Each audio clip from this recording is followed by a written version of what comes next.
mixed conditions. It was wet, then it dried out, and then it got wet again later on in the day. At the moment, though, conditions here at Donington Park on the Grand Prix circuit looking pretty good.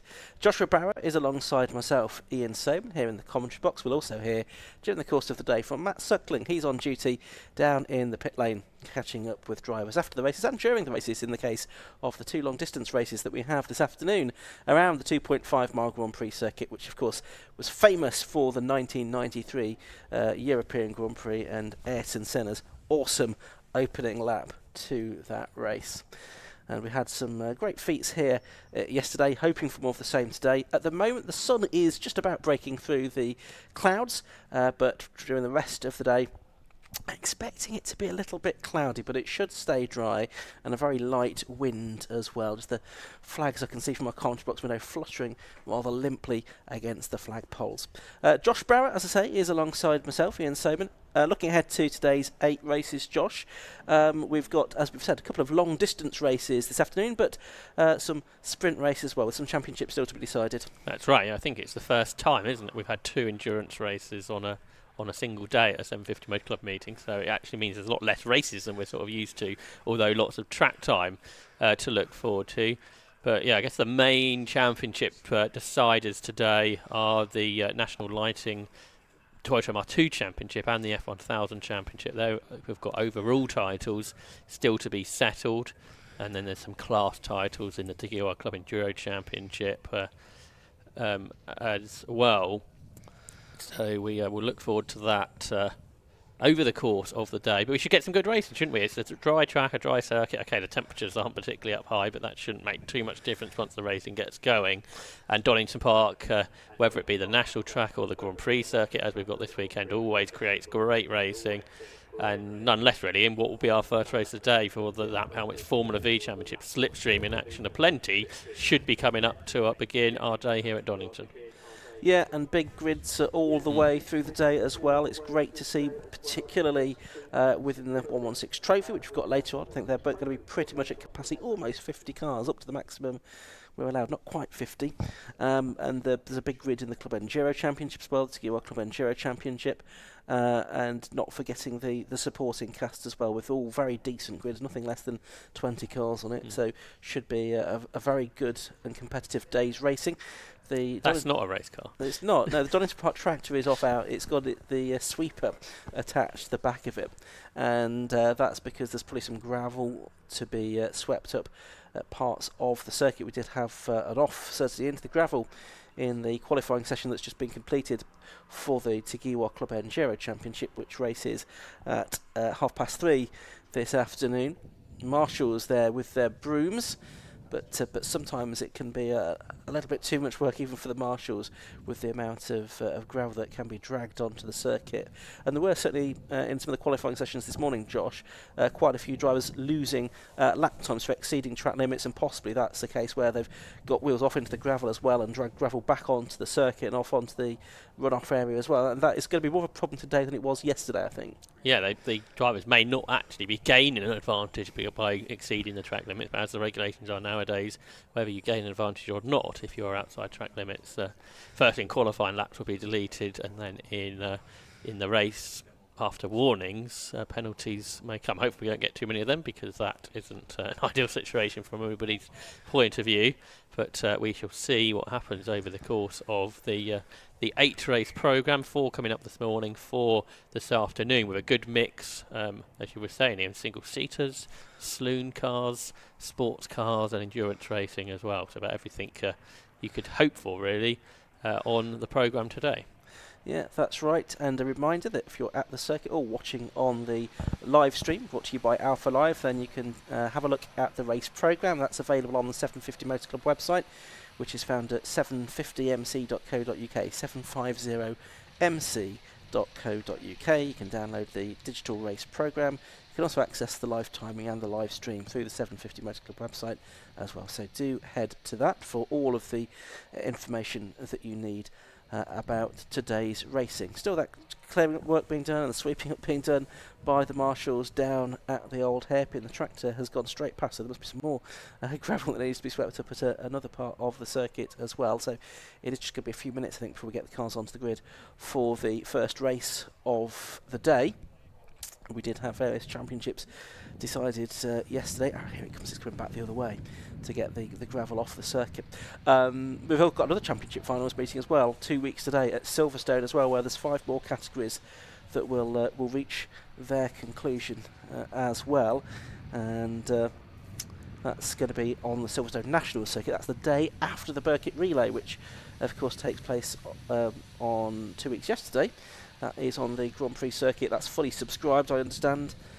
In particular, there's quite a few teams representing the Carmel Porsche Championship that have been flooding their entries in over the past few weeks. So we look forward to the Burkitt Relay Race. We'll be bringing you that on Alpha Live as well. Josh and myself will be joined by Marcus Pye and Lewis Beals for that one. Might be a situation, Ian, rather than BMWs or Caterhams, which have the most numerous entries, it could be the situation where Porsche is that brand.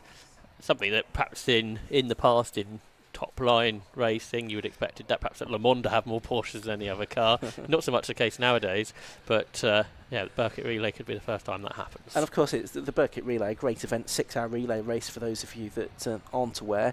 And it's the main prize is not the sort of scratch result, but it's the handicap result. That's the big, most sought after prize within the Burkitt Relay. So each team is given a number of credit laps, and those are sort of added to the actual number of laps that are completed, and it's the team that has the most laps when aggregated that wins the Burkitt. And so the handicap prize, much sought after because there is such a disparity and variety of cars that we have in the Burkitt. Yeah, that's right. About everything closed wheel, everything you can think of. I think nowadays vintage cars aren't permitted, but about everything else is. And we had that poster, didn't we, just a few years ago of the Austin A35 and the TCR car, Yes. which was a image that was made from a real picture Yes. by our photographer John Elsey at Silverstone just a few seasons ago. And we look forward to seeing what will be on our entry list when we get it in just under a couple of weeks' time. And we look forward to bringing that to you here on 750 Motor Club TV and on Alpha Live's YouTube and social channels. Looking ahead, though, to today's racing at Donington Park, we will bring a bit more on Formula V in a moment, but Sports 1000 Championship, that's coming up this morning. That was decided yesterday in favour of Ryan Yarrow. We've also got the National Lighting and Toyota MR2 Championship. They've got both of their final races today. We've got a battle there between Sean Traynor and Adam Lockwood to be crowned the overall champion. Adam Lockwood, the champion last year. Sean Traynor, a 4-time champion, but yet to win a championship in the Roadsters. He won a few in the Mark II cars earlier on in his MR2 career. F1000 Championship, well, a decisive moment yesterday when Rob Wellham just really didn't get off the line, did he? So he didn't score yesterday.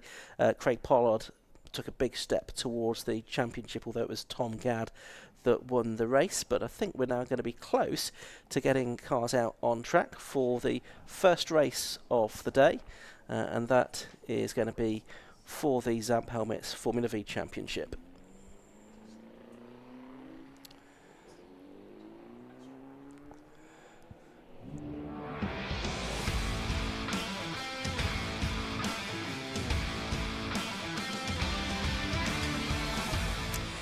So in yesterday's race, it was a win for Dan Polly in the WEF. His first time out with the car. He'd only bought it the day before. Matt Harbert was second. That was enough for him to ramp up the championship.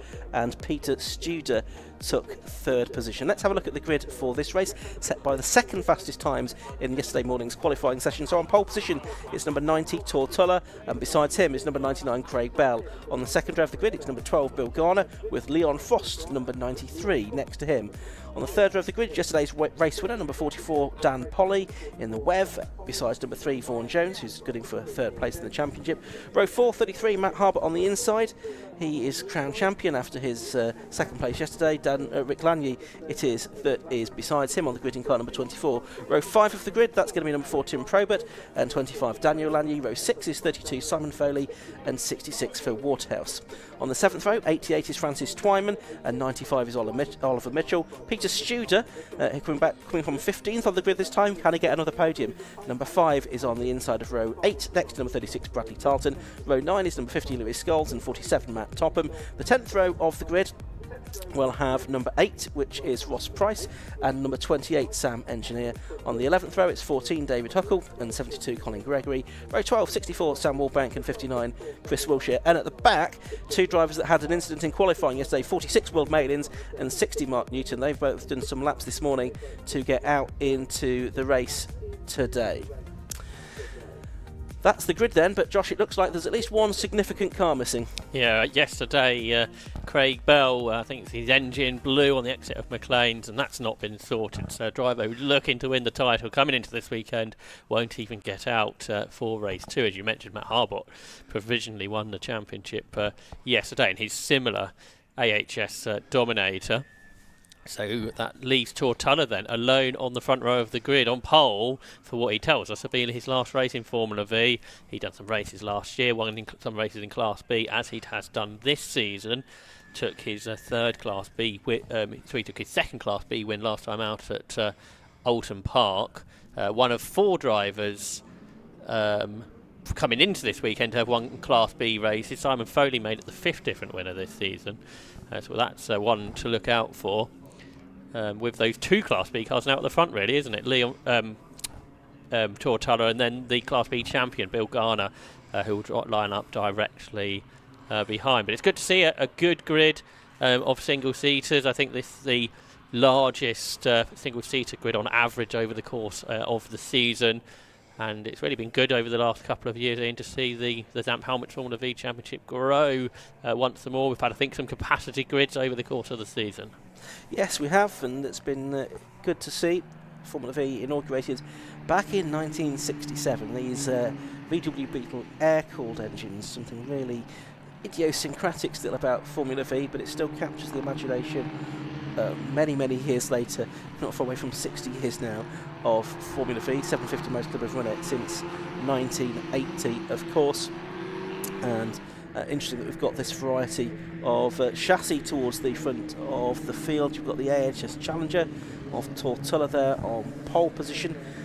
We've got Bill Garner in the Maverick on the second row of the grid. Leon Frost, he's switched to an AHS Dominator this weekend. He's previously been racing for the rest of the season in a GAC with some success. Has had a couple of wins during the course of the year. The teenager in his first season.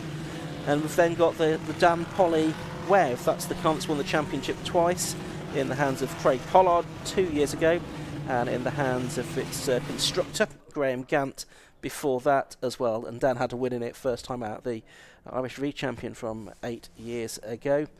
And Vaughan Jones in the Storm is next up. So sort of 5 different types of car on the first 5 starters, with the absence of Craig Bell, which is good to see that we do have that variety.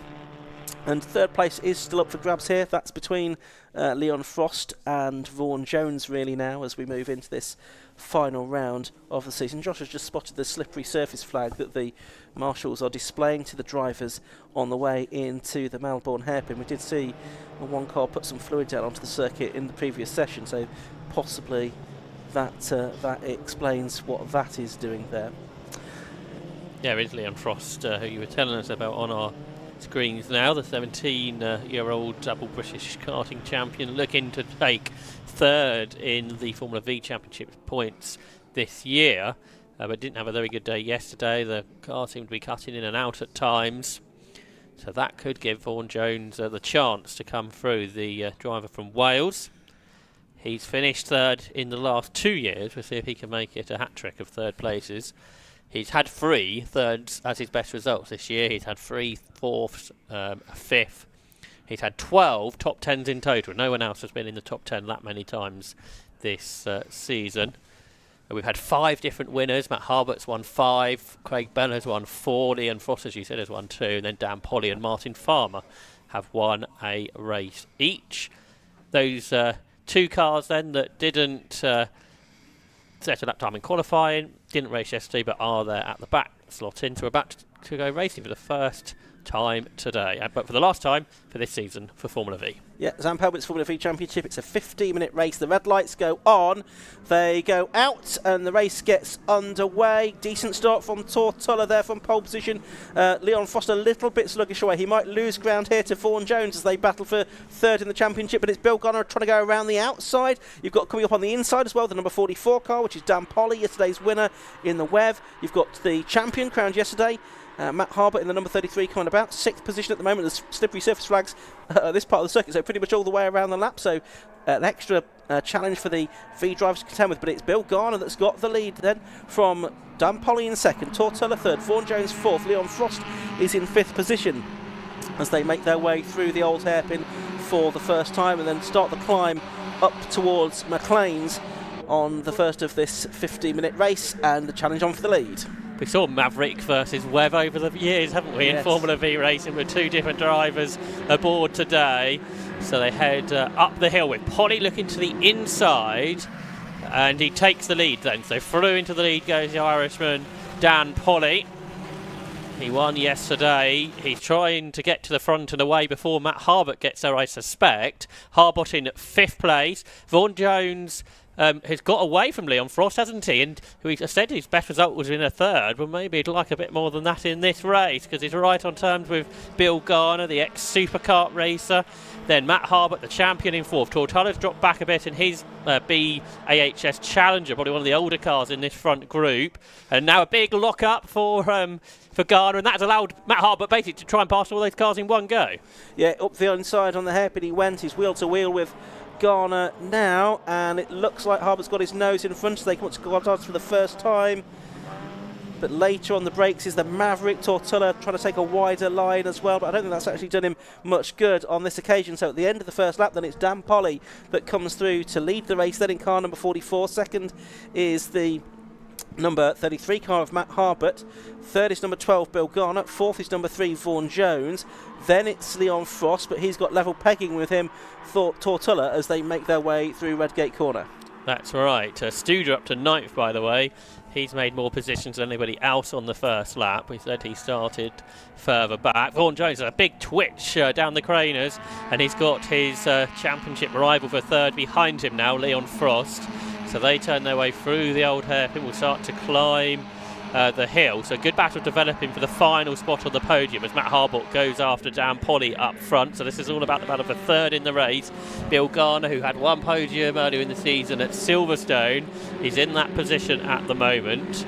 That lead gap was 1.2 seconds in. It might be coming down. Matt Harbott going after Dan Polly, looking for win number 6 of the season. Yeah, that's right. As they head out of Coppice down the hill towards the S's, Fogarty S's for the second time in this race. Vaughan Jones now challenging Bill Garner for 3rd position. He's on the inside line for the S's. It looks like Vaughan Jones, the driver from Abergavenny, has gone through to take 3rd place. Vaughan Jones hasn't been on the podium since July at Cadwell Park. He's into that position now, but Garner is fighting back on the inside. So this is a real tussle for 3rd spot with Tim Probert joining in. Tim had a pretty awful start to his season, didn't he? But he's had some better results since. He has had a 5th this year, but we've seen him win here at Donington Park in Formula V racing before. Leon Frost now is starting to gain momentum. He's on the inside of Bill Garner as well. So Garner's starting to drop back. So the Class B cars are dropping away with Garner just ahead of Tortulla. The pair of them ahead of Tim Probert. Then Peter Studer is the next car through. Polly, though, in fact, was quicker than Harbott over the lap. So the lead gap going up. So again, it's always battle for 3rd and the battle for 3rd in the championship now, as well as Leon Frost looks up the inside of Vaughan Jones. Are they going to be wheel to wheel here as they head through Hollywood and onto the Craner curves? Yeah, still side by side it looks like as they head through Hollywood and down through the Craners. Bill Garner just behind them. He's been passed by both of them in the last half a lap. It looks like Frost, is he going to manage to get ahead? Vaughan Jones staying with it round the outside. He runs off onto the green concrete on the exit. and he's managed to stay alongside as a result of that there. He's still not ceded the position. They head off up to McLean's. They're still together, side by side for half a lap here, and Jones it is that emerges in front. Does he at McLean's? He runs quite wide again, yes he does. Vaughan Jones, for the minute at least, stays third, but they're letting the top two get away. He's very keen to beat Leon Frost today, isn't he? And that is bringing everyone with them. Peter Studer said yesterday he didn't think he could get to the podium. Well, soon he's going to be in that third place battle. The battle between the top two looks pretty sorted, so it's all about this dice for third. And Bill Garner now fighting back in the Maverick, but Leon Frost has that line covered. Here comes Probert behind, up the inside of Tuller, so I think he's going to get sixth. But Vaughan Jones hanging on.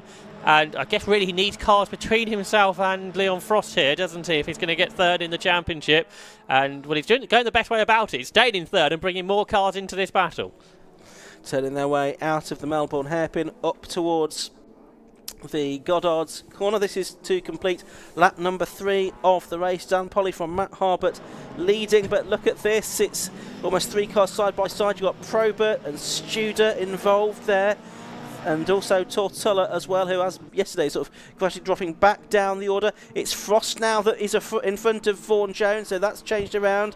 And then it's Garner, and then it's Probert. That's the top 6. Dan Polly's done the best lap of the race, a 1:48.019. That's just under 2 seconds outside the lap record set by James Howage 2.5 years ago.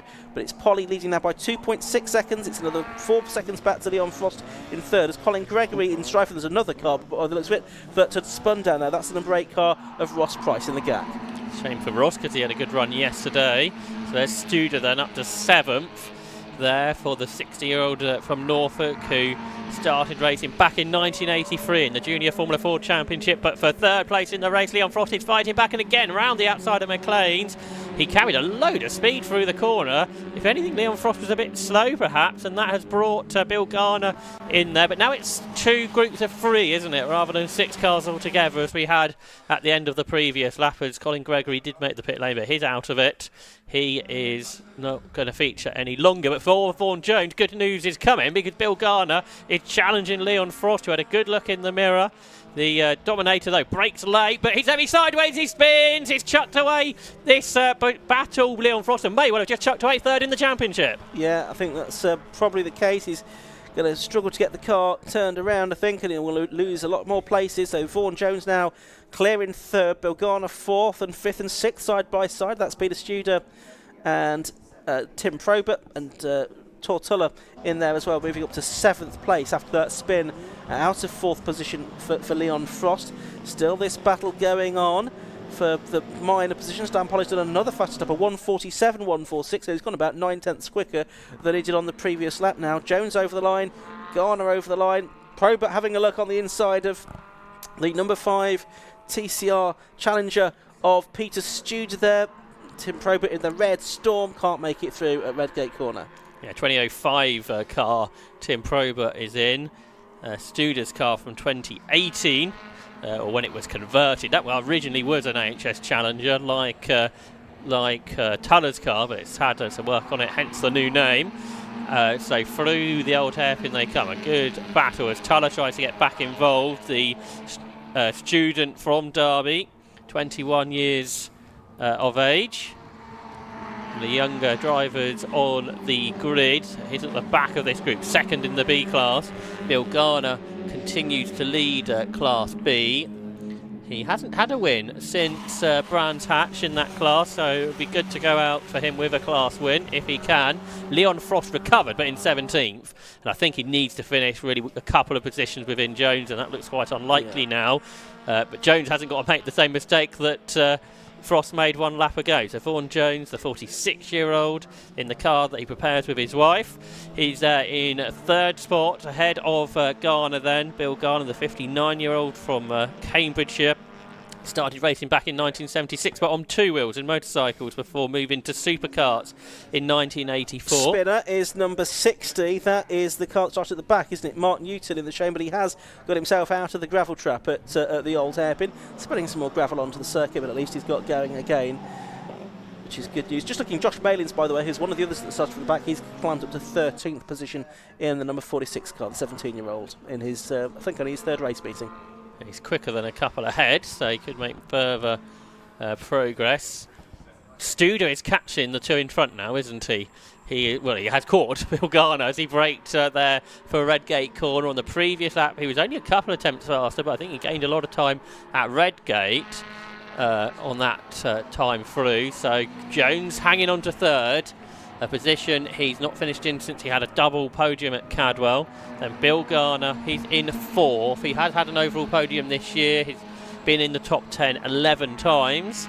Then Studer and Probert. Peter Studer's had 3 podiums this year, included yesterday, plus once at Brands, once at Snetterton too. And then Tim Probert in his Storm at the back of the grid, the Steve Glasswell car. And they have dropped Tortalla now, haven't they? He's dropped quite a long way back in P7. But we are pretty much back to 4 then in the battle for third, and Bill Garner I think is going to lose a spot here to Peter Studer, who's on his inside. Probert wants to get involved in this as well. Don't think he's going to make it at the next corner though, into the S's. Perhaps they're a little bit circumspect there as well, because they saw that Liam Frost, if you brake too late, you can quite easily spin at that part of the circuit, and that's of course what happened to Frost, who has recovered to 14th on that previous lap. Down at the Melbourne hairpin, there's 4.25 minutes of this race left to go. Dan Polly about to come across the line to complete his 6th lap. He's just about that, but his car is smoking badly now. I can see out the window, we can now see on the stream as well, because that is not looking good for Dan Polly in the web. And now Bill Garner's had a spin up at Goddard's in the number 12 Maverick as well.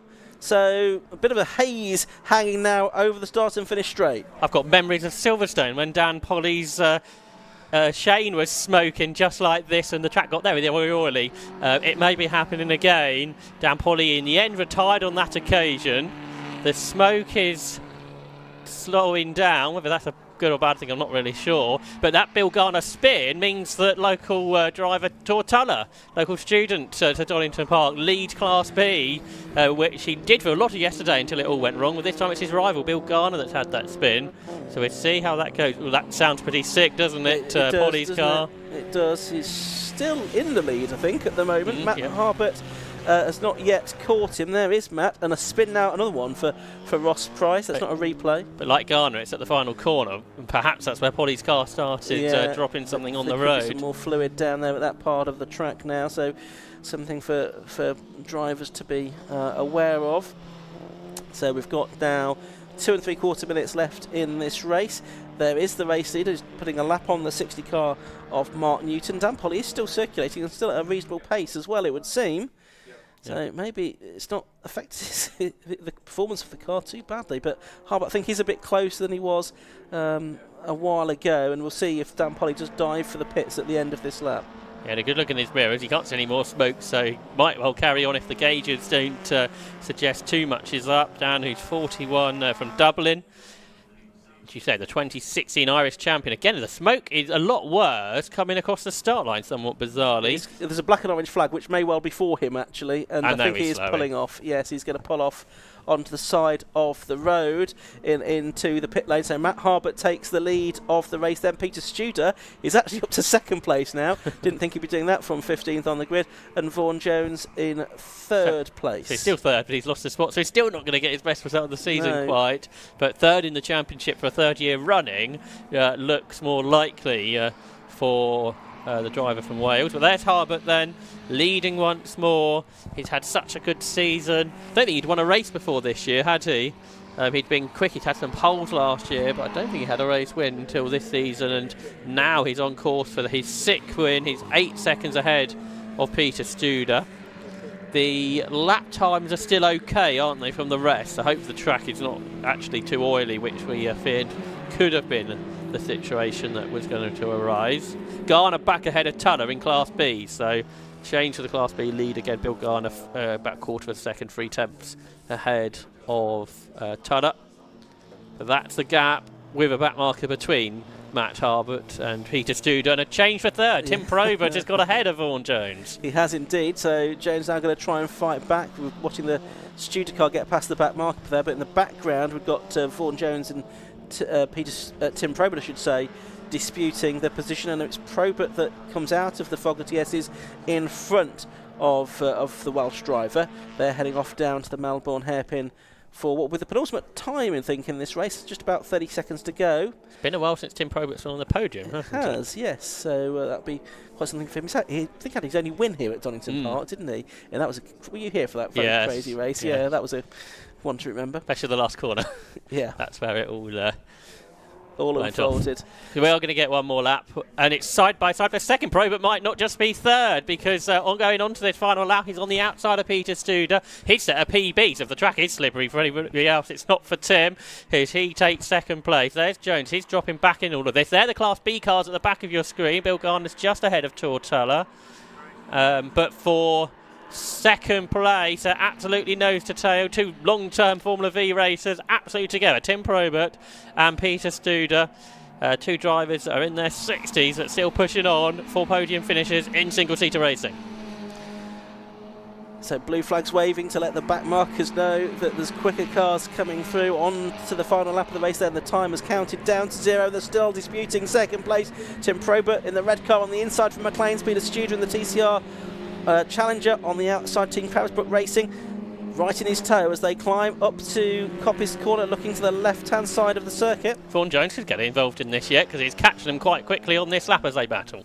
Indeed. Matt Harbert, though, well out in front, 9 seconds in the lead at the start of this final lap. He's in front. Who's second, though? It's Probert with the inside line for Fogarty S's. As you say, Vaughan Jones is bearing down on them as well, so it could be a real humdinger of finish down at the Melbourne hairpin, and Goddard hairpin for the final time for second place. But Probert's now slowing, and both of them are going past him. So it looks like Probert's down to fourth, and it's Jones around the outside of Studer now for second position. Can he get second place back here? No, he can't quite do it. He's going to be in the tow as they climb up the hill. It's going to be Studer, who started 15th on the grid. But Matt Harbert is coming across the line to take the checkered flag to seal his championship. What's that, 6 wins? 7 wins? No, 6 wins in the year, isn't it? Who's going to be second? It is going to be Peter Studer, who takes second place on 15th on the grid, giving himself a round of applause there. Third place goes the way of Vaughan Jones. Tim Probert, I think, with problems towards the end, hangs on to fourth place. Bill Garner 5th, Tortella in 6th. Garner takes off a Class B win to go with his championship like Harbort.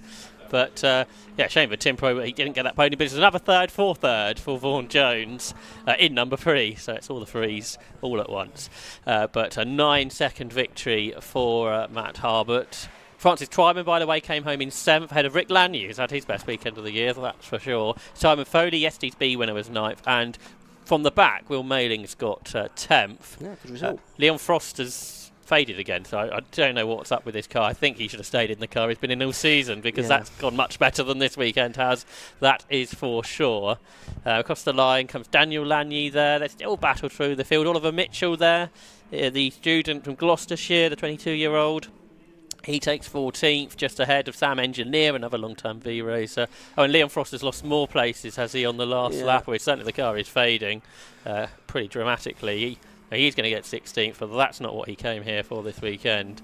To be interesting to see if Leon is back next year, the 17-year-old, and perhaps do what Matt Hyde did last year and have a second season and take the title then. But an entertaining race to start off Sunday here at this Donington deciding weekend.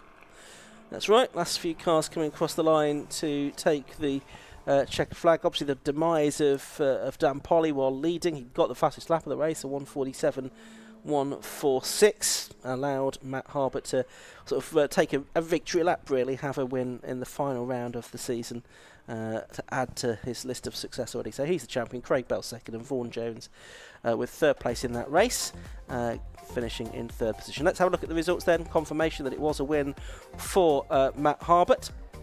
Second place went the way of Peter Studer, who was 9 seconds behind the 33 car. Peter Studer second in number 5. Third was number 3, Vaughan Jones. Fourth was number 4, Tim Probert. Fifth was number 12, Bill Garner, who won Class B. He's the Class B champion. Sixth was number 90, Tortell, on his last Vee Race. 7th, 88, Francis Twyman. 8th, 24, Rick Lanier. Simon Foley was 9th in the 32 car, and Will Malins climbs into the top 10 from the back of the grid. Then Matt Topham for Waterhouse, Daniel Lanier and Oliver Mitchell. Further back, it was the car in 15th position of Sam Engineer. Leon Frost was 16th, Ross Price 17th despite a couple of spins, then Sam Wilbank and Chris Wilshire the last finisher on the lead lap. And Formula V will return next season with the 750 Motor Club. We have 3 more races to come before the lunch break for you. We've got the Nankang Tyre Sports 1000 Championship, the National Lighting Toyota MR2 Championship, and F1000s as well. But we are ready, I think, to head down into the pit lane for the first time today to speak to our top 3 drivers, and the person that's going to be doing that is Matt Suckling. Good morning, yeah, thanks very much, Ian. We're down here in a very cold pit lane at day 2 at Donington Park, but we've got some good racing to warm you up throughout the day, which is good. And Matt Harbour has had a very, very quick slow down lap, so he's already back with us. And Matt, pop over here and have a quick chat. Well done, champion from yesterday. You wrapped that up. You could go out there today and have a little bit of fun, and now you take your 6th win of the season. Well done. Yeah, it was a bit of a lucky win, really, because I think Dan had it wrapped up, and then I saw his car start smoking, but it wasn't slowing down, and I thought, oh, we've got a problem here. And then all of a sudden it went quite dramatically in the end. So yeah, it was a nice win to have, nice way to round the season off. That was probably the easiest win of the year, to be honest. So yeah, what a great way to finish. Yesterday we had a stroke of luck, we've had a bit of a stroke of luck today, so yeah, it's a good way to end the season. And in terms of Dan having that problem, did it lay anything down on the circuit? There was a bit of oil going about. I had to take one of my tear-offs, and a couple of the apexes had a bit of oil, but nothing too strenuous, so it was okay. Yeah. So you wrapped up the championship, as we know. What's the plans for next year? Going to come back and retain it? Dan's car's looking pretty quick, so I think we're going to have to put a bit of work into the car, try and get it on par with Dan. He obviously knows what he's doing behind the wheel as well, so already planning for next year. Yeah. Good to hear. Matt, well done this year. Congratulations, and a nice way to end with a win as well. So good luck to him for next year. Peter Studer comes home in 2nd place. Peter, it's been a great weekend for you. 2 podiums now. I'm totally speechless off P15. We never ever expected to get top 5, really. Yeah, that was a hell of a race. Obviously the leaders were miles away. I had no idea actually where I finished. Yeah, that was one of the best Vee races I've had. Very, very, very clean. Everybody was driving 10 tenths, and what a way to end the year, end the season. Just wish it was starting. Well, there's next year to look forward to. Yeah, as you said, 15th on the grid up to 2nd. You had a few challenges there. I think you had Tim at one point, and then Vaughan was coming towards the end. Yeah, I caught them and picked them off, and then I made a mistake. I missed the gear. Tim got me back. He's pretty quick down the straight.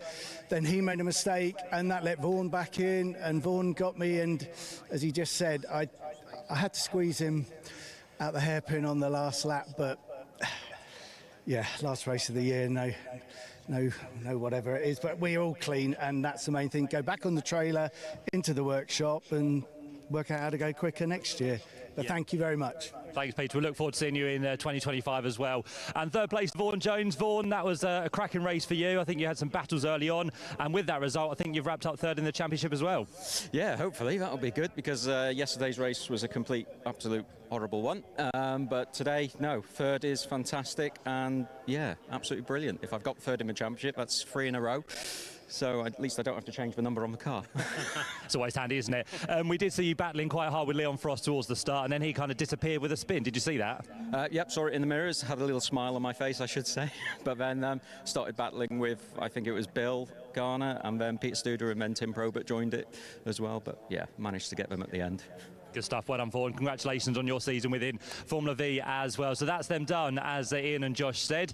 So we look forward to seeing what they can provide for us next year with the 750 Motor Club. For now, though, you can hear the cars in the background about to head to the grid in what was a fascinating race yesterday. I'll let the guys tell you all about it as we get set for the Nankang Tyre Sports 1000 Championship.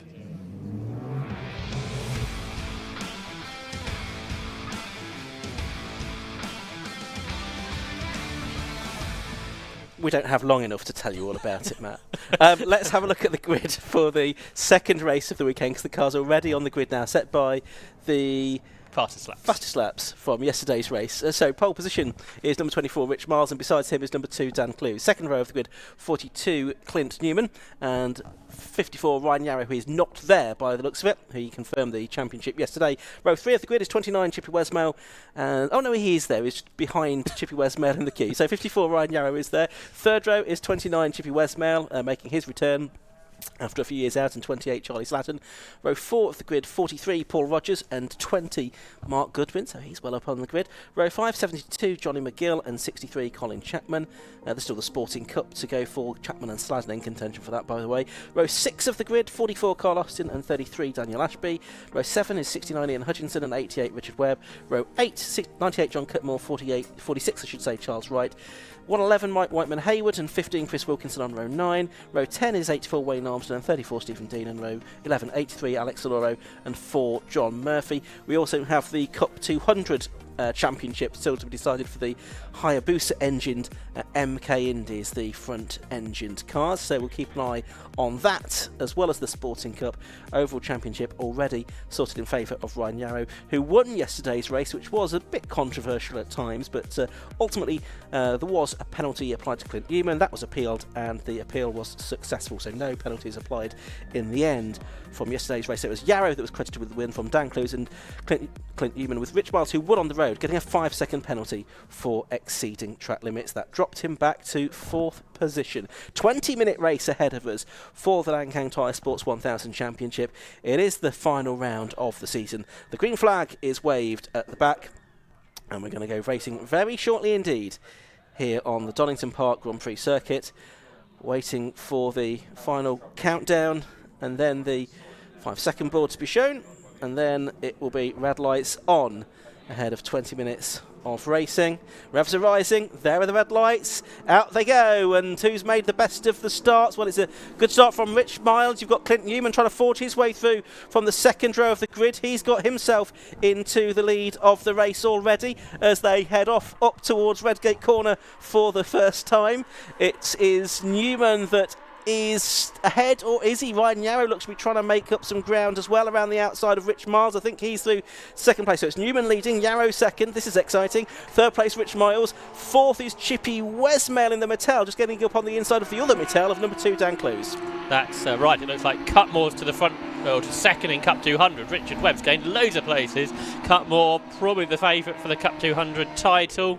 It was Whiteman Hayward who was on the grass at the start, his rival, and Newman is defending. He's side by side with Yarrow. It started already as they head up towards Coppet, and that is going to allow Rich Miles back into this. He's on the inside. It is very tight. Newman is defended very heavily already, but he's still in front as they come out of Coppet's corner. Wesmail returning to racing, coming back at everybody. He's going third as Yarrow is inside Newman doesn't like people alongside him. He is still ahead of everybody. Ryan Yarrow is waving his arms around. Oh dear, we've got 18 minutes and 40 seconds of this to go in. Chippy Wesmail has taken second place. Dan Clues has got up to third, so the Mattel's now going after the leading spire of Clint Newman, who's got a big lead now, and who's locking up? That is the 44 car. Carl Austin. Is it not? Of Carl Austin has a big lock-up on the way into the Melbourne hairpin. It's Ryan trying to get those places back now, but he's up against Dan Clues in the Mattel, who outbrakes himself, and so too does Chippy Wesmail. Another Chippy Wesmail mistake. Richard Morris, who raced against Chippy a few years ago, said he was surprised to see for the first time ever a Chippy Wesmail mistake. He never made those when he was racing against Richard, and now he's made 2 already. Cup 200 is absolutely together, side by side in the background. There's John Cutmore alongside Richard Webb, so that's a good battle to watch. The Sports 1000 cars, and another mistake from Wesmail. He's wide. He was really sideways. That car looks a little bit hard to handle. They're free abreast, heading down the Craner curves. Paul Rogers, who might be in his last ever race today, is involved in all of this. I wonder if it's cold tyres in, because of course they don't have a green flag lap. It's super cold today, and the cars are really skittish on this, even on this second lap. Just to say, in the Cup 200 points-wise, coming into this, John Cutmore, 141 points to Mike Whiteman Hayward, 132 on drop score, so 9 points ahead in the Sporting Cup for drivers that don't finish in the top 6. It's basically top 3, isn't it? Colin Chapman is Rogers is spinning. Chippy Wesmail was involved in that. Not sure if there was a touch or not, but Wesmail had to go through the gravel to avoid the spinning Paul Rogers. So this has not ended how Paul Rogers would like his last race to have ended, in a long, successful racing career, really, a former champion. He has got out of the gravel though, as has Wesmail, so they're both out of the gravel, so that's good news. Should be interesting to see what they can both do then, because they've both got a lot of work to do. They've gone pretty much to the back of the field, haven't they? That's right. Cole Austin's going well, isn't he? Although he had that lock up at this point a lap ago, he's right with Rich Miles. and they head then up towards the final corner at Goddard's. Clinton Newman has got a red. Has he got a penalty symbol? I'll have to have a look and see what that is for. Oh, Miles has gone wide, so Cole Austin goes through. And a spin for Richard Webb. You don't see him make mistakes very much either. And that has just happened. So that puts John Cutmore to the lead of the Cup 200. And Ian? 10-second penalty for Clinton Newman. I'm presuming that is for a jump start or an out of position start. So Clinton Newman will have 10 seconds added to his time. Just getting a thumbs up from the clerk of the course who's poked his head around the door. Thank you. And so Clinton Newman with that 10-second penalty for an out of position start. That's now appearing on the timing screen as well. And on our live streaming pictures too. So we've got it from all angles. So Ryan Yarrow then is the leader in reality from Clues by 1.5 seconds. Cole Austin could be on for a podium here. Cole did get a podium at Silverstone earlier on the season, went really well there. There's Colin Chapman. So how's the Sporting Cup well, he was 10 points ahead of Charlie Sladden coming into this race, so providing he sort of stays one place behind Charlie Sladden as he is at the moment, then Colin Chapman will win the Sporting Cup, I think, for a second successive year. He didn't win it last year. It was Richard Webb. He certainly won it a couple of years ago, I think. Oh, you could bizarrely, Richard Webb won it, although in a Cup 200 car, yes, of course, right. 1 year ago. So here are the Cup 200 leads, and Cutmore's car is smoking. What's going on here? Is that a wheel arch, isn't it? Rubbing against the tyre. Did you not have this at Oulton? Did I see some pictures of a problem similar? So this could bring Mike Whiteman-Hayward into a championship position, potentially, if that problem causes a larger problem than it is at the moment for John Cutmore. Whiteman-Hayward will need to finish a few places ahead of Cutmore to overturn Cutmore's advantage, I think, here. Depends how big of a problem this turns into for exactly. Cutmore. So Cutmore it is, the blue car there. Then you've got the red car, Whiteman-Hayward behind. It's that Wayne Armstrong, Cutmore's teammate, that just went grass tracking. But there is Cutmore. Is this a big problem or not to worry about for the three-time RGB class champion, John Cutmore? Well, Mike Whiteman-Hayward, who got his first class win at Oulton Park earlier in the year, is right behind him. Interestingly, in Cup 200, I think we've had something like 6 different winners this year, remarkably. Really competitive category. Whiteman-Hayward on the inside can't quite get Cutmore there. The Sports 1000 car, Ian Hutchinson is involved. Richard Webber, who spun a lap ago, has almost re-caught them. And then behind him is Chippy Wesmell and Paul Rogers. So lots of people have had problems in this race, are all involved behind the Cup 200 leaders. Here comes Wesmell down the inside of Richard Webb. Yep, and gets through. And next target is going to be the number 69 car of Hutchinson, therefore, as he tries to make his way back up towards the top 10. He should be there very shortly now. Whiteman-Hayward there was challenging Cutmore for the Cup 200 lead, but I think they're both about to be passed by Chippy Wesmale. He's having a look up the inside into Coppice, and just remember the points are scored for the Cup 200 on their overall finishing position in the race as well. It's not a separate class in that sense. Interestingly, Dan Clues has set the fastest lap. Not sure if we've mentioned that. He's 1.2 behind Ryan Yarrow, so that could be a battle developed for our race win. Clues has only won once this season, which came at Snetterton. Cup 200, top 3 together now, Ian. Yeah, absolutely. So Richard Webb, who was last year's Cup 200 and Sporting Cup winner, he is right with them as well. He's not done all of the races this year, though. He's in the white car. The red car is Whiteman-Hayward. The blue car is Cutmore, and it looks like Whiteman-Hayward has gone through into the lead there of that particular battle. So he goes ahead now of Cutmore, but now he needs to put some cars between himself and his rival. It looked like also Richard Webb was going to try and make a move as well as they headed up towards Goddard that time. Meanwhile, Dan Clues and they're pretty much... Oh, Cutmore's got back ahead, it would seem. So great scrap going on, and they really lend themselves well to slipstreaming racing as well, these cars, don't they? They're Suzuki Hayabusa engine, but you can see it's a 7 style car, MK Indy built chassis, but they battle and really closely and chopping and changing positions all the time. And of course they've got some of the Sports 1000 cars here right behind them, the Superbike engine cars. It's Cutmore, Webb now to second, Whiteman-Hayward third. I thought Webb was going to go around the outside of 2 cars and the crane occurred, which I'm not sure has ever happened before.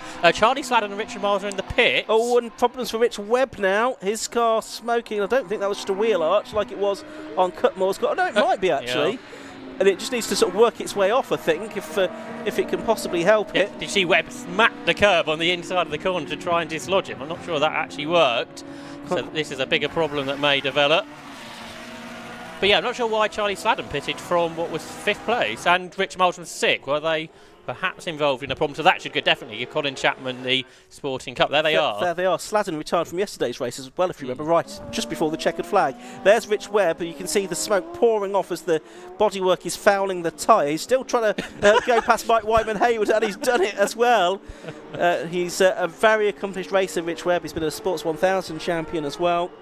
A few years ago. Ryan Yarrow's now done the best lap into the 137, so 137.778. That's the fastest lap of the weekend so far, and he's now to within 1.1 seconds of Clint Newman, who of course does have that 10-second penalty hanging over him as well. It's a problem for Yarrow. He's going to. Oh, there goes the tyre, the wheel arch rather. That was precision, wasn't it? Oh, Wesmel's done the fastest lap now, 37.4. But yeah, the problem for Yarrow is he's going to catch Newman, and that will probably hold him up. And Dan Clues could catch for the win, so that is still on, I think.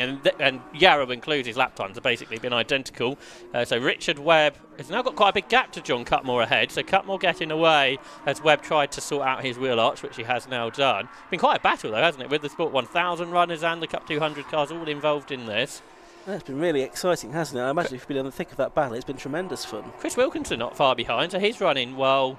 In the fourth of the Cup 200 cars. Here are top three included. It's definitely catching Ryan Yarrow on this lap. The gap was 1.2 seconds. And Yarrow also catching Clint Newman as well, although that's a little bit more academic because Clint Newman does have that penalty hanging over him. Unless something happens in the race, then well, it's rather less than exactly.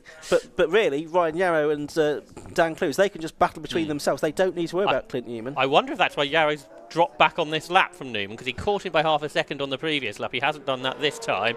He just wants to battle with Dan Clues, and that will be all fine for a race win. So down into the final corner they come, the Spire and the Mattel. Yarrow 34 from Manchester. Clues 50 from Newcastle, so Manchester versus Newcastle battle here. And on the road leader, Clint Newman, he's got that 10-second penalty, not for the first time this year, overhanging him leading on the circuit. So there is Yarrow, who is going to be champion again. It'll be his fourth title this year, Ian. Yeah, that's right. Newman at the moment will be third if it stays this way, because there's now a 12-second gap from him back to Carl Austin in fourth position. Colin Chapman is fifth, Chippy Westmail back up to sixth now. So if it finishes as it is, it'll be the same podium as yesterday, and that's all very dull, isn't it, when you look at it on the screen? Did we notice that Paul Rogers had retired? No, because he was going with Westmail for a while, wasn't he? Yeah. But, Richard Webb's got past John Cutmore in the Cup 200 division. Although it doesn't show that on your graphics or on the timing screens, but Richard Webb is in a Cup 200 car and he's got ahead of John Cutmore. Looking for the double in Cup 200, we've had wins for Alistair Bolton, David Watson, Scott Mattel, John Cutmore, Mike Whiteman-Hayward, and now Richard Webb too. 6 different winners over the course of the season. Here, though, is the battle for the race victory. Ryan Yarrow versus Dan Clues through the Faculty S's they come for the 7th time. We've still got the best part of half of the race to go.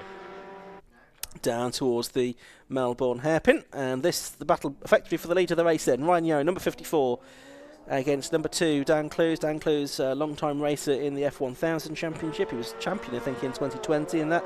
Been racing in the Mattel Sports 1000 for a couple of seasons now. Oh, and off the road, that's Mike Whiteman-Hayward, isn't it, I think? Could be. No, 4. It's the 4 car, beg your pardon, which is John Murphy, that's been off the road in Cup 200. So there's Clint Newman in the Tim Gray Motorsport Run Spire. He is leading on the road by 1.4 seconds, but he needs to finish more than 10 seconds ahead if he's going to be classified first in the race, and it doesn't look like he's going to do that.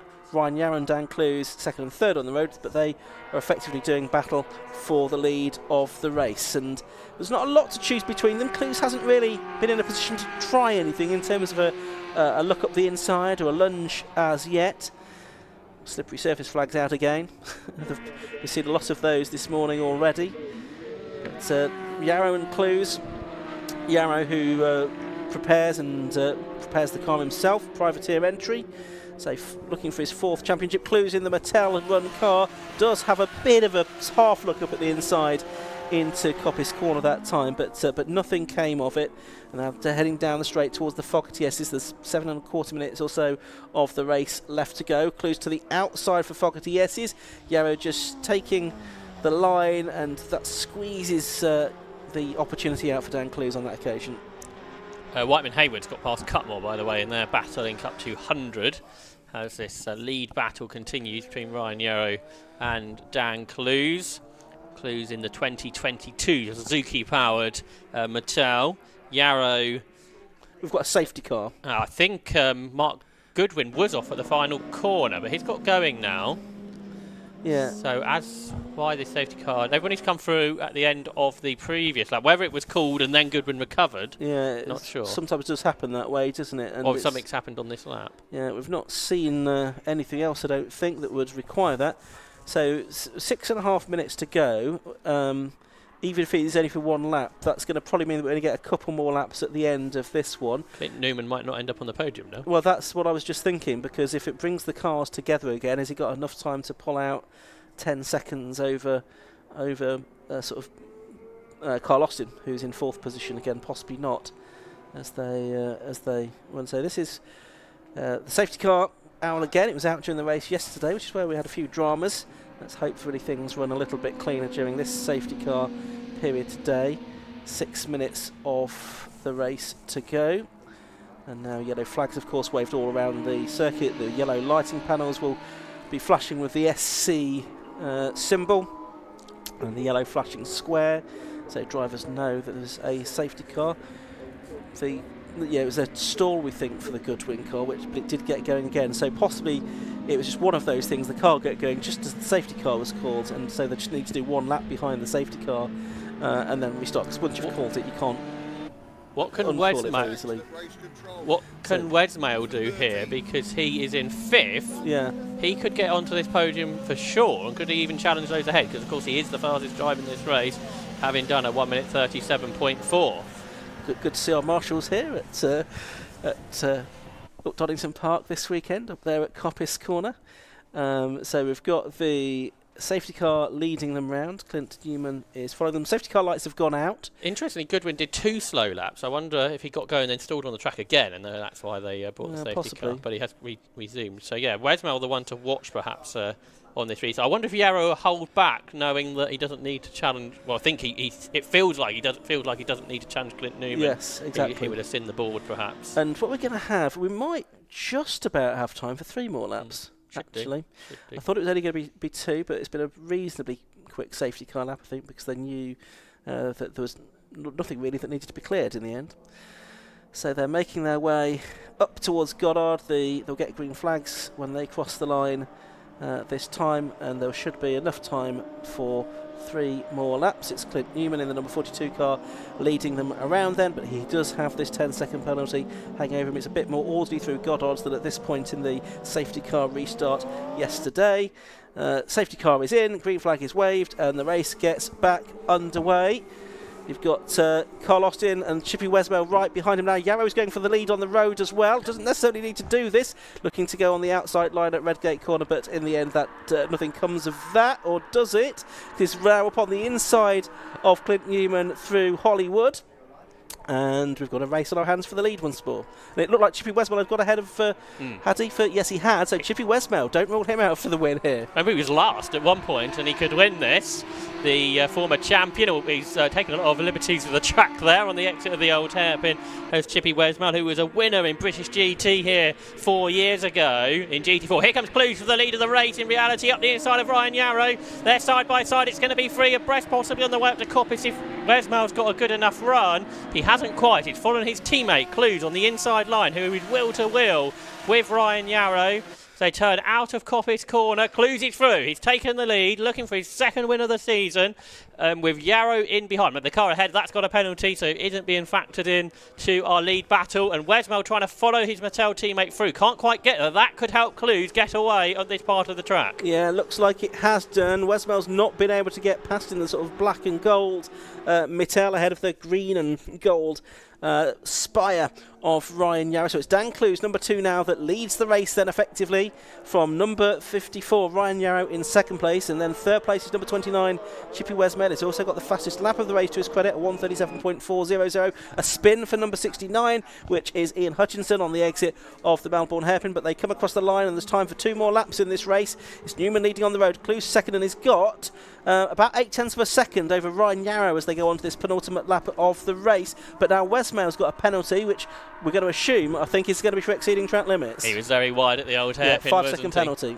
So he saw that happen in time, I think, that when that penalty would be assessed. So Cole Austin back on for a podium perhaps here. So Dan Clues looking for win number 2 of the season, getting away from Ryan Yarrow, who was 8 tenths ahead at the start of the lap. This is our penultimate lap of the season. Cup 200 being led by Richard Webb, Mike Whiteman Hayward second, but Cutmore behind him on the road, looking good for the championship in that particular category. Is that Austin running wide? This could give Colin Chapman a position. If Chapman's close enough to those ahead, this could give him the podium. Which he doesn't want, because that would then rule him out of Sporting Cup, and that would make Charlie Sladden, I think, the winner. We'd need to check that he hadn't been passed by anybody else. But it's side by side between Yarrow and Chippy Westmail. Westmail with that 5-second penalty to be added to his time at the end of the race. And he's having a good exit out of the Fogarty. Yes, he's going to get alongside. He's going to be on the inside line for Melbourne Hairpin. You'd think he'd make it through here, but who's going to be later on the brakes? They're absolutely together as they go into the corner, but it's Chippy Westmail that goes through for position on the road. Looks like Chapman's under threat for that position from Cole Austin, so that's continuing. So that's the only real battle, isn't it, for position out of these 3 battles up front, because otherwise there's all penalised drivers up across the line. Clint Newman leads on the road. Chapman has been repassed by Cole Austin. Daniel Ashby's going well. He's right in there behind. Ashby's best result this year has been a 6th. He could repeat that here, because he's within 10 seconds of the leader. So through Hollywood, down the Craner curves we go for one last time. Westmail getting away from Yarrow. It almost feels like Yarrow's kind of given up on this race a little bit. There he is. He's going to be the champion, though. I don't think he's been caught up in anything he didn't want to be in this race. In 54, the 2017 ex-Billy Allbone Spire. So here is Yarrow then turning his way out of McLean's up towards Coppice. He's 4th on the road here now. In reality, that's going to be 2nd in the classification, which is more than enough with the result yesterday to really confirm his championship title. Down towards us now, Dan Clues is not a million miles away from the back of Clint Newman's car as they come into the Fogarty S's for the final time. Doesn't need to go past him, so should probably just sit in behind Clint Newman for the last couple of corners. But Dan Clues looking for his 2nd win of the season. He's had several podiums, I think 8 podiums before today. So he's been a regular inside the top 3 in that Mittel. So Clint Newman heading up towards Goddard's for the final time. But Dan Clues following him through. And he gets the car sorted out. He's going to be passed by Chippy Westmail, but of course he's got a 5-second penalty as well. So on the run to the line, it's Dan Clues that takes the win. 2nd place goes to Ryan Yarrow by 1.9 seconds, and it's side by side a bit further back, and it's just going to be Carl Austin. I think that, hold on, no, it's not. It's Colin Chapman by what was that, 200ths of a second, that will be 4th in the end, so not impacting his Sporting Cup standings, ahead of Carlos and then Clint Newman. And then what's happened in Cup 200, Josh? Mike Whiteman Hayward is slow out of the final corner, but Richard Webb and John Cutmore ahead of him anyway. So John Cutmore for the 4th time is a class champion in this type of racing under different guises. Yes. So congratulations to John Cutmore, but it was Richard Webb who won for the 2nd time in Cup 200. But yeah, a dramatic race for different reasons. If Westmail hadn't got the penalty in, there would have been 1,000th of a second in it, which would have gone to Dan Clues. Wow. So that would have been the most dramatic finish of probably to a Sports 1000 race at the checkered flag we could have had if it wasn't for a track limit penalty. Newman was classified 6th there, so I'll work out some points in a minute. Dan Clues, after 12 laps, the race winner in car number 2 by 1.975 seconds from Ryan Yarrow in 2nd place. 3rd was number 29 Chippy Westmail. 4th was 63 Colin Chapman. 5th was 44 Carl Austin. 6th was 42 Clint Newman, winner on the road, but he had that 10-second penalty. 7th to number 33 Daniel Ashby. 8th to 46 Charles Wright. Richard Webb, number 88, winning Cup 200. He was 9th overall, ahead of John Cutmore, who took the Cup 200 title, and Mike Whiteman Hayward, 3rd of those cars, ahead of Chris Wilkinson, Ian Hutchinson and Wayne Armsden. Further back down the order, just to say, Ian, on the last lap, Chippy Westmail equalled Scott Mattel's lap record, 1 minute 36.48. Okay, impressive going. 15th was Stephen Dean, 16th Alex Allure, 17th Mark Goodwin, John Murphy was 18th, and then the rest were non-finishers. Charlie Sladden, Rich Marsden, sad to say Paul Rogers, the 2011 champion, a non-finisher on his final Sports 1000 race.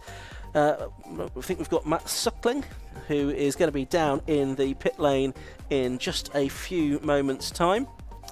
And just having a look at the point situation there. So Clint Newman took, I think, 20 points from that, and Dan Clues took 30, so it's going to be Clues who takes second in the championship with that as well, ahead of Clint Newman. Clint Newman will finish third, and I think Carl Austin will move ahead of Paul Rogers up into fourth position in all likelihood, with Paul Rogers being a non-finisher there. Ryan Yarrow, of course, the champion for the fourth time in 5 seasons. 2 more races to come before the lunch break here at Donington Park. We've got the National Lighting Toyota MR2 Championship coming up next, another race that doesn't have a green flag lap, and the F1000 Championship as well. But drivers, as you can see now, down in the pit lane, they're climbing out of their cars. Dan Clues, number 2, Ryan Yarrow, number 54, and Chippy Wesmo, number 29. Penalties being applied to 2 of the drivers that finished in their first 3 positions on track. Almost the top 2 drivers, but not quite. Indeed, yes. And the rest of the field just making their way in at the end of that 20-minute race. Well, should be another good season in 2025 for the Lancashire Tyres Sports 1000 Championship. So we're now ready to head down to the pit lane. Matt Suckling is going to talk to our top 3 drivers in Sports 1000. Thanks, Ian. Yep, down here with our race winner, which is Dan Clues. Dan, second win of the year for you. Did you know you had to win in that one after all the penalties? I saw a penalty for Clint early on. It's like, okay, well, I don't need to pass him now. Fine, no problem. Obviously, I got a whole load of trouble with Ryan, who's deserved champion this year. Really good battle with him, really fair, clean racing, really enjoyed it. Yeah, delighted with the win. It's been an eventful weekend, hasn't it, with everything going on, but for you it's a nice way to end the year. It has. It's been a bit chaotic this weekend, but the boys at Mattel have put a cracking car together all season. The thing's barely ever failed. We haven't had any problems with it at all, and yeah, we brought home another win. We now go into the off-season, bit of winter to look forward to, and then are you going to come back next year and join us? We are, yes. Yeah, plans are already in place for that. Potentially with this car, potentially with another car. We're not quite sure yet, but yeah, we'll certainly be back in the championship next year. Good to hear. Well done, Dan. Congratulations on the final victory of the year within Sports 1000. Over here we have Ryan Yarrow, who was yesterday's crowned champion. Ryan, a few battle scars from yesterday, a few today by the looks of it as well, but second place to end the year. Yeah, it was an interesting race. Obviously, I knew I didn't need to pass Clint because got a penalty after the second lap or something. Don't know what it was for out of 2 things I could think it might be for, but anyway. Yeah, and then the restart, I got a jump on him, but I didn't really want to engage, so I kind of hung myself out a little bit. And then he made a mistake up at the top into McLean's, which kind of held me up, and then Dan got a move on me. And then, yeah, the racing with Chippy was interesting as well, but I saw he had a penalty as well, so I was just kind of driving around doing, I just could do with seeing the checkered flag now. Yeah. Doing the maths within your head to see where you would end up at the checkered flag, but still a cracking season, as we said, after yesterday's result, and everything has come good in the end. Yeah, well, I mean, we found a cracked wishbone about half an hour before the race, well, about an hour before. So sorted that out, missed it last night, but the car didn't feel great, but you know, good enough. So yeah, it's been a good weekend overall. Cracking job. Well done, Ryan, on the championship, and then Johnny, if we go over here and we crack up with what's going to be Chippy Wesmo on his return to the championship this weekend. Chippy, nice to have you back. It's not been without a few incidents, but you come home on the podium. Yeah, I think I've struggled to put the car's performance down on the track in the races, but it's super fast. I'd like to complain about Dan, my teammate, for ruining the fastest lap of history, I think, at the end of that there. But we missed out but amazing car, so much fun to drive. And yeah, what can you complain driving prototypes around Donington? Is this the first thing you've driven this year? Yeah, we haven't been out since middle of last year or so, but just fancied having some fun, and these cars really are the best thing you can put down on the track, in my opinion. Well, nice to have you back, and hopefully we'll see you a few more times next year as well. Thank you so much. There we go, Chippy Wesmo, who gets himself on the podium for the final of our Sports 1000 races this year.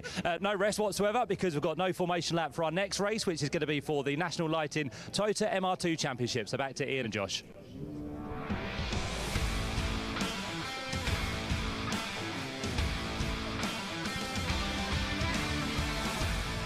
This is the first of 2 races today for the National Lighting Toyota MR2 Championship, and the grid is lining up as follows with the 2 championship contenders on the front row. 27 Sean Traynor has 11 Adam Lockwood beside him. The second row is 82 Andrew Ruthven and 21 Dan Sylvester. Row 3 is 84 Neil Stratton and 69 is Daniel Bryant. Row 4 is going to be 31 Ben Rowe and the 26th car of Paul Cook. On the 5th row, it's 41 Ali Topley and 9 Tim Heron. The 6th row, 2 Darren Aldworth and 78 Jim Yu. The 7th row, 59 Andrew Baranowski and 65 Veer Aldridge. Row 8, 5 Ian Ledbetter and 87 Neil Horan. Row 9, 12 Aaron Laverty and 79 is Jonathan Grimes. Row 10, 47 Richard Dales and 17 Maxine Nichols. The 11th row, 76 Martin Auger and 72 Tim O'Brien. Row 12, 20 Patrick Stoner and 67 Simon Quinn. 13th row, 30 Andy Williams and 94 Joseph Jones, and number 13 is Montoya Baker at the back of the grid. And it's going to be a 15-minute race.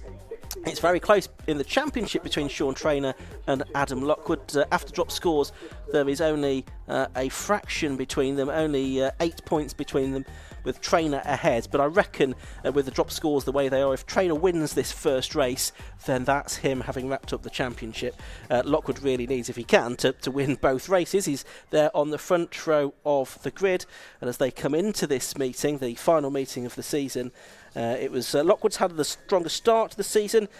Traynor stronger in the second half is the general theme of things. The red lights are on. They go out for 15 minutes of racing in the National Lighting Toyota MR2 Championship, and Lockwood crucially has made the best start of the race. He's moved into the lead ahead of Sean Traynor. Andrew Rufford in the Mark II car also gets away quite well. He might get ahead of both of them now. I don't think he's quite going to do that as they head into Redgate Corner for the first time. Everyone making their way through this right-hander. One car running a bit wide there. One or two cars running over the green concrete on the exit of the first corner, but it's Lockwood, Traynor, Rufford and Neil Stratton, whose transporter broke down on the way to Croft. Sorry, I missed the last meeting. He's there in 4th place, and it looks like it's then Ben Rowe in 5th. The Class B championship here, and I think even closer than the overall. Just a point after drop scores between Ben Rowe and Andy Rufflin, I reckon. So that is actually going to be even more exciting decider than the overall, because Sean Traynor's taken the lead already away from Adam Lockwood. So 27 back through. A big slide between for Traynor. Again, cold tyres on this opening lap, and Lockwood couldn't really make the most of that. Last year's champ, Lockwood, with the double one on the side of the car. So through they come in one big gaggle, and there's a gap between anyone at this stage. Traynor and Lockwood are going to be side by side, the two championship contenders, as Ian just explained. Lockwood needs to win to keep this championship going, really, and he can't get past there. Into the S's for the first time of asking. 27 Traynor then from 11 Lockwood, and through comes Neil Stratton into 3rd, leaving the two Class B championship rivals nose to tail as well. Yeah, Ben Rowe had a very good meeting at Croft last time out. 2 Class B wins there, and Ruffin didn't go so well. There's one car sideways. That's Daniel Bryant in the number 69 car at the Melbourne Hairpin. He loses a bit of ground. The ex-drifter, and he might have been just doing that just showing off. It's the two leaders then through the Goddard's Hairpin for the first time in this race. Up to the timing line they come. If it stays this way, Sean Traynor will win the championship. He's ahead of Adam Lockwood by about 1/3 of a second. Then Neil Stratton in the number 84 car is 3rd. Andrew Ruffin ahead of Ben Rowe as they battle for the Class B title in 4th place. And then in 6th position it's number 21, which is Dan Sylvester, who made his first appearance of the season last time out at Croft. And he was pretty quick there, but exited the second race in very spectacular fashion at Tower Bend as he ended up deep into the fields, having got airborne over the back of Adam Lockwood's car in that incident. But at the moment, these two out in front, Sean Traynor and Adam Lockwood, they've done most of the winning between them. Paul Cook did have a win in the first race at Snetterton, as off-road goes Vee Aldridge, I think that is, in the number 65 car. Yes, it is. That was the car that was in 13th position at the start of the lap, but it gets out of the gravel trap, I'm pleased to report, so the race will continue. That's right. Battles on for the lead and for 3rd position as well. Lockwood going with Traynor. He was at half a second slower than him in qualifying this morning, but he's not dropping away. Meanwhile, a big battle for 3rd, being led by Neil Stratton, the driver from Derbyshire, then at his local track, but Lockwood going for the lead. He's on the inside of Traynor, but not fully alongside, actually. So that's sorted out. But Andy Roof then, the West Midlands, I think into 3rd. He's got himself up ahead of Neil Stratton, and that means Ben Rowe's going to lose a spot because Dan Sylvester is on his outside. They're both not class cars, so it's not the end of the world for Rowe, but really Oh, he breaks it. Oh dear, oh dear, oh dear. Oh dear, he braked very late and he's collided there with Andrew Ruthven, whose car is spinning around. That was very strange that Ben Rowe braked quite so late as that. He was keen to get some positions back, but in the end he's managed to make contact with his Class B Championship rival. That's right. And Ben Rowe's braking very late again. That's Paul Cook in there as well, is it in the not? 26 car, yeah. No, not as high up as you might expect, but yeah, this has gone a little bit wrong, hasn't it? The Class B Championship battle, that's for sure. So Ben Rowe might have something overhanging his race. There is a third contender in there, which is Daniel Bryant, isn't it? So this... As we've got the 78 car, Jim Mew now making up some ground as well. Ali Topley, who's returning to the championship this weekend, he's in a Mark 2. We've seen him in a Mark 3 in the past. He got to 4th position, but now Jim Mew's gone around the outside of him at Hollywood to take 4th place. Topley and Mew gained 5 places on that lap, presumably with everything that happened at the hairpin. So Jim Mew can stay here, might be on for his best result. He's up to 4th now, ahead of Topley. Oh, he's made a mistake. Stratton's off the track on the other side.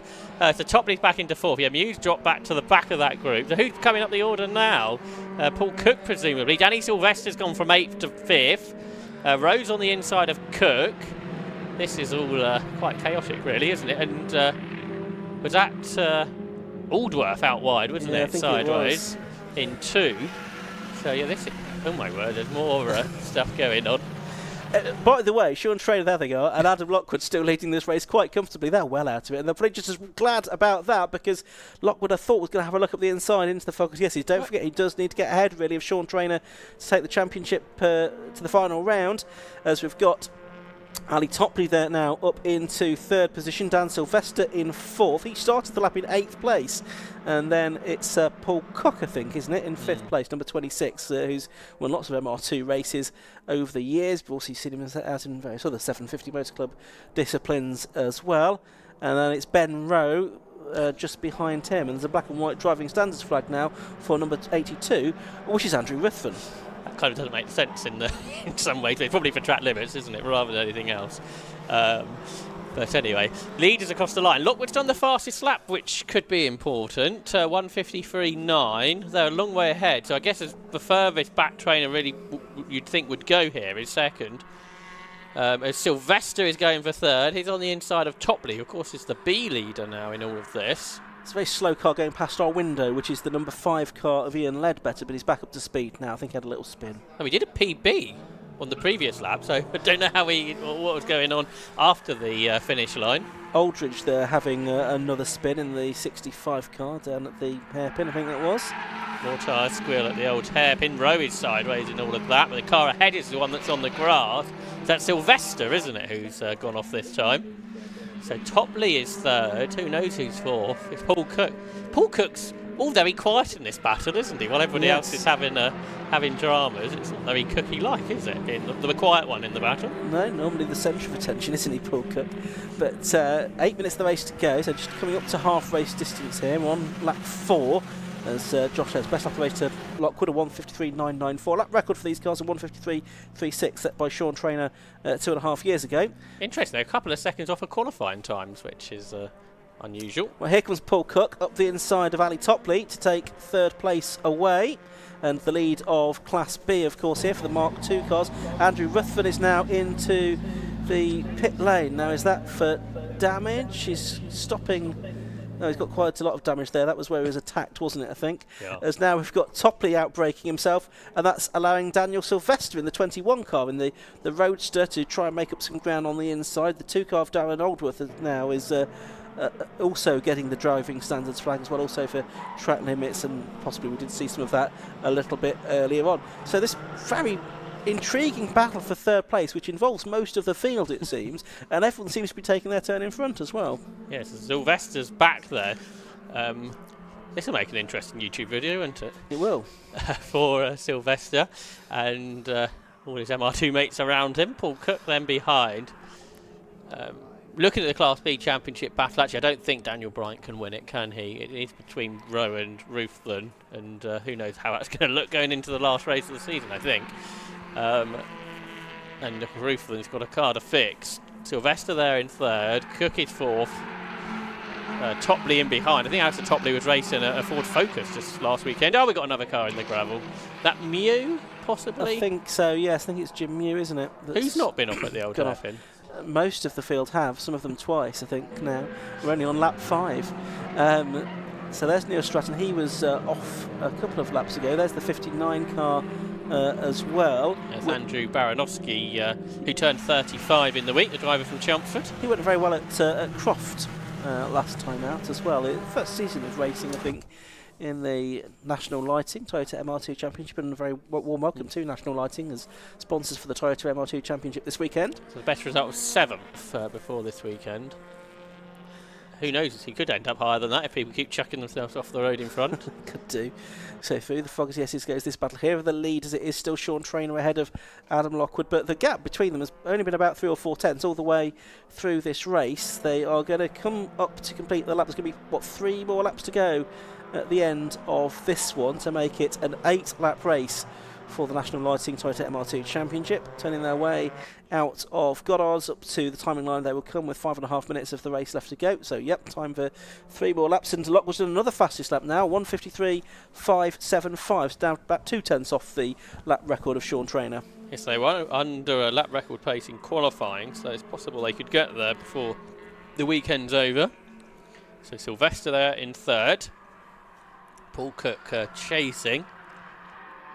Sylvester is as quick as the leaders. It's just that he's been off the road at half the time, so hasn't been on the in their battle. But could be later, and that could spice up the championship battle if Lockwood can keep it going into that race, which isn't guaranteed, I don't think, if he stays where he is. So he needs to get ahead, and that's what he's trying to do. And he's got a few laps left, with that being a possibility. There's Sylvester, who has Cook perhaps coming back towards him. Of course, Paul Cook leading Class B, the Mark II division. So the overall championship set by results from the overall results, and then there are individual class championships as well. And now is Lockwood going for the lead here. He is alongside Traynor, heading up towards the S's. And their wheel-to-wheel Traynor brakes later. He's on the better line into the corner. That can sometimes compromise your line as you exit the S's and head off towards the Melbourne Loop. So we'll see if that happens for Sean Traynor. Yeah, so 2 or so laps to go for Adam Lockwood to try and find a way through down to the hairpin, and Lockwood still very close to the back of Traynor's car, but not quite able to get down the inside into the Melbourne hairpin. He is the faster man out there, but only by 23 thousandths of a second. So these two very evenly matched this season in terms of roughly the same number of wins and podium finishes. It's been a really close battle between them, but Sean Traynor's had the momentum in the second half of the season. He's not been beaten since Cadwell Park. Adam Lockwood was the last time he won was at Snetterton back in, was that June, yeah. I think? Yeah, so quite a while ago now that Adam Lockwood last had a win. They go on to the penultimate lap of the race, still only separated by 4 tenths of a second. Both of them were a bit slower that time to the 154s, but they're well ahead of the next group of cars, from which Dan Sylvester has now made a bit of an escape from Paul Cook and Ali Topley, and there's another gap back to Daniel Bryant. Various drivers are getting driving standards flags. The 87 car now getting it. That's Neil Hurren, and also we had Tim O'Brien being shown the flag a lap or so ago. So this is the penultimate lap. For the B class, Paul Cook's been caught by Ali Topley, just half a second between them, and Danny Bryant and Ben Rowe were absolutely together at the line as well. Rowe trying to pick up some points if he can to keep a championship battle going into the final round. Obviously Andrew Ruther not scoring. So out of coppice for Sean Traynor.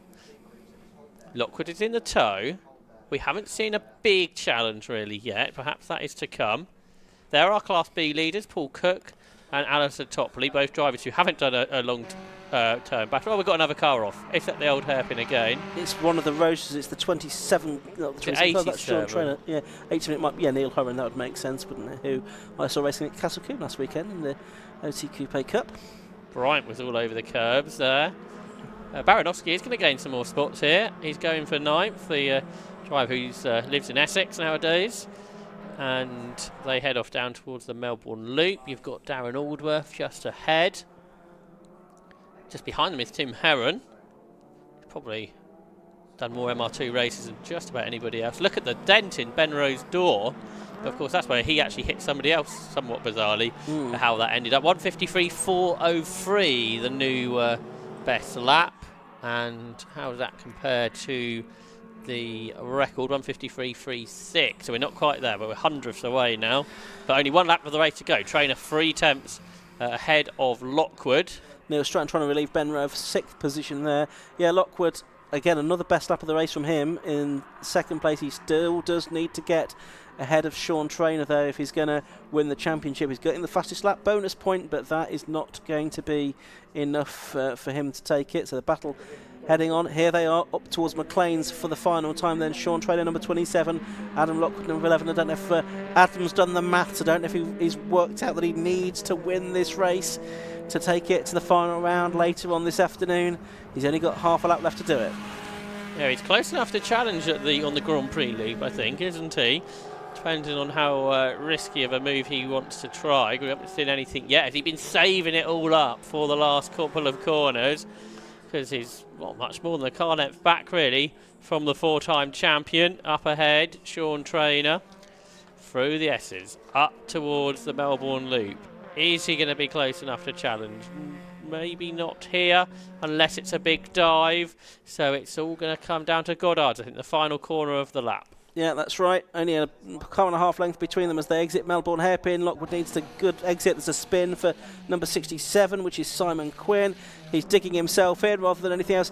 And we've got Lockwood not close enough to Sean Trainer there to do anything about him, I don't think. So they follow one another through Goddard Hairpin for the final time. So up towards the line, checkered flag is out. It's an 8th victory of the year for Sean Trainer in the National Lighting Toyota MR2 Championship, and that should be enough for him to wrap up the championship with a race to spare. Adam Lockwood only half a second behind. Sean Trainer doing a fastest lap on the last lap of the race, which is a lap record, beating his own lap record from 2.5 years ago. Dan Sylvester's third. Paul Cook wins in Class B in car number 26, head of 41 Ali Topley, and Ben Rowe, number 31, who was involved in that heavy incident on about lap 2 of the race. Then it was Neil Stratton, Darren Aldworth, Andrew Baranowski and Daniel Bryant completing the top 10 at what was an entertaining MR2 Championship race backed by National Lighting. Ben Rowe's car is obviously okay because he set a Class B lap record on that last lap of 1:53.486. But when Sean Trainer crossed the line, he basically did everything, didn't he? He won the race, he won the championship, he got the lap record. I don't think there's much more you can do when you cross the line to take the checkered flag. So an impressive run then from Sean Trainer this year. Of course, he just missed out on the title last year to Adam Lockwood in a dramatic championship conclusion. Yeah, so Ruthven there was a non-finisher, wasn't he? So, yeah. And Ben Rowe took points for 3rd position within class provisionally. So as far as that is concerned... fastest lap for Rowe as well. Yeah, okay, another point for him there. So he'll be, I think, 3 ahead with the way the drop scores work. Going into the final round, and if the result stays that way. That's right, and Ruthven will be starting near the back, fastest laps, and he didn't really do a fast lap, sets the grid for the later race. But like that incident, although Ben Rowe, I'm sure, I think was malicious, it was a mistake, and mistakes can be punished as much as anything else. Exactly. And that may be necessary then. Of course, being the 2 championship contenders in the class involved... there. It was a weird race, that, wasn't it? There were so many cars going off, which isn't particularly normal in MR2 championship races. But here are the cars that got to the end, and this is how they finished. 27, Sean Trainer, the winner of the race after 8 laps by 0.548 seconds. He got the win, the fastest lap, the class win. He's about to the class championship, the overall championship, just about everything. 2nd was number 11, Adam Lockwood. 3rd was 21, Daniel Sylvester. 4th was 26, Paul Cook. He won Class B for the Mark II cars, ahead of 41 Ali Topley and 31 Ben Rowe. He took 6th and 3rd in Class B. 84 Neil Stratton after an eventful race was 7th. Andrew Baranowski, number 59, was 8th. Then Daniel Bryan, 69, and Tim Heron, number 9, rounded out the top 10. Outside that, it was Jim Mew, Darren Aldworth, Jonathan Grimes and Aaron Laverty. Further back, Ian Letterbetter was 15th, Veer Aldridge 16th, Richard Dale 17th, Andy Williams 18th, Patrick Stoner 19th, and Maxine Nichols completed the top 20 at the end of an entertaining race for the penultimate round of the National Lighting Toyota MR2 Championship. One more race to come before the lunch break, and that is the F1000 Championship. That could potentially be decided before the interval. with another race to come for those cars later on this afternoon. And then a reminder that we get underway again after the lunch break at 1:20. We've got 2 long distance races this afternoon for the Galshocks 116 Trophy. They have a 90-minute race, and the Ski World Club Enduro Championship has a 2-hour race. Look forward to those later on, but we're now about to head down to the pit lane. We're going to get our top 3 drivers from the National Lighting Toyota MR2 Championship talking with Matt Suckling. Thanks, Ian. Yep, down here with an 8-time winner this year, as you said, Sean Trainer. Well done, Sean. I think you've provisionally done enough now to wrap up the championship. I think so. I mean, I'm not that good with maths, so we'll have to have a good look at it. But Adam's kept me honest the whole race again. Like I say, I mean, I don't think our lap times were great, but I was spending more time looking in my mirrors and looking where I was going. So, but yeah, if that's it, then it's been a long wait, really. I've been trying for four hard years in this car, 3 times runner-up. And a big mess up at the end of last year that I'd rather forget about. But none of these will let me. Well, you've done it now, though, by the looks of it, so well done. Right, cheers, thank you. And you did do the fastest lap on the last lap, which beat your previous record. Oh, that's good. But I think there's a little bit more in it, though. With the new track, I think there is a fair bit there. But so next race, if the championship's done, I'll see whether I can do something with the lap record a bit better. Go a little bit quicker. Well done, Sean.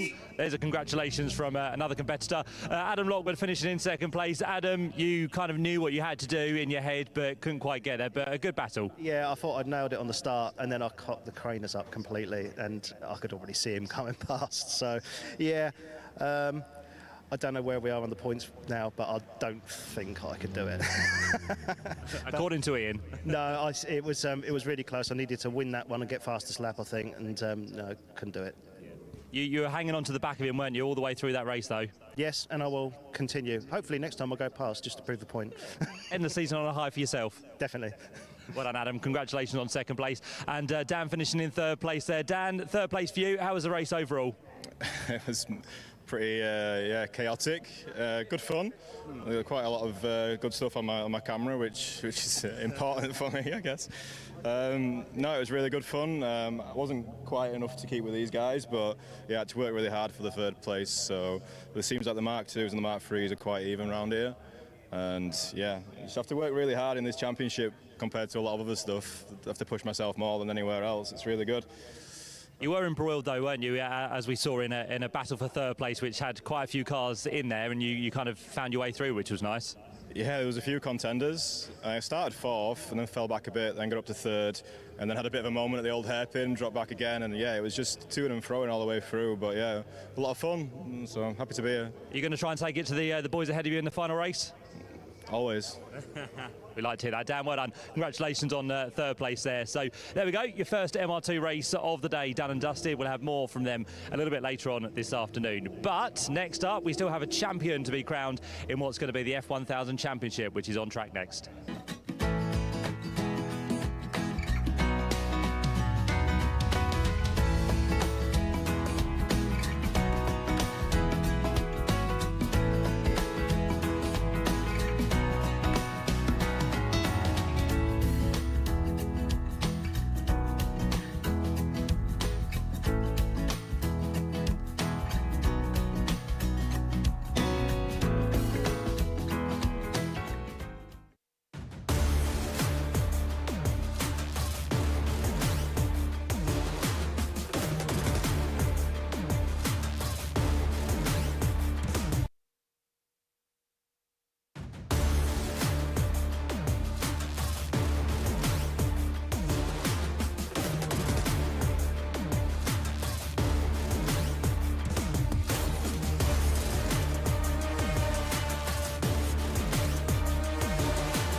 cars have just been released from the assembly area onto the circuit for the penultimate round of the Jedi Racing Cars F1000 Championship, where we have the championship that could be decided in this one. Craig Pollard, we reckon, just needs to take a 4th place finish. And you say Tom Gadd took the win, Pollard was 2nd, and Matt Higginson was 3rd. Here is the grid for this one. It's the top 10 from yesterday's race reverse. So on pole position, it's the number 14 car of Adam Walker, and besides him, number 88 is David Williams. On the 2nd row of the grid, it's number 19 Sam Satchwell and 17 Chaz Hyton. 3rd row of the grid, 42 James Cornell and number 80 Dan Gore. On row 4, it's 3 Tom Westworth and 83 Matthew Higginson. Row 5 is 92 Craig Pollard and yesterday's race winner, number 12 Tom Gadd. On the 6th row, it's 71 Zach Palmer and 33 Lee Seagraves. On the 7th row, 22 Chris Keir and 37 Mick Frith. Row 8 is 77 James Hills and 24 Bert Chapman. The 9th row, 15 Dane Christensen and 89 Mark Betts. And the 10th and final row, 5 Rob Wellham, the man that can still just about stop Craig Pollard from winning the championship, and number 9 Ryan Thomas. But Wellham, who stalled on the grid yesterday, failed to finish, needs to win both races from, in this case, the back of the grid. But his car, well, he was just being pushed by a marshal, I think possibly just to make sure he was in his right grid box. There might be a car missing ahead of him, possibly, on the grid. We'll check whether anyone's missing. If it is, it would be Dane Christensen's number 15 car. But yep, Josh Barrett with me. It was Tom Gadd as the green flag lap gets underway, but not particularly well for Adam Walker. An entertaining race yesterday, which Tom Gadd took in the end a fairly clear win. Yes, but with this mixed grid and then our two quickest drivers in the earlier race, Pollard and Gadd, now this time together on the grid. Pollard started about where he was actually starting today, I think, yesterday. So an interesting race in prospect, I would imagine. It's obviously very difficult for Rob Wellham to keep the championship alive here, so really it's about looking forward to an exciting race for the fastest cars racing today. These Jedi Mark 6, 7 single-seater motorcycle engine cars with a good grid. I think one of the best grid of the season, and mixed grid obviously with that reverse grid, with Adam Walker on pole, the driver from Leeds, who finished 3rd in the championship in his 2nd season in 2007. He's been racing in the championship so many times. He was 3rd in the championship in 2018 too. As you can see on your screen, Lee Seagraves is making his debut. He's out there, but he won't be appearing on our timing screens because he's not got a working transponder. He was warned about that yesterday. But yeah, Walker on pole. Alongside is David Williams. I think some of those at the front may be passed quite quickly by others because there was a bit of speed differential. So you've got Gadd, who won yesterday from 10th, the 27-year-old from Lincoln, maybe in his last day in the car. He's been racing since he was 7 in karts. He had 13 years of karting before going car racing, won locals in 2019, won this championship last year, can't win the championship this year in the Team Sellers Racing Run Car and Race Weekend. His dad, Michael Gadd, a big factor behind the scenes as well, and he starts alongside Craig Pollard, who could become a double single-seater 750 Motor Club champion. Not many people have won 2 single-seater championships with the 750 Motor Club in, but Craig Pollard potentially could do that today. Yeah, he could do. He was V champion a couple of years ago, and in 2018 I think it was, as well, in 2 different cars. And just to say, 4th place would make absolutely certain of it, but if Rob Wellham doesn't win this race, then whatever happens to Pollard, he'll be champion. So an interesting race in prospect. It's going to be a 15-minute race once again. As Josh says, we've got Adam Walker on pole position. He's at the front. He's a trained driver by occupation, so it's kind of reassuring that he's there at the front. And he'll be hopefully staying there from his point of view. He's got David Williams next to him on the grid, Sam Satchwell and Chaz Hyton, who had a best result at Croft, a 2nd place at Croft last time out. He's there on the outside of the 2nd row. James Cornell, he's shown some speed recently, including yesterday, lining up on the inside of row 3, the number 42 car for the driver that commutes from the United States to race. And as we said, Dan Gore as well on the outside of the 3rd row of the grid. Partially reverse grid always makes for entertaining racing, Josh. Yesterday, Gadd and Pollard were a second quicker than anybody else, and the 2 on the front row were a couple of seconds on that mid-pack. So you'd imagine that mid-pack would be moving through pretty quickly. Clennell's late arriving, and now everyone needs to move forward, I think, into their correct positions. So hopefully everyone does end up in the right places. Oh, they're doing a similar thing on the right side, though, as well, actually. So for the front runners, they're going to be sitting there for a while with their slick Hoosier tyres losing temperature potentially. I think we're about to go racing because the 5-second board has been shown, even though we're pretty much there now. Yeah, ready for the off then. Red lights go on. 15 minutes ahead of us, and the lights go out. But again, it's a slow getaway for Adam Walker, so the train driver no longer at the front. It's David Williams that takes the lead of the race. Sam Satchwell is second. It's James Clennell on the inside, Chaz Height on the outside. Dan Gore trying to go between both of them, and he does so in the Metal Cars run car. He runs a little bit wide on the exit, not as wide as some, including Tom Gadd, as they make their way through Redgate and Hollywood for the first time. But it's David Williams leading, Sam Satchwell second, and James Clennell third. Wellham's got 8 places already from the back. Well, that's a very good start to the race for him. Higginson also making some progress in the green disc lock entered car.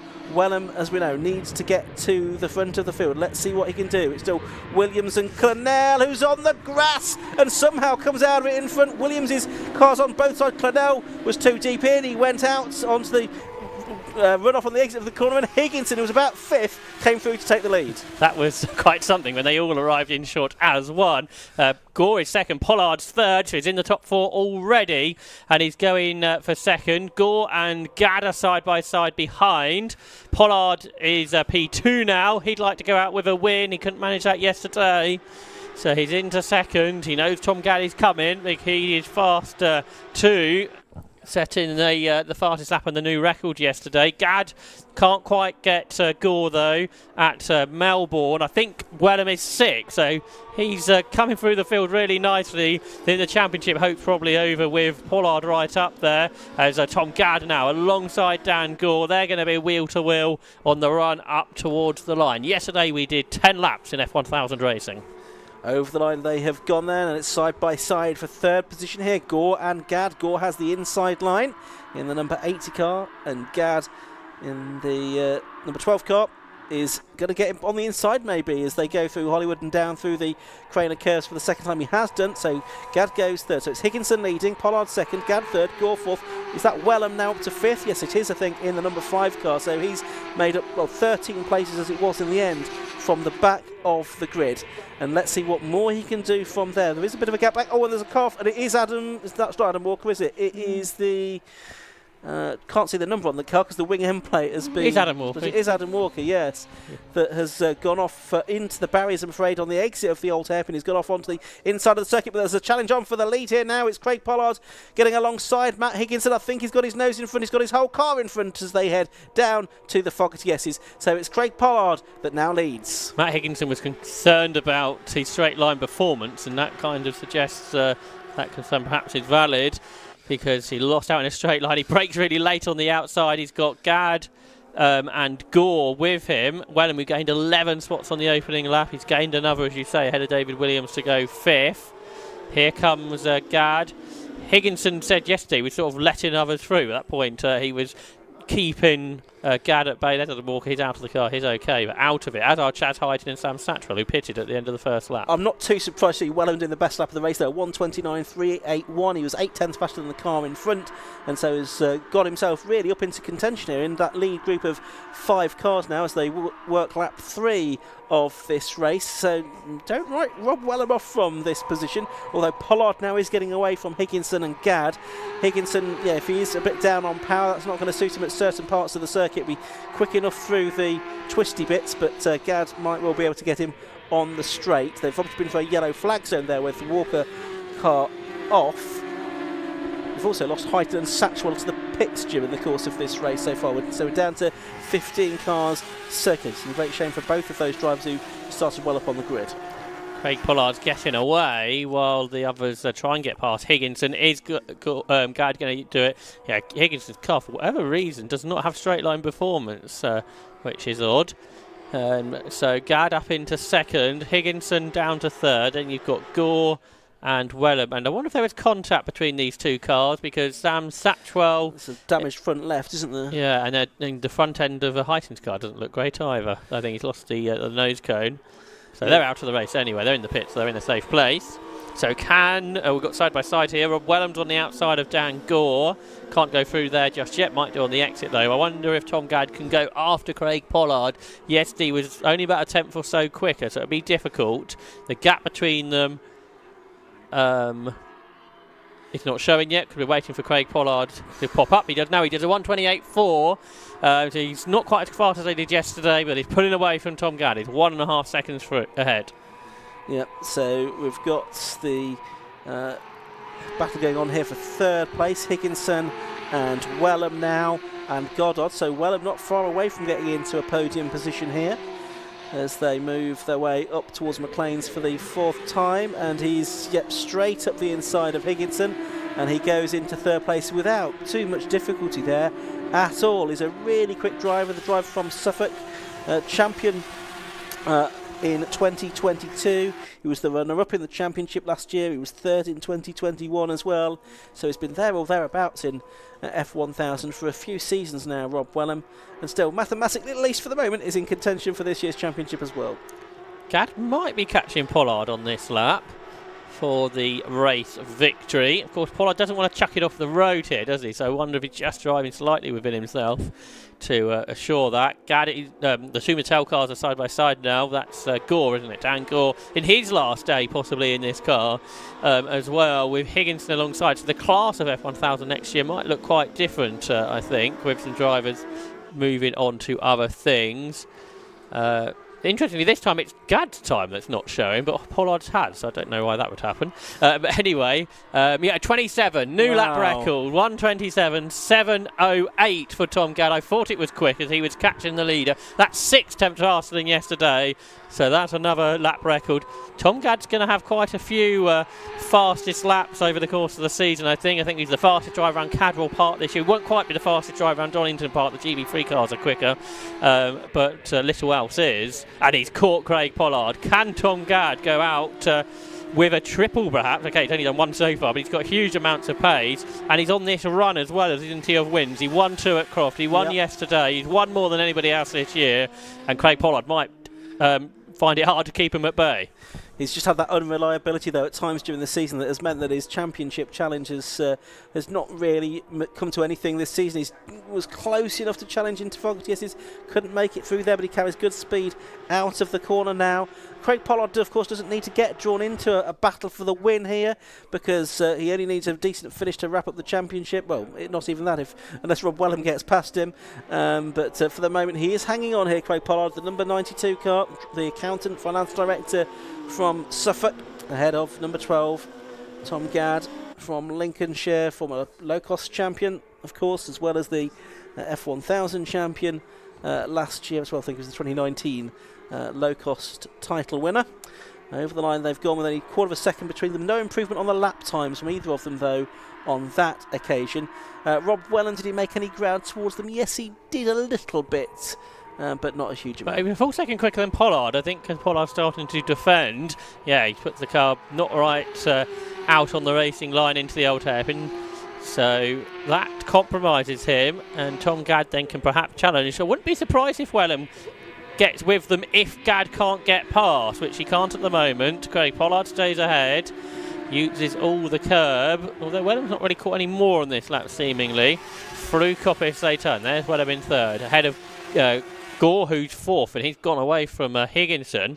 Gore's not much lower than Wellham either here, so Dan Gore going well in his last weekend in the car. Here comes Tom Gadd, though, on the inside into Craig Pollard. Pollard, I think, lets him have it once he got alongside, and through into the lead of the race goes Tom Gadd, looking for that extra victory. Maybe Pollard fighting back, though, had a better exit, but can't get him back through, so it is Tom Gadd ahead.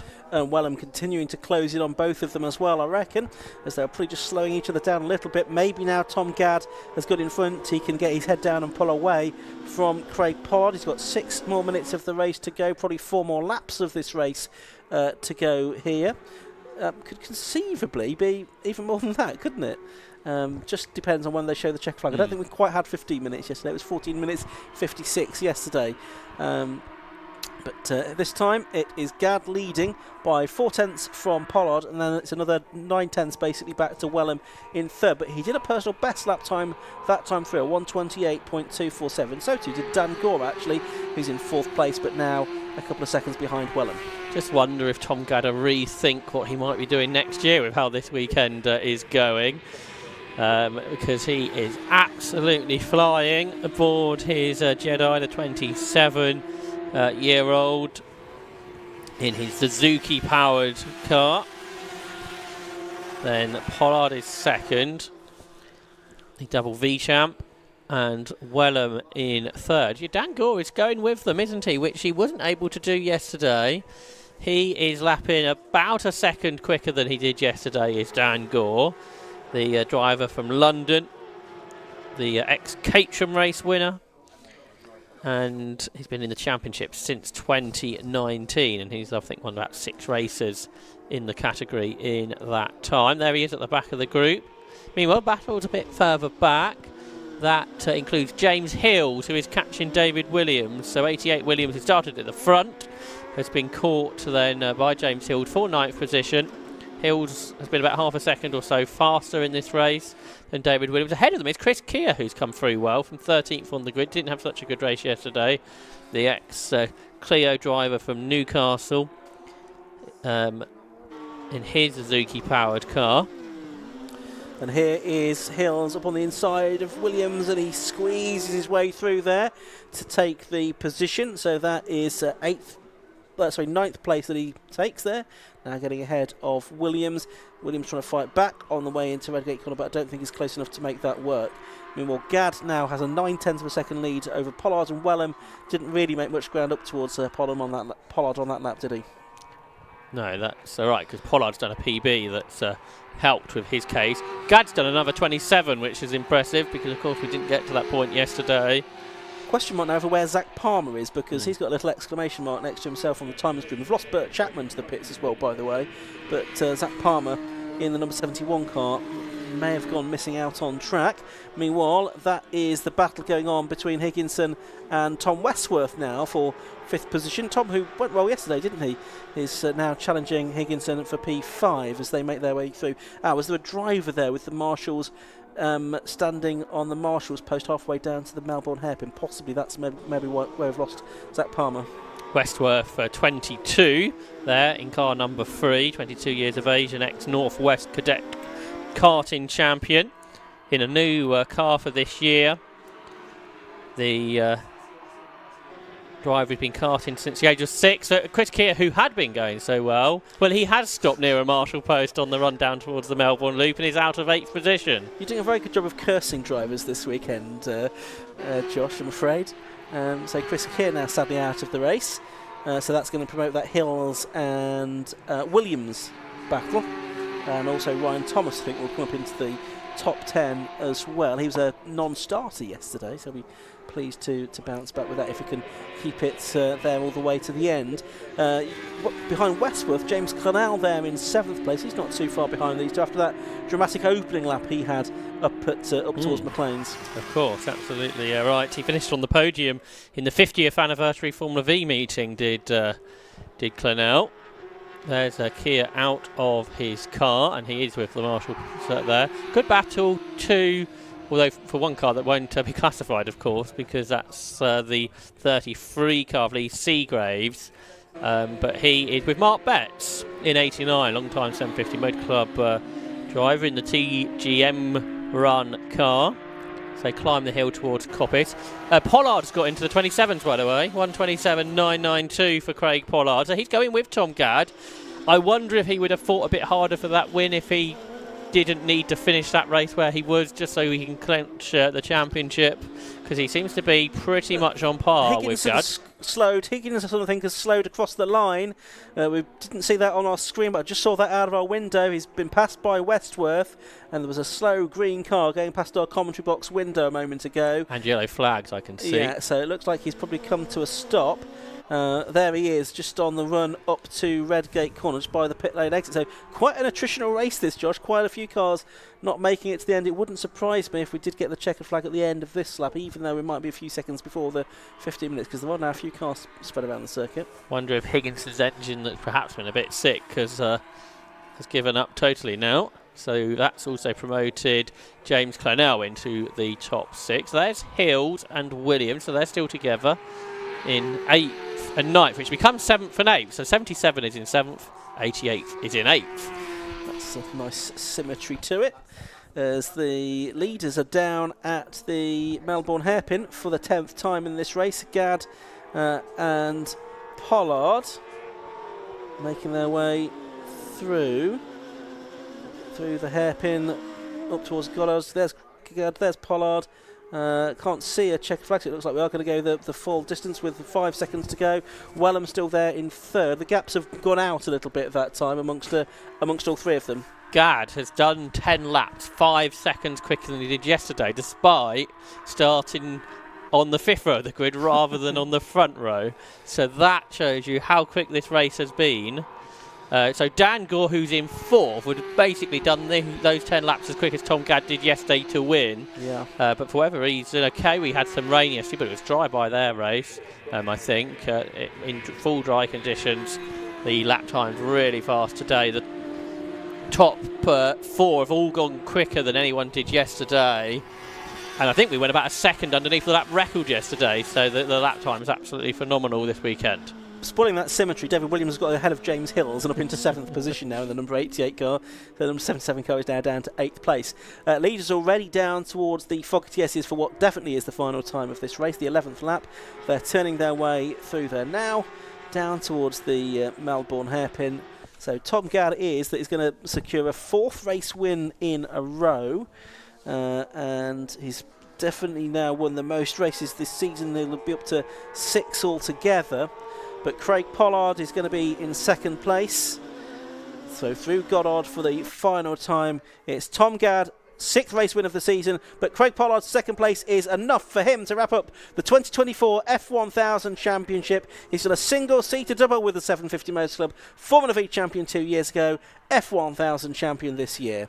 Rob Wellham, number 5, takes 3rd place. A great drive from him from the back of the grid. Number 80, Dan Gore, takes 4th position. Tom Westworth just going across the line now to complete the top 5. And James Clennell, after an eventful race for him, he finishes in 6th position.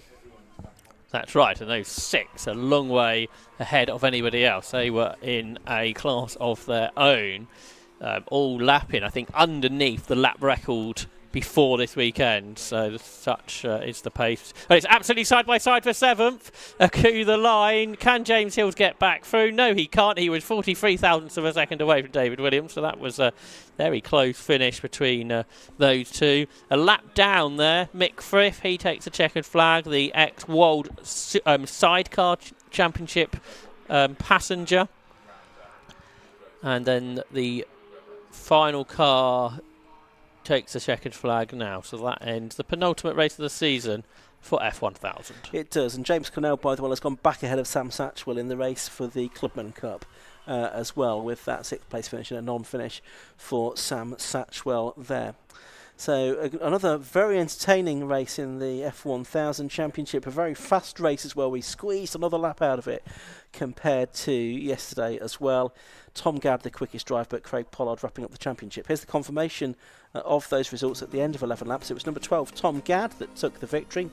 From number 92, Craig Pollard in 2nd place with just over 1 second between them in the end. 3rd was number 5, that was Rob Wellham. 4th was the 80 car of Dan Gore. In 5th position was number 3, Tom Westworth. 6th was 42, James Clennell.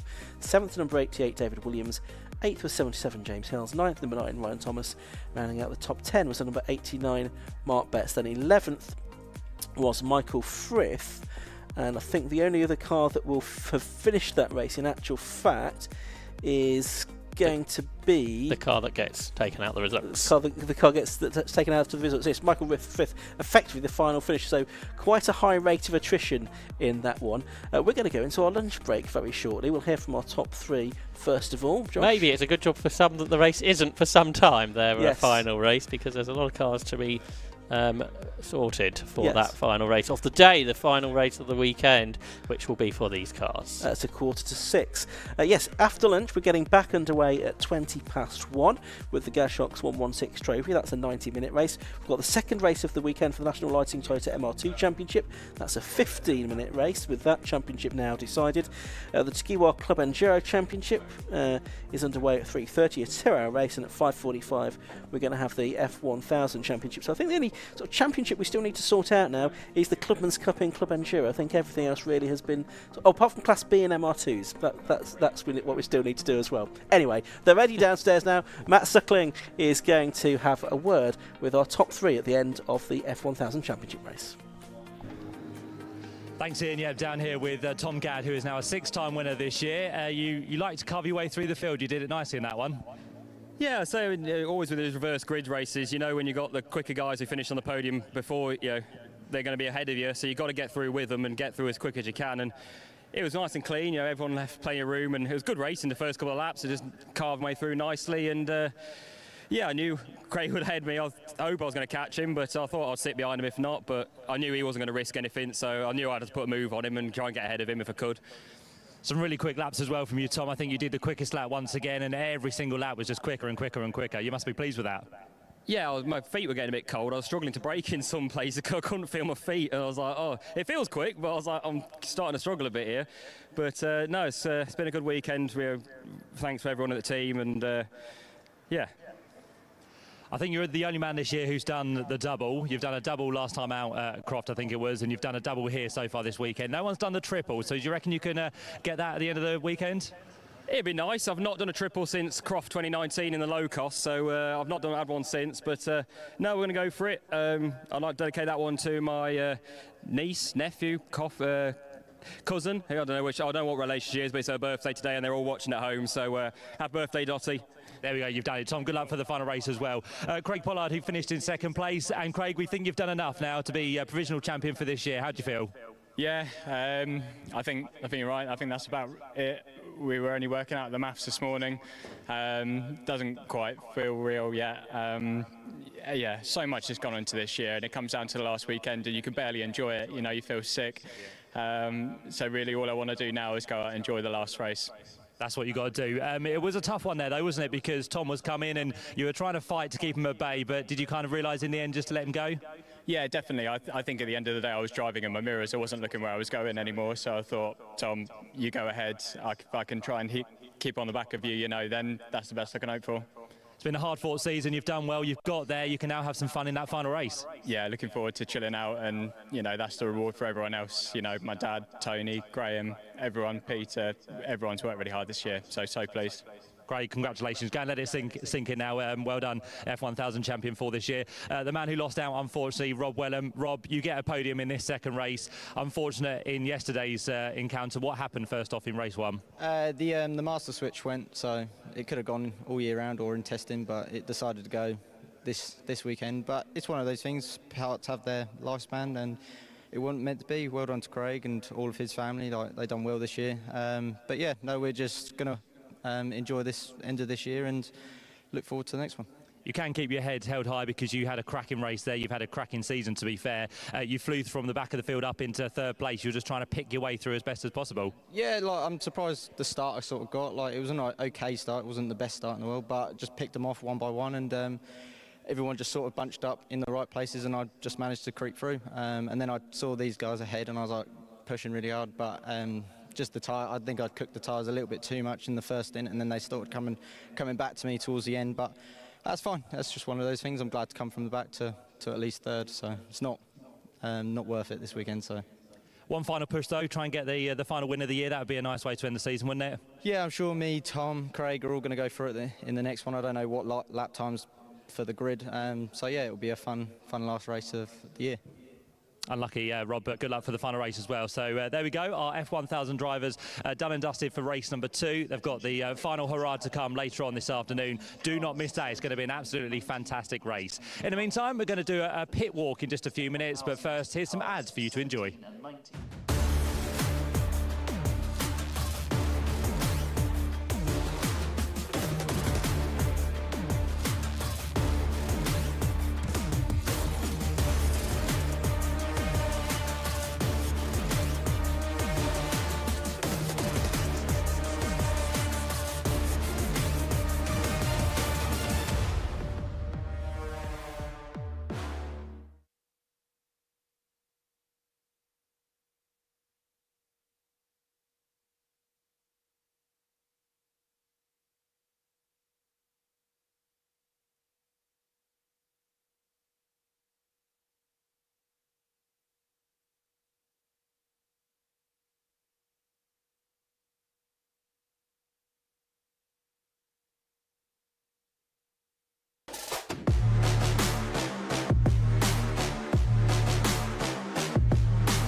So during the lunch break here at Donington Park on the Championship Finals weekend, we're going to try and find some people to talk to down here in the pit lane. But as it is lunchtime, there's quite a few people that have disappeared. But we'll take you through and see what we can find down here in the cold pit lane we have for today.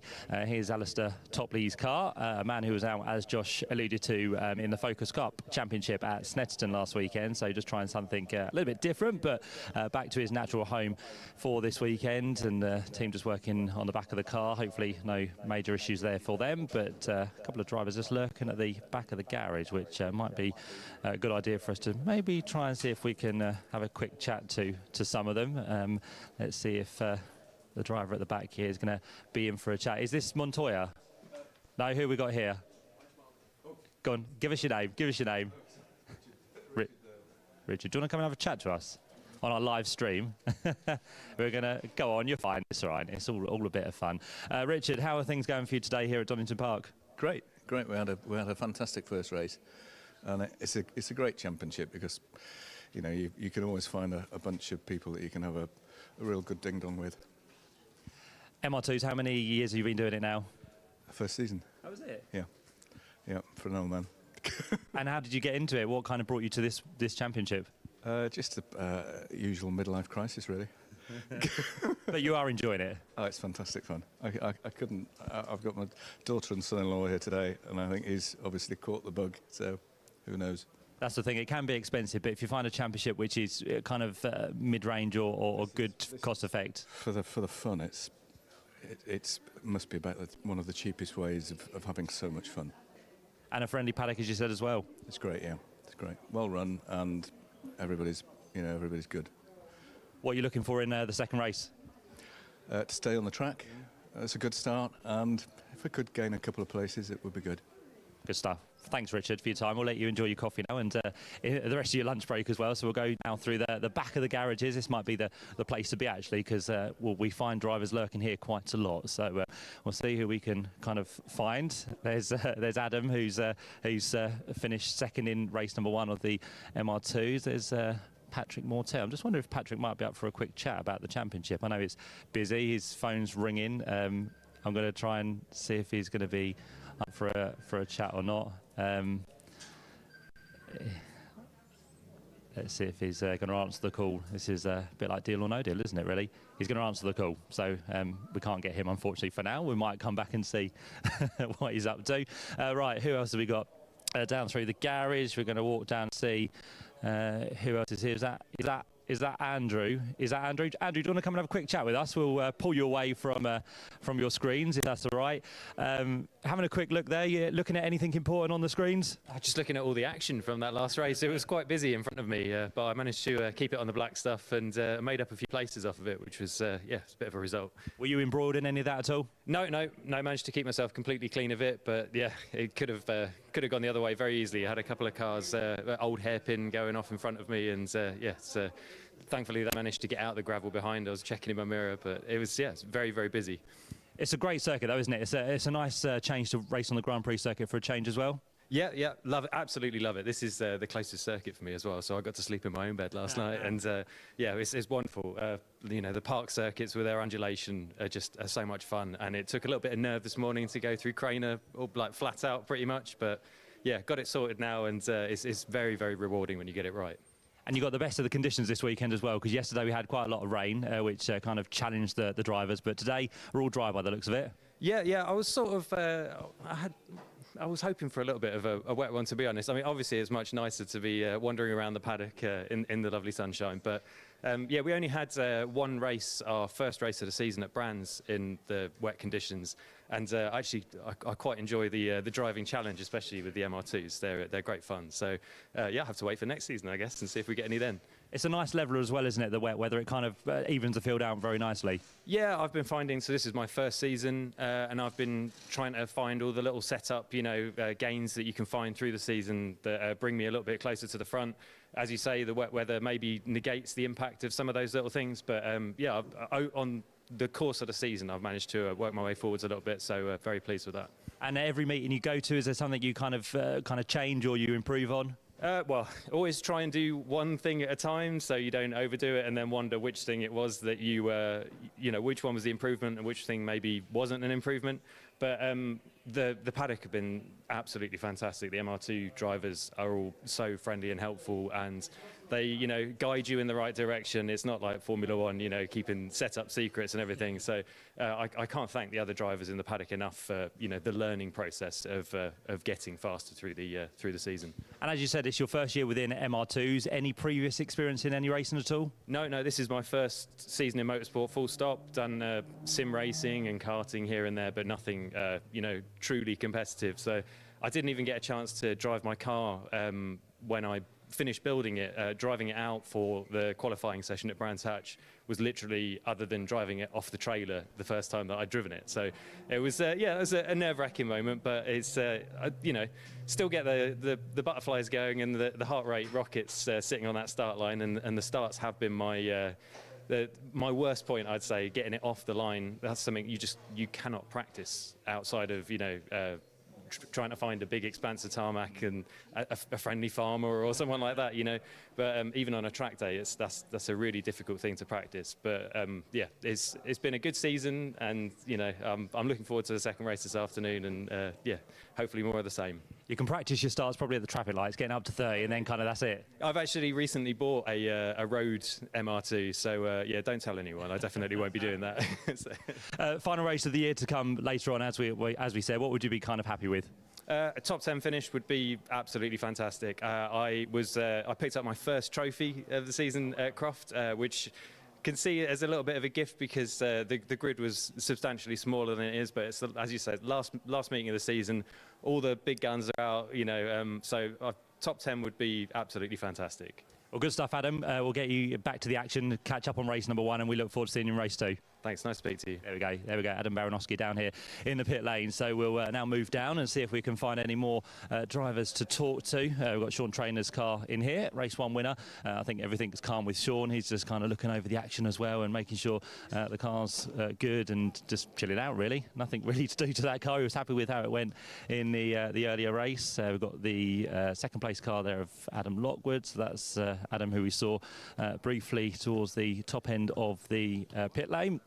As we move further down, we've got some more MR2s as well, just having some tinkering being done, which is all the usual things here, making sure every setup is absolutely perfect. And of course, from race 1 into race 2, they can learn a few things and make sure that everything is all right. There's a bit of work going on in this garage, so this might be one to walk into and see what's been going on. We've got the 82 machine here of Andrew Ruthven. You can see Andrew is working quite hard to get repairs done on the right hand side of the car, and this is normally what happens. A driver becomes a mechanic as well in this sort of club level racing. So Andrew working hard to get that car sorted, and we've also got the number 31 machine of Ben Rowe, which is having some work done as well on the left hand side of the car. So again, looks like the people are getting stuck in to make sure all the modifications, if you can call them that, or just to make sure the door shuts by the looks of it. So team working hard to get Ben's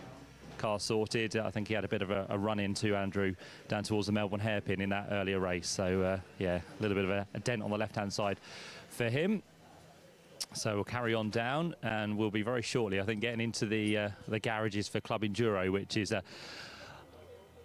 one of those endurance races we look forward to later on today, and that's going to be a 2-hour endurance race to end the season. We've got one of the magnificent looking BMWs, which wasn't out yesterday, but looks like it should be out for a run today. So the team again just working hard to get everything sorted on this machine.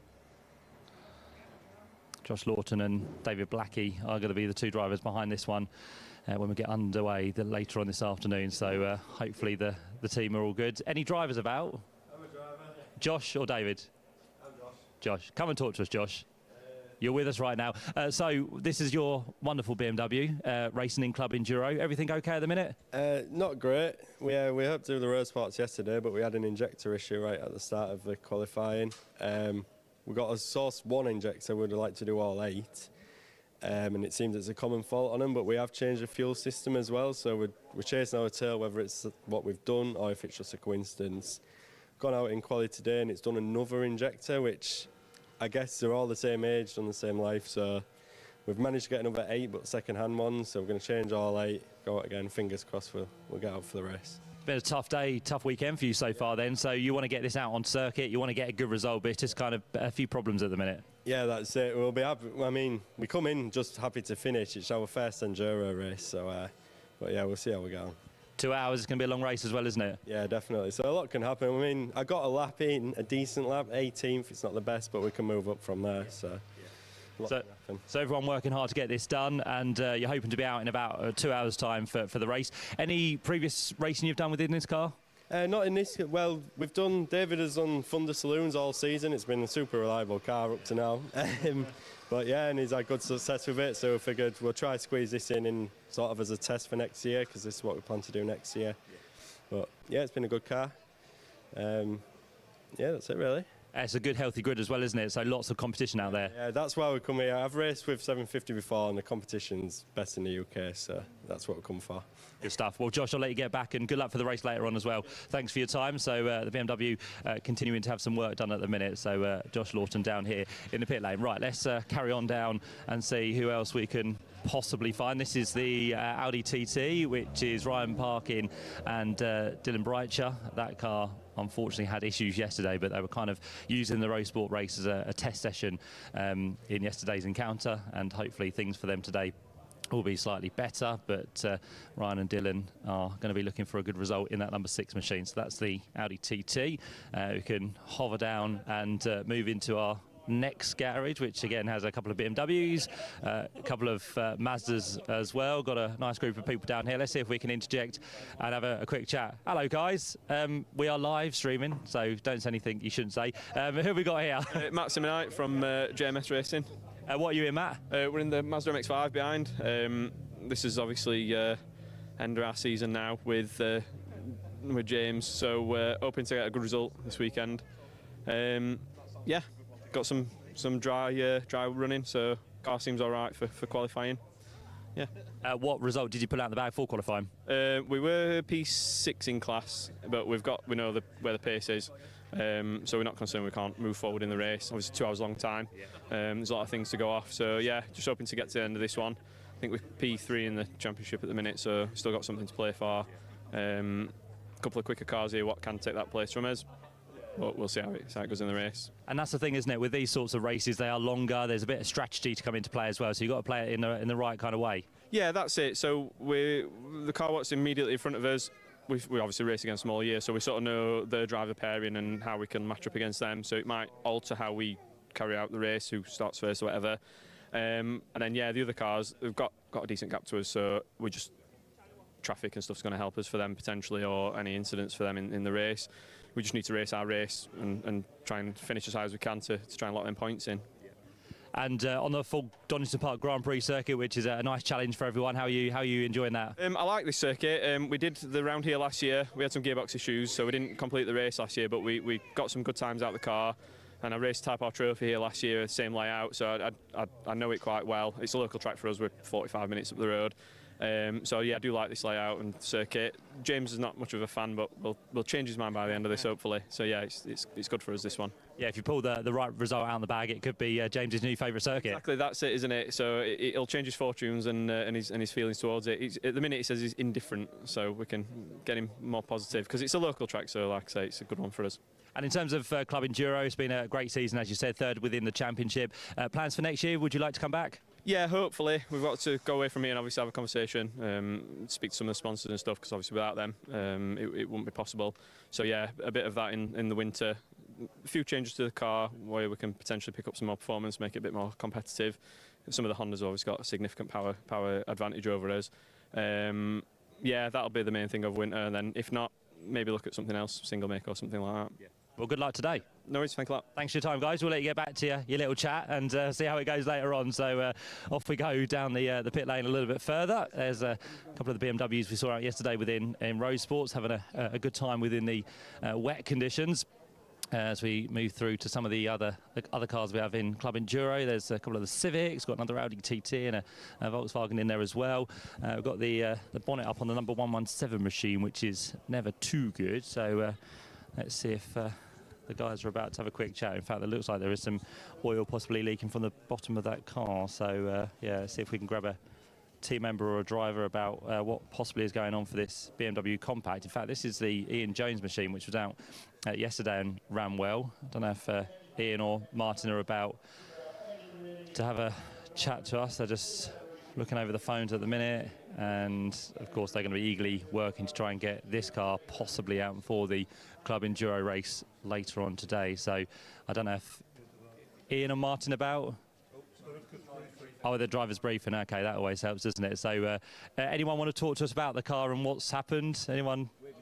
Okay, you're just looking over it. Okay, that's fine. So yeah, we'll let the guys crack on with the work there, and yeah, all the drivers now heading off to the Club Enduro briefing session, which is not good news for us because it does mean that all the drivers we want to speak to have disappeared. So what we might do is we're going to have a quick break. We're going to have some ads for you once again. We'll head on further down into the paddock and see if we can find any more drivers before the lunch break comes to an end here at Donington Park. So we'll be back with you in just a few minutes.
So we're back down here in the pit lane once again, and we've managed to find this time Patrick Mortel, who was on the phone when we tried to collar you earlier at the top of the pit lane. But Patrick, just a word about this year's championship for the Toyota MR2. It's been another great season, another great grid. Yeah, another fantastic season. We've had a few races where the numbers haven't quite been where they were before. But close battling throughout the grid and down to the wire at the end of the season in both Class B and C.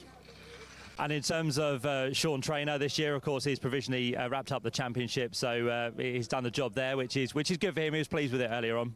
Yeah, I think it's the 5th time he's taken the championship on and off. Obviously, he doesn't win it every year. We have other people that come in and take it from him, and he was very, very close to it last year. But I think Adam just got it again right down to the wire, last lap of the last race. But yeah, you know, well done to Sean. We've had a quick chat with some of the MR2 drivers actually, and some that are brand new to the championship this year, and they've kind of praised how good a championship it is and how cost affordable it is for people to come into as well, and they're really enjoying it, and that must be nice for you to hear as well. It is good for us to hear. I mean, my primary concern with the MR2 championship is that people come here and they have a good time. I mean, we're all here to race, and we make sure the racing is clean and fair and that the cars are as affordable as they can be. I mean, motorsport isn't cheap, but I try and keep the regs as simple and easy to follow. And we don't like checkbook racing. We like people to come along, everybody to be the same, and just have a good time. So we're here at the final round, Donington Park. One more race to go later on. I think everyone's going to be looking forward to that and see if they can take the last win before the end of the year. But then, of course, everyone's going to be looking to next year and what the plans might be. Anything kind of on the horizon yet? There's a couple of things that I'm looking at that may expand the MR2 Championship a little bit, but beyond that I've had lots of interest from people building cars again. There was a bit of a hiatus on fresh cars coming in, people were just buying older cars, but no, there are people building cars up. A lot of people are watching Dan Sylvester. Obviously he has his own YouTube channel and he's been talking about his racing experiences, and there's a lot of guys that have joined us this year, some more guys coming next year that have been inspired by Dan to come along and get stuck in.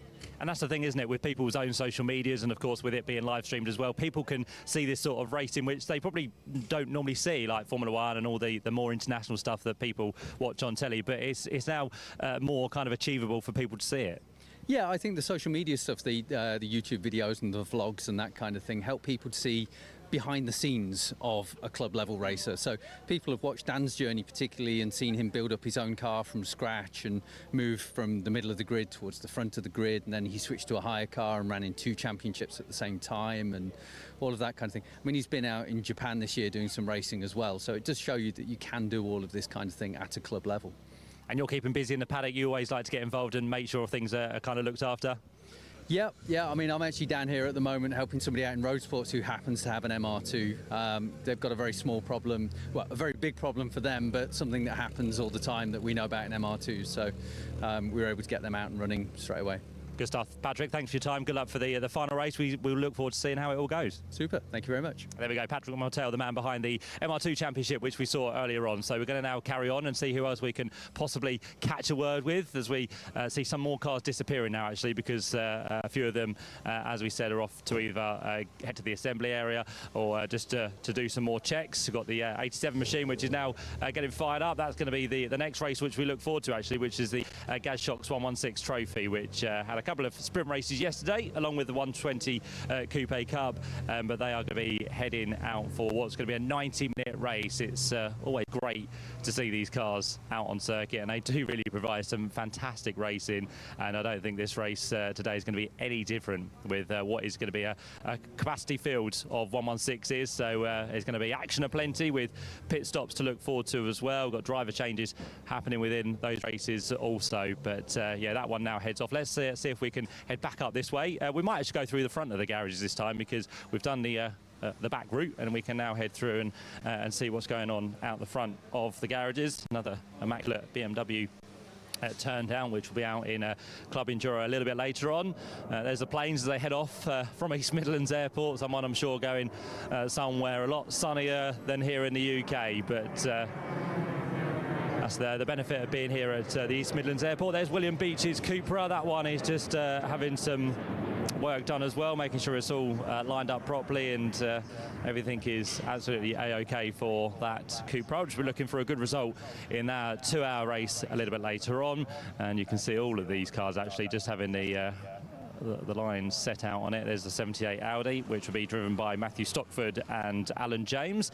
Alan James, familiar name with people who have followed touring cars over many years ago.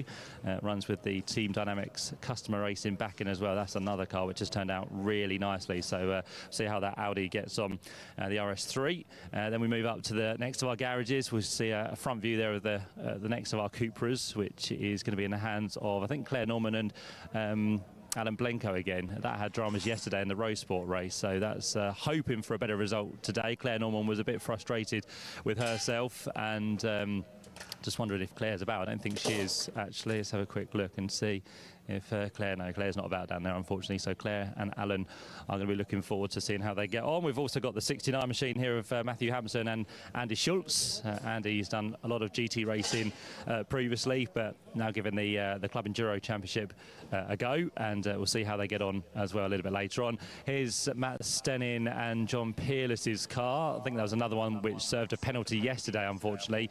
That was one that didn't quite come into the pit box as it should have done. And just looking down the back, again, Matt and John are not here because they're up at the driver's briefing, so that's a shame. In the background you can see the number 9 machine of Kiefer Del Piero and Ethan Simmons. That is another Civic which runs under the same banner as John Peerless and Matt Stennin. Then we have the number 22 machine, the green machine of Paul Browse and Luke Browse. That went really well yesterday, actually. I think it finished with inside the top 5 of the Motorsport series. So a change of number for today. 221 becomes 22, and that one will be looking again for the best of results as possible. And now we go to a more iconic car. Look at this, the BMW. We've got a couple of BMWs, actually. The first one you can see is the number 66 machine, which is Jonathan Hayes and Paul Sabini. That's the 318 version, but the one next door is absolutely beautiful. This is the 171 machine, which I'm sure needs to be looked after as much as possible because it's, as I said, immaculately turned out, nicely polished as well. For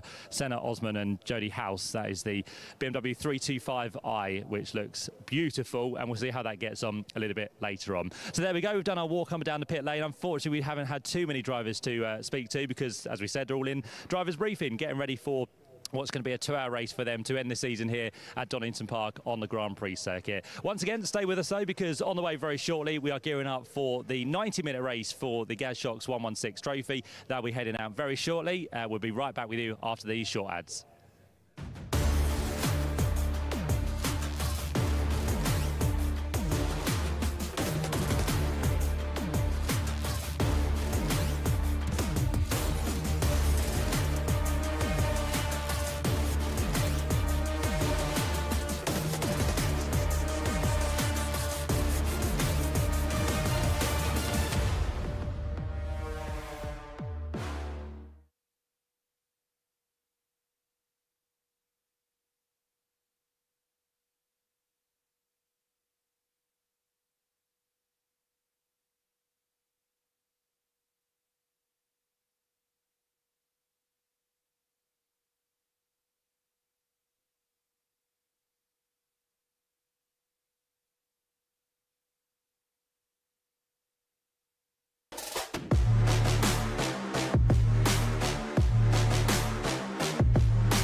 So welcome back after the lunch break. We've got 4 races still to come for you this afternoon here at Donington Park. This race meeting organised by the 750 Motor Club.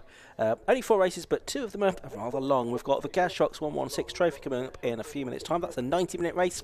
We've got the second race of the weekend for the National Lighting Toyota MR2 Championship, which is its concluding round of the season. The Ski World Club Enduro Championship, which is a 2-hour race, and then the F1000 Championship to conclude the weekend's racing here at Donington Park. My name's Ian Soman. I've got Josh Barrett with me here in the commentary box. We'll hear again from Matt Suckling down in the pit lane during the course of the afternoon's racing, not only after the races but also during the course of the 2 endurance races, catching up with drivers and teams as the race goes on. A big grid of cars then for this first race of the afternoon for the Gasshocks 116 Trophy. The cars coming to the grid now, and the first car to arrive on the grid is not the one I was expecting to be right at the front. That's a different car lining up on pole position to the one that we've got, so I'll just see if there's an amended grid. No, I don't think there is. So we've got the wrong car that's arrived on pole position. Let's go with what's on the screen. On the front row is going to be 209 starting the race. In that car is going to be Will Abraham, and besides him is going to be the 21 car, which is Sam Carrington Yates. No, right, okay, it's 228 James Waring, I beg your pardon. On the second row of the grid it's going to be 252, which is James Dunn, and 173 Matt Priestwood. Third row of the grid is 21, that is Sam Carrington Yates, and 888 is going to be started by Nigel Greensall. On the fourth row of the grid it's the 71 car of Jack Godden, and the 80 car, which is being started by Oliver Smith. On row 5 it's 151 Peter Keane, and 121 started by Luke Fox. Row 6 is Samuel Copeland on his own now in car number 87, and 104 Ben Dobbs. Row 7 of the grid, 25 is Ethan Hall, and 86 is Peter Brand. Row 8, the 34 car being started by Lewis Tyndall, and the treble 4 car by Richard Phillips. On row 9 of the grid it's 187, which is George Healer, and 107 started by Dan Lavery. Row 10 of the grid, number 28 is Melissa Bexley, and number 10 started by Lewis White and Turner. Row 11, number 1 is Paul Offord, and 17 is Ross Riley. Row 12, 221 is started by Maximus Bicknell, and 73 by Theo Tibbetts. On the 13th row of the grid, excuse me, it's the 232 car, Jonathan Baker, and 50 Liam Brasitz. Row 14, 102 started by James Allen, and 55 by Lewis Charlton. On the 15th row of the grid it's the 321 car started by Jake Munsey, and 33 by Simon Udan. On row 16 of the grid it's the treble 3 car started by Damien Snee. 42 is going to be started by David Hornsey. On the 17th row of the grid it's 101 started by Will Tyndall, and 47 started by Connor Anderson. On the 18th row 31 is started by Sam Holman, and 247 by Jim Allen. Row 19 of the grid has number 89 Freddie Tatham, and 220 Andrew Partridge. On the 20th row of the grid it's number 106, which is Will St James, and 22 Ryan Kefferty. Row 21 has number 41, which is 103, I beg your pardon, which is started by Steve Lloyd. 78 is James Poole. Then on the 22nd row of the grid it's Harrison Compton Goddard, and number 14 Harry Hurst Grover. And then on the 23rd row that's the car started by David Watt, and in number 360, 83 is started by Ben Atwood. On the 24th row, number 40 started by Giles Carter, and 105 is driven by Carl Felton Solo. And on the 25th row of the grid, it's the number 9 car, which is started by Julian Howe. So 49 cars we should have. We've only got about the first 5 or 6 rows of them at the moment, and we have a few cars slightly out of position compared to the grid as we've just given it to you, which hopefully will get sorted out on the green flag lap. But still cars coming towards the grid, and not necessarily all of them in the right order. But we've got a 90-minute race ahead of us for the Gasshocks 116 Trophy. 2 mandatory pit stops. They have to be taken in between 15 and 75 minutes into the race. They have to be at least 60 seconds each, and that's based on the stationary time. Cars have to come into the pit lane parked at a 45-degree angle, and then pushed back out before they go back into the pit lane. There are a few drivers that have penalties to serve at the first pit stop, and those are as follows. There is a 10-second penalty to serve for number 34. That's the Toby O'Reilly and Lewis Tyndall car. There's a 20-second penalty for car number 209, which is Will Abraham and Scott Jeffs in this one, and also a 10-second penalty for the 252 car, which is that of James Dunn. Matthew Hycock would have had to serve a penalty had he in fact taken part in this race, but he is not on the entry list. He did though wrap up the 116 Sprint Trophy yesterday with a successful outing in the first race there. So it's going to take a few moments, I think, to get this grid sorted out, because we do have a lot of cars well out of position. I can see Matt Priestwood is halfway down the grid there, and he should be on the second row, so not quite sure how we've managed to end up in this situation, but there we go. Josh Barrett is alongside me in the commentary box. Good afternoon, Josh. Yeah, good afternoon, Ian. Unfortunately, the afternoon hasn't really started how we hoped it would. It sounds like people didn't probably get to assembly areas early as they ought to, and it's caused somewhat of a problem. So whether that means this might get a reduced race distance now, we shall see. Yes. Because obviously it's a tight schedule this afternoon with the light, and it's probably not as bright today as we would have liked. Luckily it's a lot brighter than yesterday ended, so that's probably helpful. But yeah, we'll see what happens, because this might take some more time to get cars in some sort of an order. Yes, before we go racing. Yes, I'm not quite sure how they're going to deal with this. Obviously, if drivers are late to the assembly area, then they should really join on at the back. But that remains to be seen exactly how this is all going to get sorted out. They were certainly given plenty of notice, 20 minutes notice before the race got underway to get to the assembly area. But of course, it is a big grid of 49 cars. We had 50 qualify. We can only start 49 here on the Donington Park Grand Prix circuit. Let's have a look at what's happened earlier on this season then in the 116 Trophy. This is the final race of the season, and it started at Brands Hatch. That was on the Indy circuit, wasn't it, back in the spring. Matthew Hycock took the victory there from Mac Priestwood and Anthony Seddon. Silverstone, that was the national circuit. That's not a race I saw, I don't think. You were there, Josh. Mac Priestwood took the first of his 3 wins there this season from Peter Keane and Antonio Almeida Souza. And quite impressively, Mac Priestwood took 3 wins in a row, which is a great feat, considering that you have to have a 30-second penalty at the first pit stop in 116 Trophy if you've won the previous round. So he won at Silverstone, and then he won at Alton Park as well.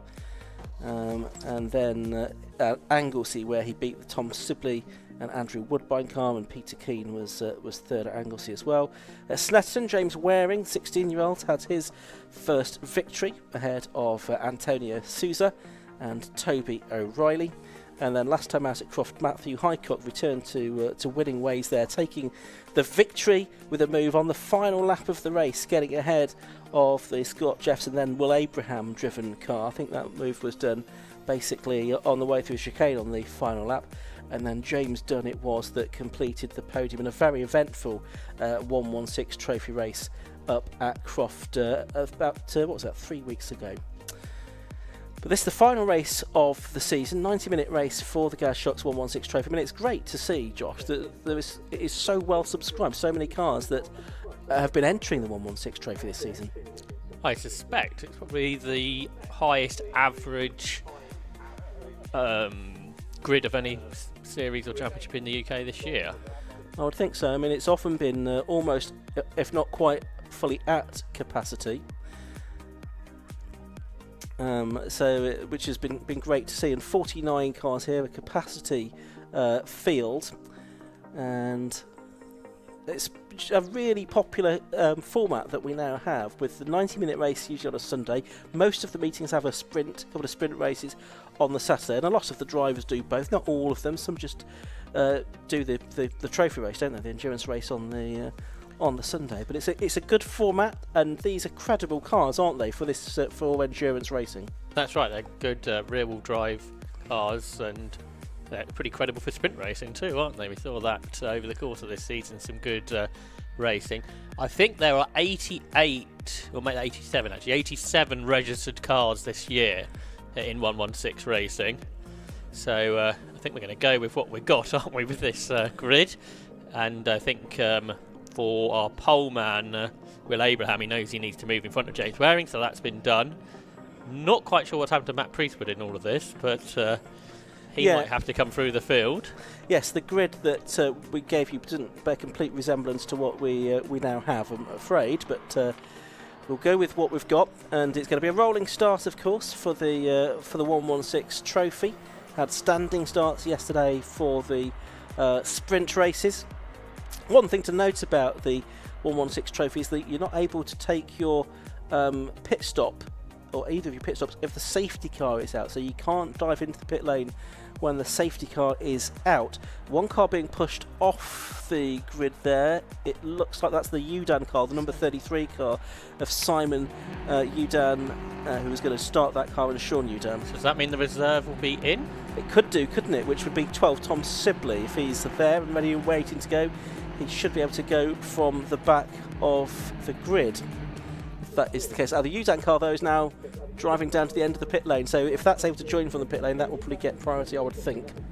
Yeah, anyway. Don't really know what happens in that situation, to be honest, anyway. I'm not sure if the Sibley car there anyway, is it?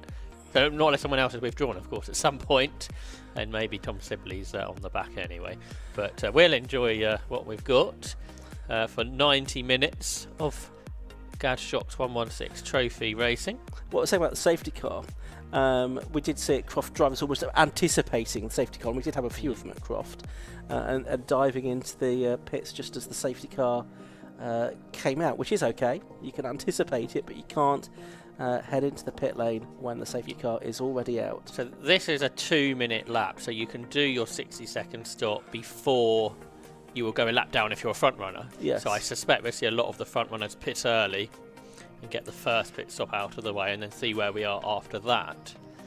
Because you say it's pretty strategical, this, and it's the first 116 Trophy race on the Donington Grand Prix circuit, I believe. Yep, no lap record for these cars. Obviously, we had lap time set yesterday in the sprint trophy, but they won't count as lap records for this 116 Trophy itself, the endurance races. Yes, we did, I think, a 1-1 yesterday with Matt Highcock, who's not racing today. We went slightly quicker than that in qualifying. The cars will be full of fuel at the moment to do 90 minutes around here, which on a 2-minute lap should be 45 laps, shouldn't it? But it may not work out like that. Yeah, we've probably got to knock off at least a lap or so for the 2 pit stops that the drivers have to make, and I'm sure there will be some safety car as well. With so many cars on the grid, if we get through this without safety car, I'll be quite surprised. See, there's a dent there in the door of James Waring's car, who's on the front row. He was involved in an incident in qualifying. So presumably his car's pretty straight though and ready to go.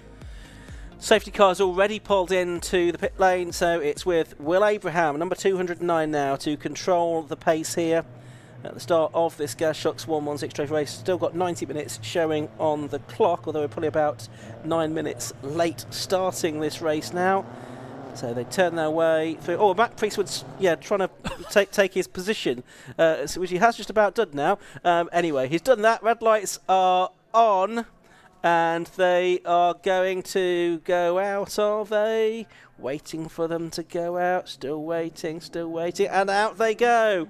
And it's a good start there by Abraham. He tries to repel James Dunn, who was attacking him down the inside line. You've got James Waring on the outside line. You've got the Treble 8 car with Nigel Greensaw aboard trying to go around the outside as well. Matt Priestwood is somewhere near where he was supposed to be on the grid originally. Oh dear. So they turn their way through, and James Dunn has collected Nigel Greensaw, and both of them have gone off into the gravel trap at Redgate Corner.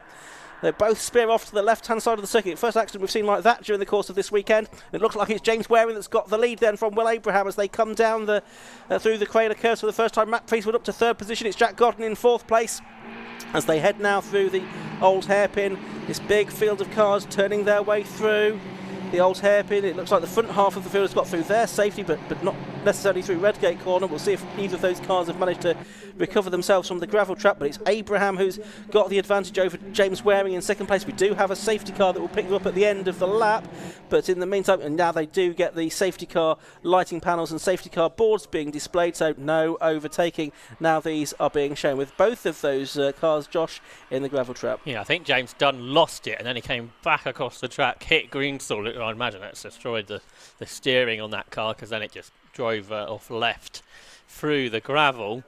And yeah, you said you thought there might be a safety car in this race, Ian. I'm not sure if you wondered if there would be 160 seconds in. No, that's quite early, and of course this doesn't affect the pit stops anyway, because you can't make your pit stop in the first 15 minutes in any case. So it just gives the drivers a chance to effectively have another warming up lap or two, really, after all of that. So the snatch vehicle is already on the scene. Of course, it's got 2 cars to recover. I think they'll probably just get the 1 car off to a position where it can be either drive away if it can, or be recovered and then go back to get James Dunn car, unless they've got another vehicle that can come and deal with that more quickly. But they're able to do this fairly quickly here at Donington. I was listening to a story earlier in the week, actually, involving Mark Blundell, and he said it's always good to become friends with the marshals, because if there's more than 1 car in the gravel trap, if you're friends with the marshals, they will recover you first. Because obviously they can get these cars recovered, they will be allowed back in the race if the cars are okay. And Nigel Greenstall's a friendly person, I think, and it's his car that's been recovered first, so we'll see if we can get Nigel back into the race. And that's the car he shares with David Hudson, isn't it? Who's the reason for the South African flag on the side of the car. So they're just going to get that out of the gravel trap, certainly onto the concrete runoff area if they can, and then they sort of uncouple that and then go off to recover the second car.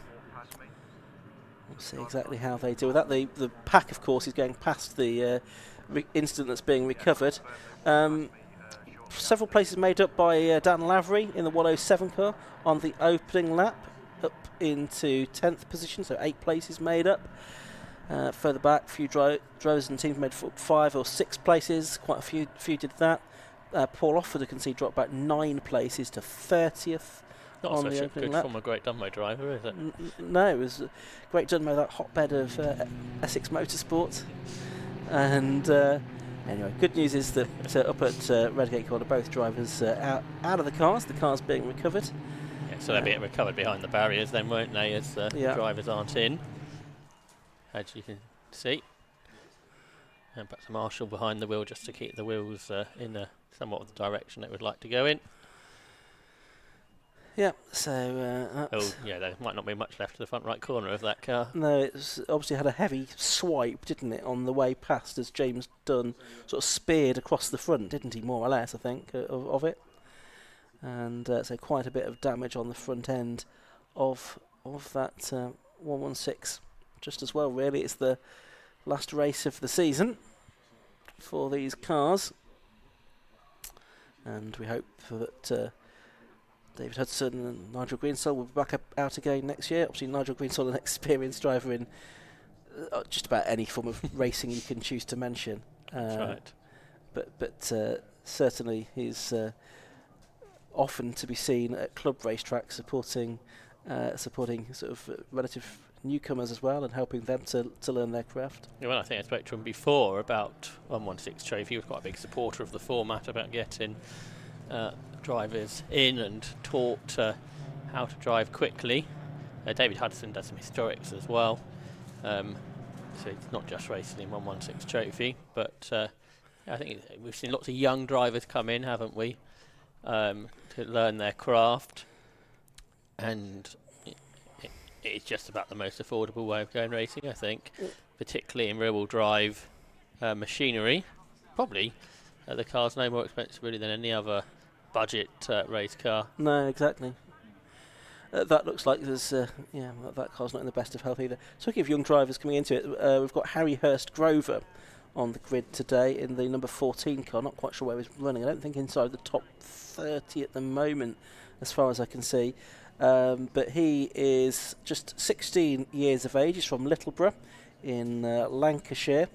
And it's his first weekend in car racing. So he's done 4 years in karts, racing for X-Kart in the junior and senior Rotax categories. He's supported here today by his parents, his sister and his grandparents, so hopefully they're having a good day. And he's also starred in Driven Dreams, a documentary about grassroots karting as well. So that's Harry Hurstgrover having his first 116 trophy race today, as we're watching the Clodhopper Racing James Dunn car, which was there towards the front of the grid, being recovered back to the paddock with a lot of gravel going with it. I think the marshal was asking James to try and get the wheel straight, but I think the front left wheel isn't really connected to the steering arm anymore. No, he can't do a lot. He can't do a lot with it. Unfortunately, there's bits falling off as he goes through. There's a bit of something attached to the wheel nut, bizarrely. Yes. Possibly a bit of Greensall's car. Bit of trim of some description has managed to attach itself to the wheel.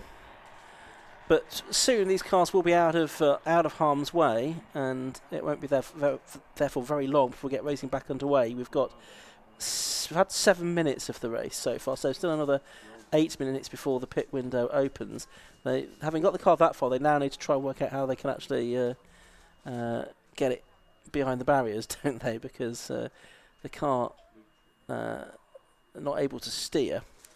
So that's the problem we now have in trying to recover that number 252 car.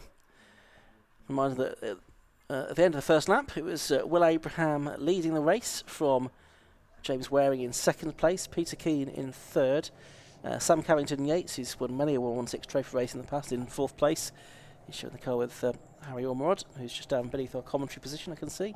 Then we've got Jack Godden, who's showing his father Chris in fifth place, and Matt Priestwood, the number 173 car, in sixth position. The driver that's won more races than anybody else so far this season. He's had 3 wins.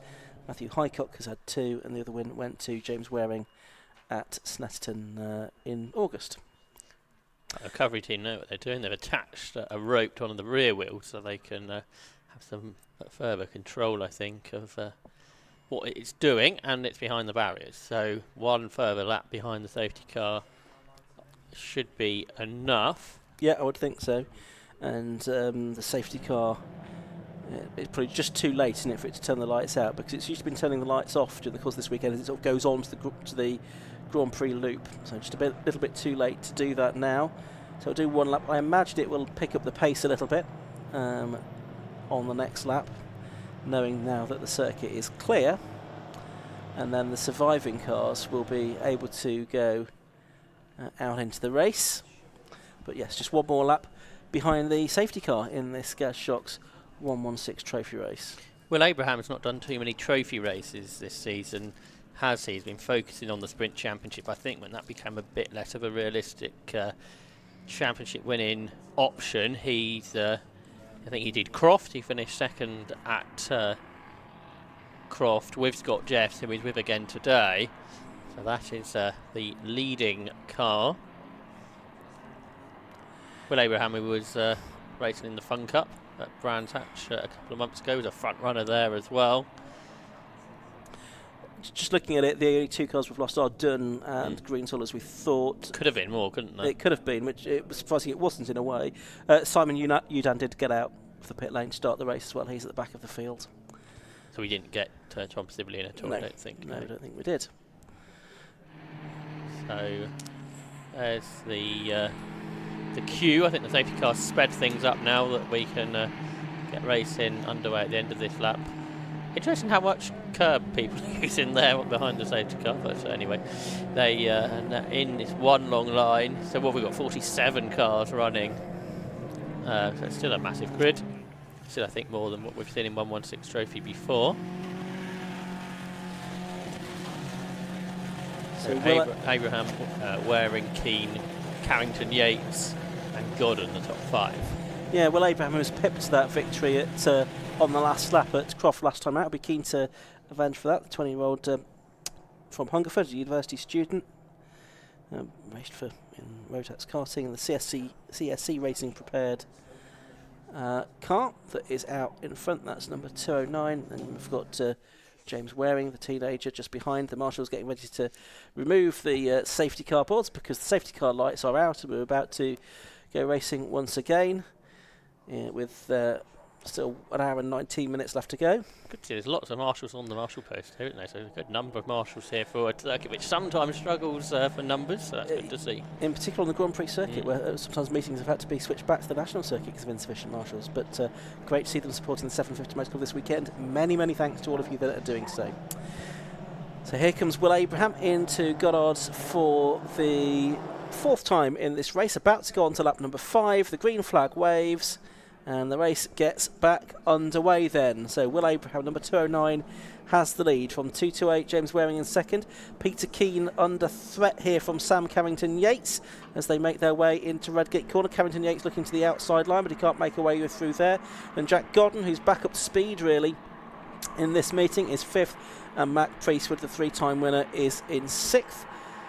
As they all head over the line. A few fastest laps popping up on the timing screen as cars that were mostly the safety car for the first lap are able to set some quick lap times. But Sam Carrington-Yates challenging Peter Keane for 3rd position once again into the old hairpin that time, but he didn't make it through. And Matt Priestwood also looks like he wants to try and make a move on Jack Godden for 5th.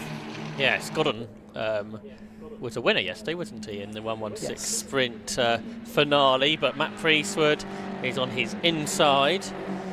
Priestwood hasn't won a race, I don't think, in either, has he, since the summer at Anglesey, so I'm sure he'd be keen to go out on a victory. Matt Priestwood in 173 hasn't got any success penalties to run with this time out. So down the exhibition straight they go. Abraham leading from the teenager James Waring, who's there in second, the 16-year-old who is sharing with Matty Street, I think, today. Or he was due to share with Matty Street, but now he's, I don't think, part of that lineup. The James Waring solo. Change for 3rd as Carrington-Yates gets past Peter Keane. Matt Priestwood is coming through as well. So they're side by side on the run up towards Goddard. So Peter Keane losing spots at this point, but he's fighting back on Priestwood. He's on the inside line, and he will retain the place, I think, for now. Yep, so next time they come through, they will be able to take their pit stops as well. The pit lane will be open by the next time they get around. Priestwood is that's done the best lap of the race, 2:00.771. So he gets the fastest lap of the race so far. It's quicker than yesterday as well. So that's the fastest 116 race lap we've seen, and only a couple of attempts slower than qualifying, impressively, despite being on larger fuel loads. Here they come, side by side still, as they have been for a little while now. Peter Keane and Matt Priestwood. Priestwood on the inside for the Craners, but Keane does have to give way eventually. Thought he might try and come back down the inside, but decided against it seems. So Jack Godden involved in that as well. And the top 3 have just got away a touch because of all that. Will Abraham, James Waring and Sam Carrington-Yates, who's got a good exit to McLean's. He's on the inside of Waring now. Of course, Carrington-Yates wasn't involved in this yesterday, but he's very much joining in today, and he gets 2nd place at Coppice. So down the straight they go. It is still Abraham, number 209, that leads the way. Sam Carrington-Yates, 21, is in 2nd. 228. James Waring is 3rd. 173. Matt Priestwood in 4th position. 102 James Allen didn't come through at the end of the previous lap, apparently. And Nigel Greensall's back out into the race somehow. Well, that car looked badly beaten up, didn't it? 10 minutes ago. But it's back out into the race now, obviously a few laps down. But the team have worked hard to get that ready as Priestwood makes a move there on James Waring to go 3rd.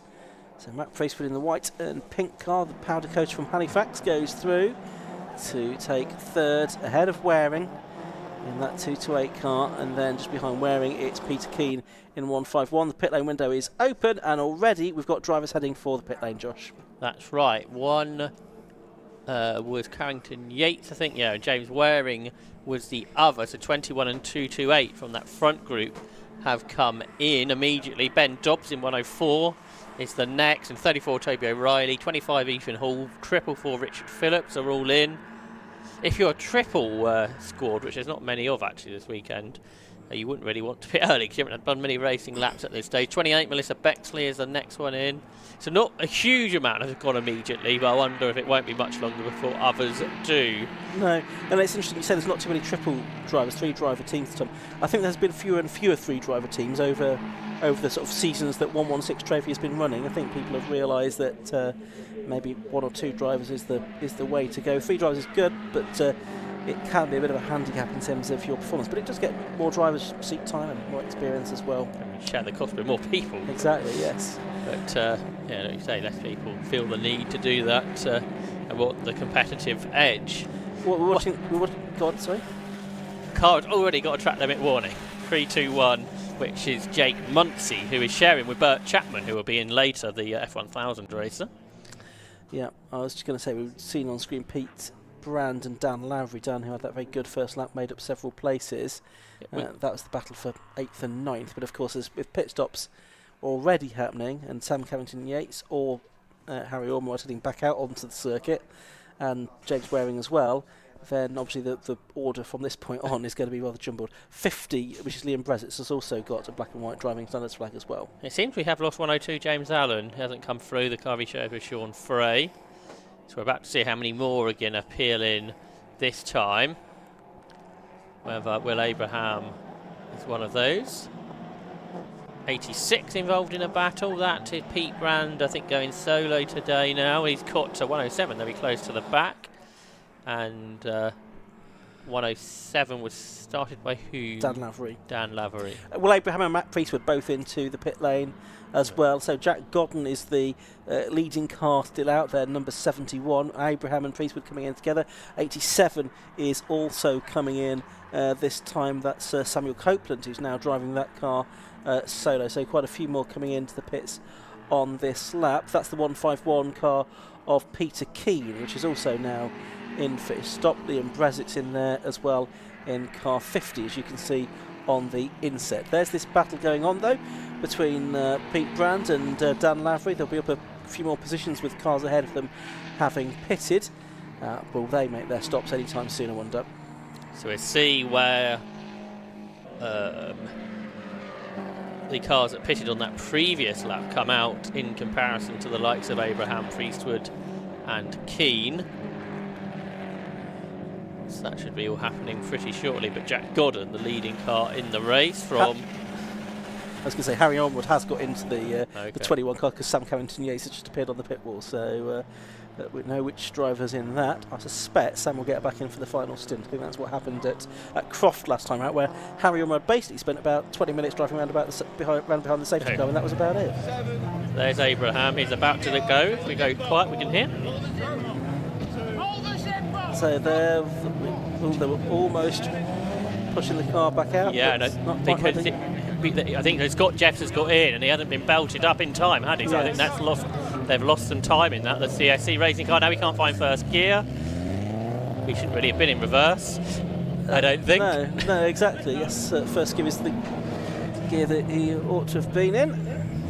Anyway, they make their way down the pit lane. Will Abraham now at the...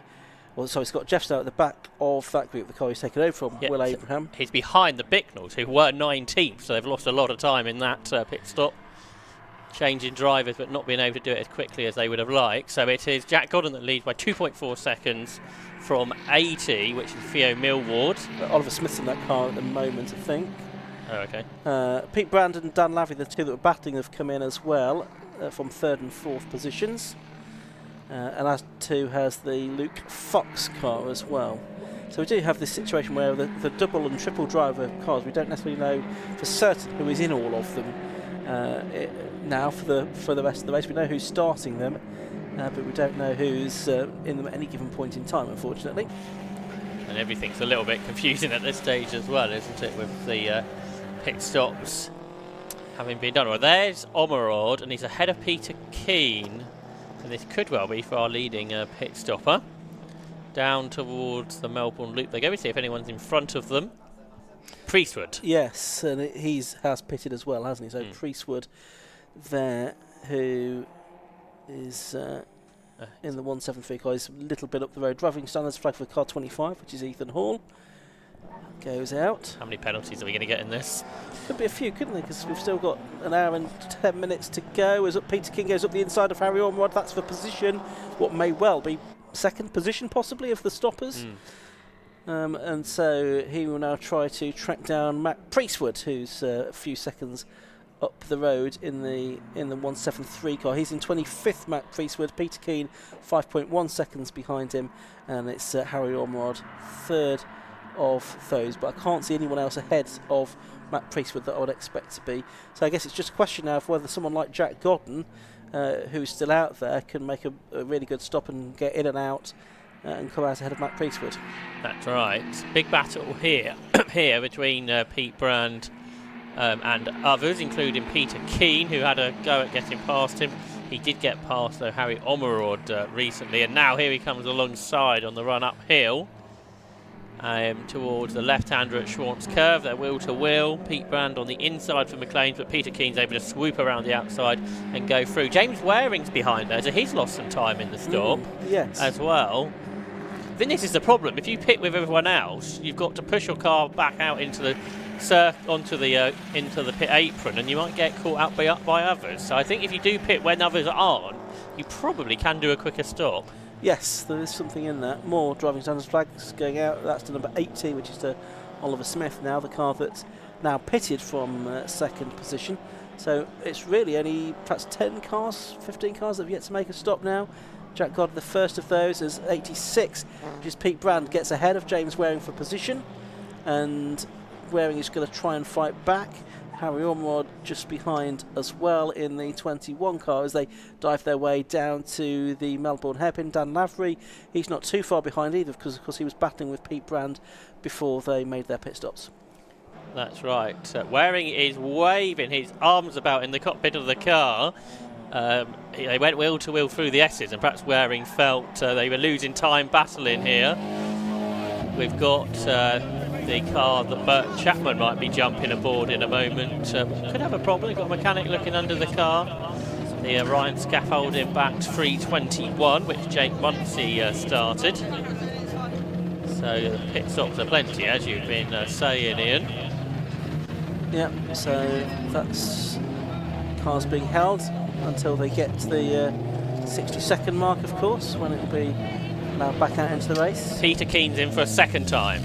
So he is in. He's not the only one. Sam Copeland, who's in the Louis Woodward car, that's in for a second time. So some of the single drivers are going double straight away, but you could lose a lap doing that, particularly if Jack Gordon stays out and doesn't pit. You will lose a lap, there's no doubt about it. Yes, there is some risk attached to that strategy, and it could sort of come to if the safety car comes out. Waring is trying to fight back on Pete Brand. Up the inside he goes into McLean's corner. Brand is wide over the green concrete on the outside of the corner, so James Waring should get that move done. Through Copstake, yes, he's back ahead, but it's a really good scrap this going on for position. It is for 19th and 20th position. 19th, 20th, 21st is the kind of area we're looking at here. I think just ahead of them is the 80 car, which is pitted now, and we'll either have Oliver Smith or Theo Millward aboard. But has come out probably as the second stopper behind Matt Priestwood. Oh, way up the curb there was Brand. He's been passed this time by 107, which is the Dan Lavery car. Yeah, Brand's going to lose a few positions there. Here comes Ormerod up the inside of Lavery as well as they come into the Melbourne hairpin. And is he able to get through on the inside? Lavery still hanging on around the outside of them too. And they're climbing back up the hill towards Goddard's. There's also the 121 car involved as well. That's the car that was started by Luke Fox. It may well be AJ Duffel aboard. Now there's Paul Offord in the pit lane, who had that disappointing start to the race from his point of view.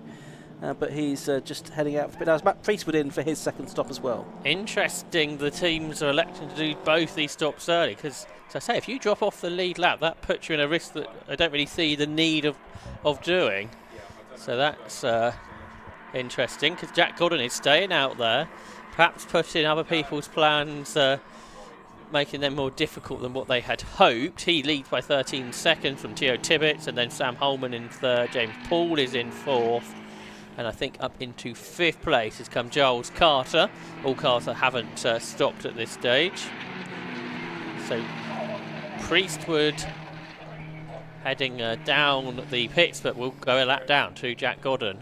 I think there's 10 cars that haven't stopped at all yet, including all of them in the first 4. Jack Godden, Theo Tibbetts, Sam Holman and James Poole. And there's one right towards the back as well, the Julian Halcott that's in 27th position despite having not made a stop. There's a big slide from the car back of short. The in front are going 3 abreast, pretty much. That was all right, exciting for a second. They sorted themselves out for Office Corner. So we're working at lap 12 of the race for the leaders. We're 25 or so minutes into the race, 26 minutes into the race. There's Dan Lavery, or the Dan Lavery car, now might be driven by Michael Lavery, the 107 car ahead of the Luke Fox AJ Duffel machine, and then it's, we know it's in the 21 car, Harry Ormerod. 2 cars ahead of him are side by side. Nigel Greenstall has set the 8 fastest laps, so that car's fairly straight despite that big hit it had. Now it's got out. Obviously it's not going to be a contender, it's 5 laps down, but lap in only about a second or so slower than the very fastest lap of the race. The Saratoga car's entry of Fox and Duffel turns its way through Goddard Corner once again, with more than an hour of this race still to go. Along the Wheatcroft Straight. Interesting that we do still have quite a few drivers yet to make their first stop, but already a handful that have made 2. Mostly, I think, as Josh was saying, the single driver efforts. Priestwood is dropping down our timing screens now because he's made his second stop, but we'll see where he sort of falls as far as the drivers that have made 2 stops are concerned in a moment. So James Waring's the leading stopper, isn't he, from Oliver Smith by about a second. Then Dan Lavery going well. He's the third of the cars, of the Dan and Michael Lavery car, the first of the cars yet to stop, for the drivers from Bedfordshire in the DTO Motorsport car. There's loads of cars heading up towards Redgate there, including number 9, which was one of the cars that hasn't stopped yet, the Julian Howell and Michael Loveland car. But here's the race leader, Jack Godden in 71. Jack and his father Chris have been struggling with this car this season, Ian, but they've got it sorted for the final weekend. Yes, they seem to have done. Yes, there's now a black and white driving standards flag going out to the 221 car, which is Maximus Bicknell and Andy Bicknell. But yes, it's good to see Jack Godden back on the pace. Had that win yesterday in Sprint Trophy. They've been struggling down on power much of the season, but good to see that they seem to be back up to speed. And Jack's dad, Christopher, will take over for the second part of the race. I imagine that Jack will do probably 2/3 of the race himself.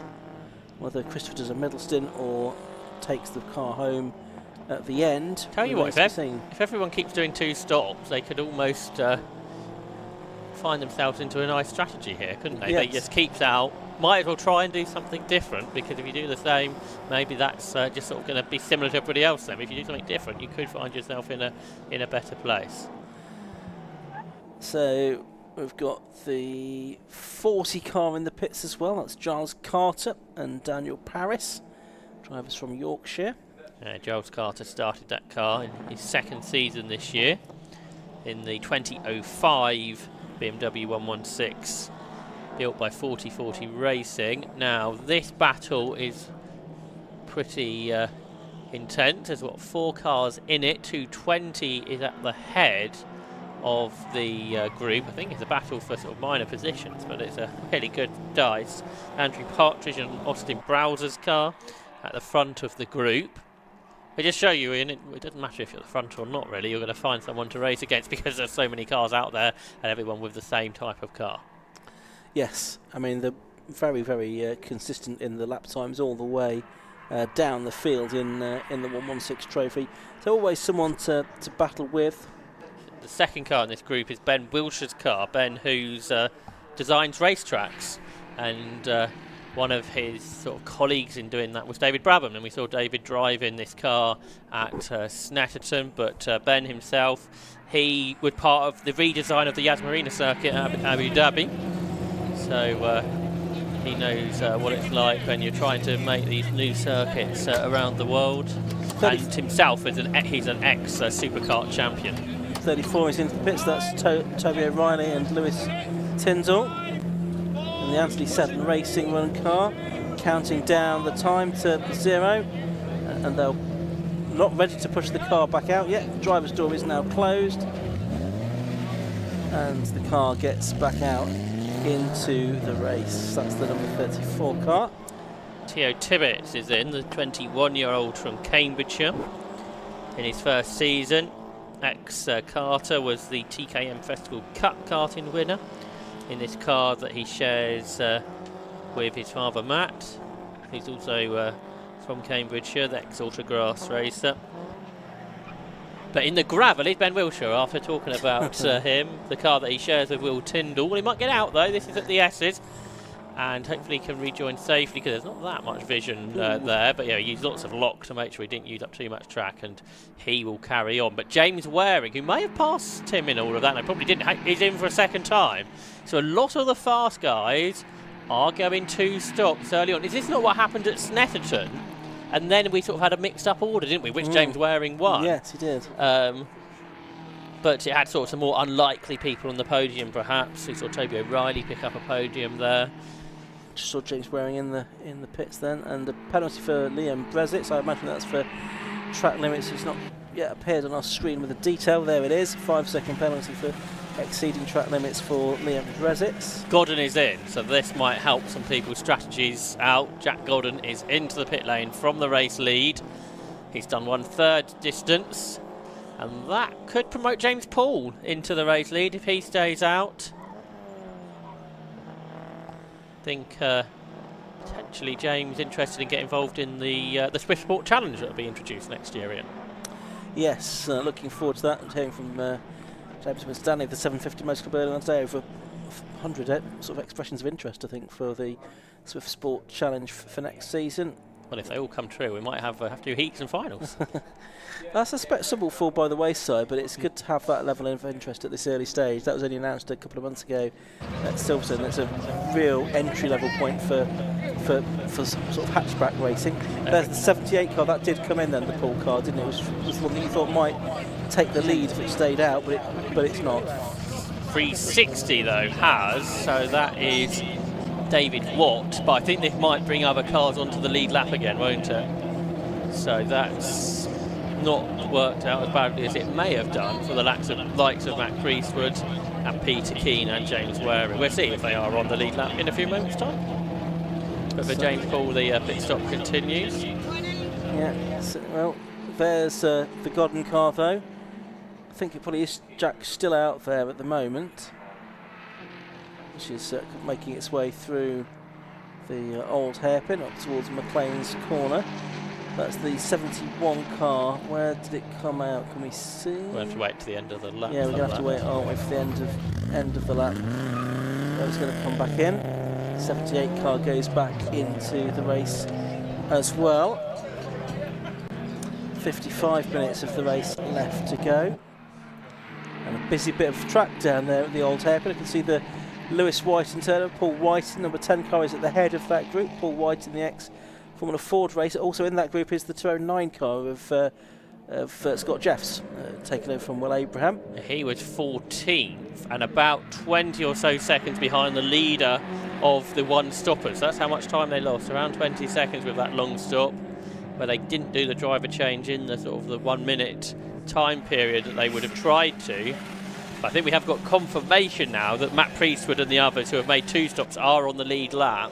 So I wonder if that will start to bring people who have done 1 pit stop in to do their second stops and bring them on the same strategy now, which is probably the better strategy to have done 2 stops at this stage. Liam Brezitz now has also picked up a penalty for track limits infringements.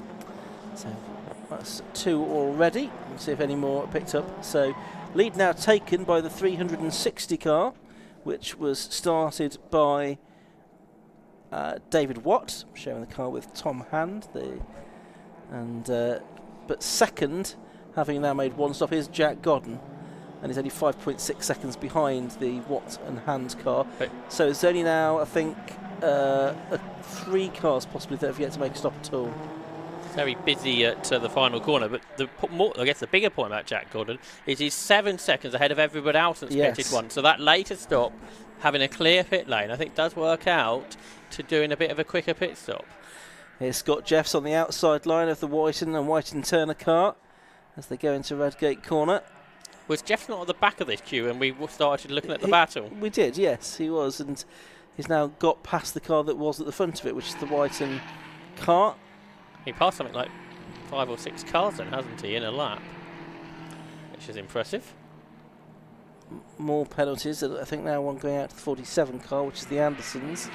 Presumably again for exceeding track limits. You can see that on our timing screen. 5-second penalty for them. So we'll see if it starts to sort of have a big impact further up. I mean, we do have the Smith car, Smith and Millward car, which has got a 5-second penalty. That's the car that's third on the timing screen at the moment. As they making their way through. 78 car is back in again for its second stop. That is the car solo driven by the man from Epping, James Paul. Yeah, he did back-to-back, didn't he? So we saw him in the pits just a couple of minutes ago. Yeah, 46-year-old from Epping, second season of racing, car that was built last year. So it's Scott Jeffs. Going with him is the Whiten car, which was started by Lewis Whiten Turner, just ahead of 17. The Riley and Taylor car, I think just Riley today. There's a bit of damage on the one on the inside, 232, the front right section of the bonnet. I wasn't sure if it was fastened down as it should have been. The Jonathan Baker, Simon Walton, Ian Mitchell car, I think. Possibly not Simon Walton today. Let's have a look. Comes out the corner, maybe just a little bit out of sync, but probably okay. Liam Brezic's dive for the pits as though, well, there we saw in the background the car with the orange bonnet. Fairly distinctive livery that he has on that car, so he's headed into pit lane. Still the best lap of the race. That very early effort from Matt Priestwood, 2:00.771. Obviously, since then there's been a lot of pit stops, and of course, a very busy circuit. So not much in the way of clear laps for anybody really at this stage of the race when they're not in the pit lane. Priestwood 2.8 seconds ahead of Peter Keane for the two stopped car leading cars. So that's a gap to monitor. Priestwood was half a second quicker on the most recent lap. James Waring a bit further back, the third of those. Yeah, and Jack Godden now extending his lead to more than 8 seconds, isn't he, over the next car, which is the car on screen now, actually, number 80. And then you've got the Fox and Duffel car, that's the third of the one-stoppers, number 121, ahead of 107, Dan Lavery, and 21, which is Harry Ormrod's. The Riley car, number 17, now gets a track limits penalty. Yes, there's quite a few totting it up. And we haven't had half the race yet. In the first 10 minutes, we've had no green flag running. So this is a battle for position. There is Matt Priestwood. He is in amidst some of the DTO cars there, isn't he, which are on different laps. Priestwood in 22nd position, but as you say, 84th position. I think that's 20th, 21st, yes, 22nd. you're right. But the cars that have made only one stop rather than his two. He also has Nigel Greensall, he's just gone past as well. So there's DTO cars 103 and 101 in 20th and 21st. 121 is up to third, and the second of the cars to have stopped once. Luke Fox and AJ Duffield, so they're going well. Yeah, no, they've done well. Had a good solid run here. Obviously, pit stop went pretty smoothly as well from their point of view to get up into that position. I don't think they've featured in the top 10 this year at the end of the race. No, so I'll be pleased with that. So another car into the pits is the Treble 3. That is the car of the Sneeze, Damien and Daniel. Damien it was for the first part of the race. Daniel, a local driver from Ashby de la Zouche, for the second part of the race. Matt Priestwood's made good progress away from those two DTO cars and is now turning into Goddard, so he's pulled out a bit more time over Peter Keane, I would think, who is still about 4 or 5 seconds behind him. Just having a look, Priestwood here, he's gone across the line and he's a minute 15 behind the leader, Jack Godden, isn't he? So, assuming that they're lapping in similar paces, which they appear to be, then you'd think that that's probably not enough time for Godden to get in and out of the pits and stay ahead of Matt Priestwood. I would have thought, Josh. Since the pit stop, Matt Priestwood has been averaging a 2:01.8, and obviously Jack Godden's done less laps since he pitted. He's averaging a 2:02.1 on this stint. Peter King actually, on the average, quicker than the pair of them on a 2:01.5. So Peter King is trying to go after Matt Priestwood here. What about all these cars heading up towards the final corner? 80 is involved in that. That's the car that started the lap in 5th. The Theo Millward and Oliver Smith car. And is he still in 5th at the end of the lap? We're about to find out. No, he's gained a place. He's ahead of the Laverys because they've pitted. So the Smith and Millward up to 4th. A lot of that, though, is lapped cars that they are making their way through. 21 there, you can see on your screen, is up next. They're 5th. That's Harry Omrod, isn't it, at this stage?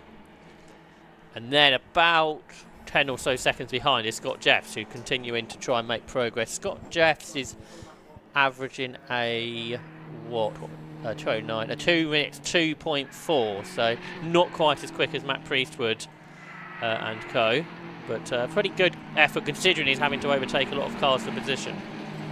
Yeah, that's very true.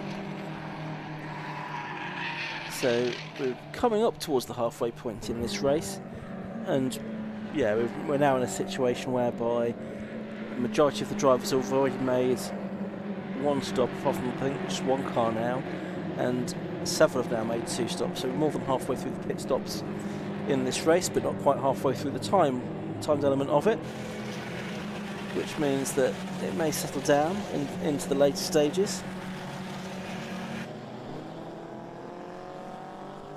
Watching an interesting plane take off from the airport and go past us.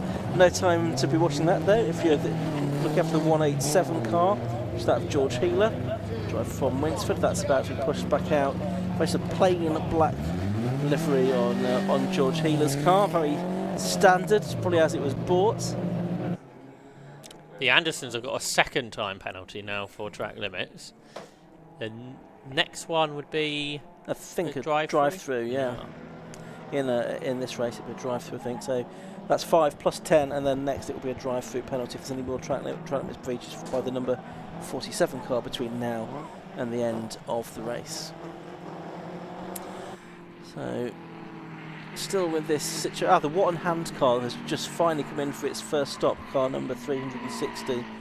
David Watt starting that car, but I think he was the last driver that was hanging out for his first stop, and is doing so pretty much halfway through the race.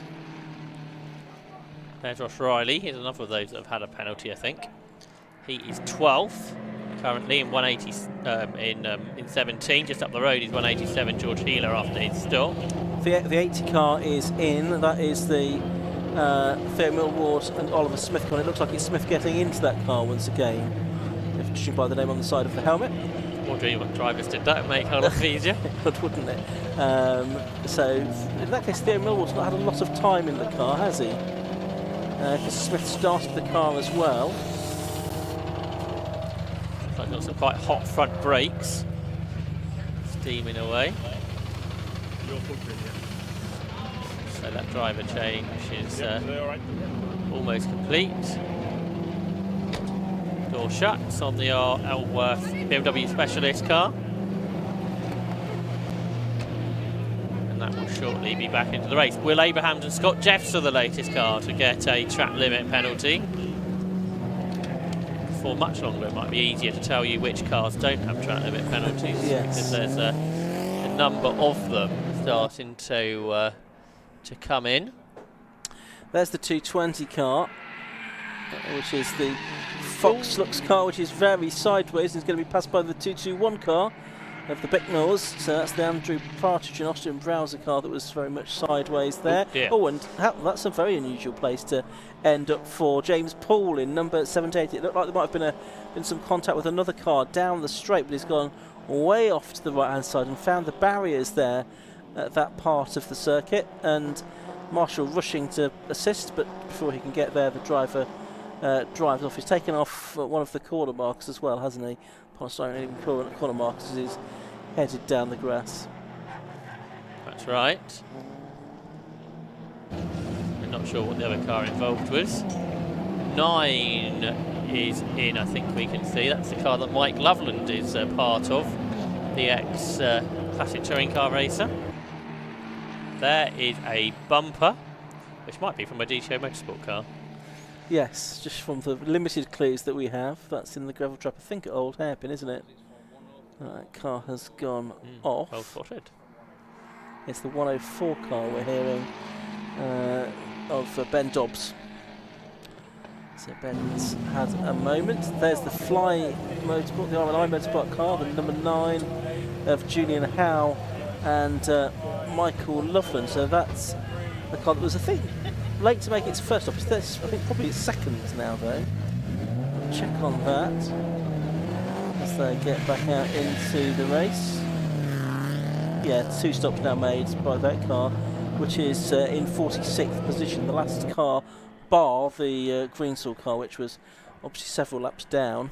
Do you remember how far you said Priestwood was behind earlier? I think a minute 15. It's coming down. It's 1 minute 13 now, and he's going away from Peter Keane now, over 4 seconds ahead. So Godden averaging a 2:02.3. Priestwood now averaging a 2:01.8. So that is why the times are coming down. Half a second a lap faster is Matt Priestwood at this stage. Yes, so that's putting Mac in a good position for what would be a 4th win of the season then. Disappointment yesterday always the 107 Lavery car and the 80 Oliver Smith car managed to tangle possibly up at Redgate Corner. The Empress has now got a 10-second penalty as well. Josh? Oliver Smith was one of our contenders, wasn't he? That car was up in the top positions earlier. It was. So that probably would have knocked them out. I'd have thought so. There's Jack Godden. He had to thread his way through all of that. Yes, so he's going to try and make a pass now on the 8 car, and well, not trying, he's done it already as they arrive at the Old Hairpin. Just behind them, I can see, is the 25 car of Ethan Hall, the 19-year-old from Newdigate, the college student in his 2nd season of racing. And he's 27th and a lap down, so there's something like 26 cars on the lead lap.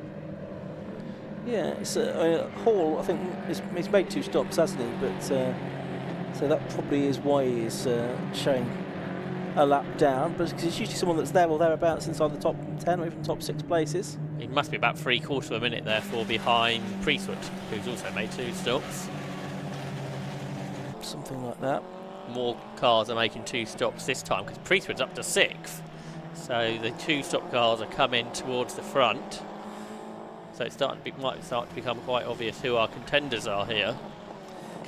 Yeah, I think at Croft last time it was only with about 15 minutes to when the pit lane window closed and it became obvious. Right. But here it might be obvious a bit earlier. Of course, at Croft we did have 4, I think it's 4 not pit stops, safety car periods. Yeah, I guess that confused things there, didn't it? It did. It meant people couldn't take their stops quite as quick as they wanted to, possibly, and had to wait for safety car periods to be over. So there's Jack Godden, race leader. Leading now by, I think, 37 seconds over the Whiten number 10 car. But only now a minute 12 over Matt Priestwood.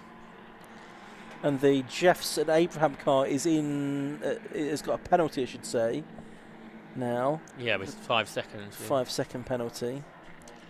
In this stint, Matt Priestwood has done a 2:01.9, a 2:23, a 2:6, a 1:2, a 1:2, a 1:6, 1:8, 1:7, 2:5, and a 1:6. So most of his laps are in the ones, and all of his laps are within about a second of the other, despite coming through traffic.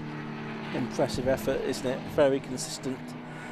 Could be useful if he ever does any more endurance racing, and I know that that's something that's very much on his in his plans as he looks to develop his career in motorsport. The former off-road racer who came into the 116 trophy last year.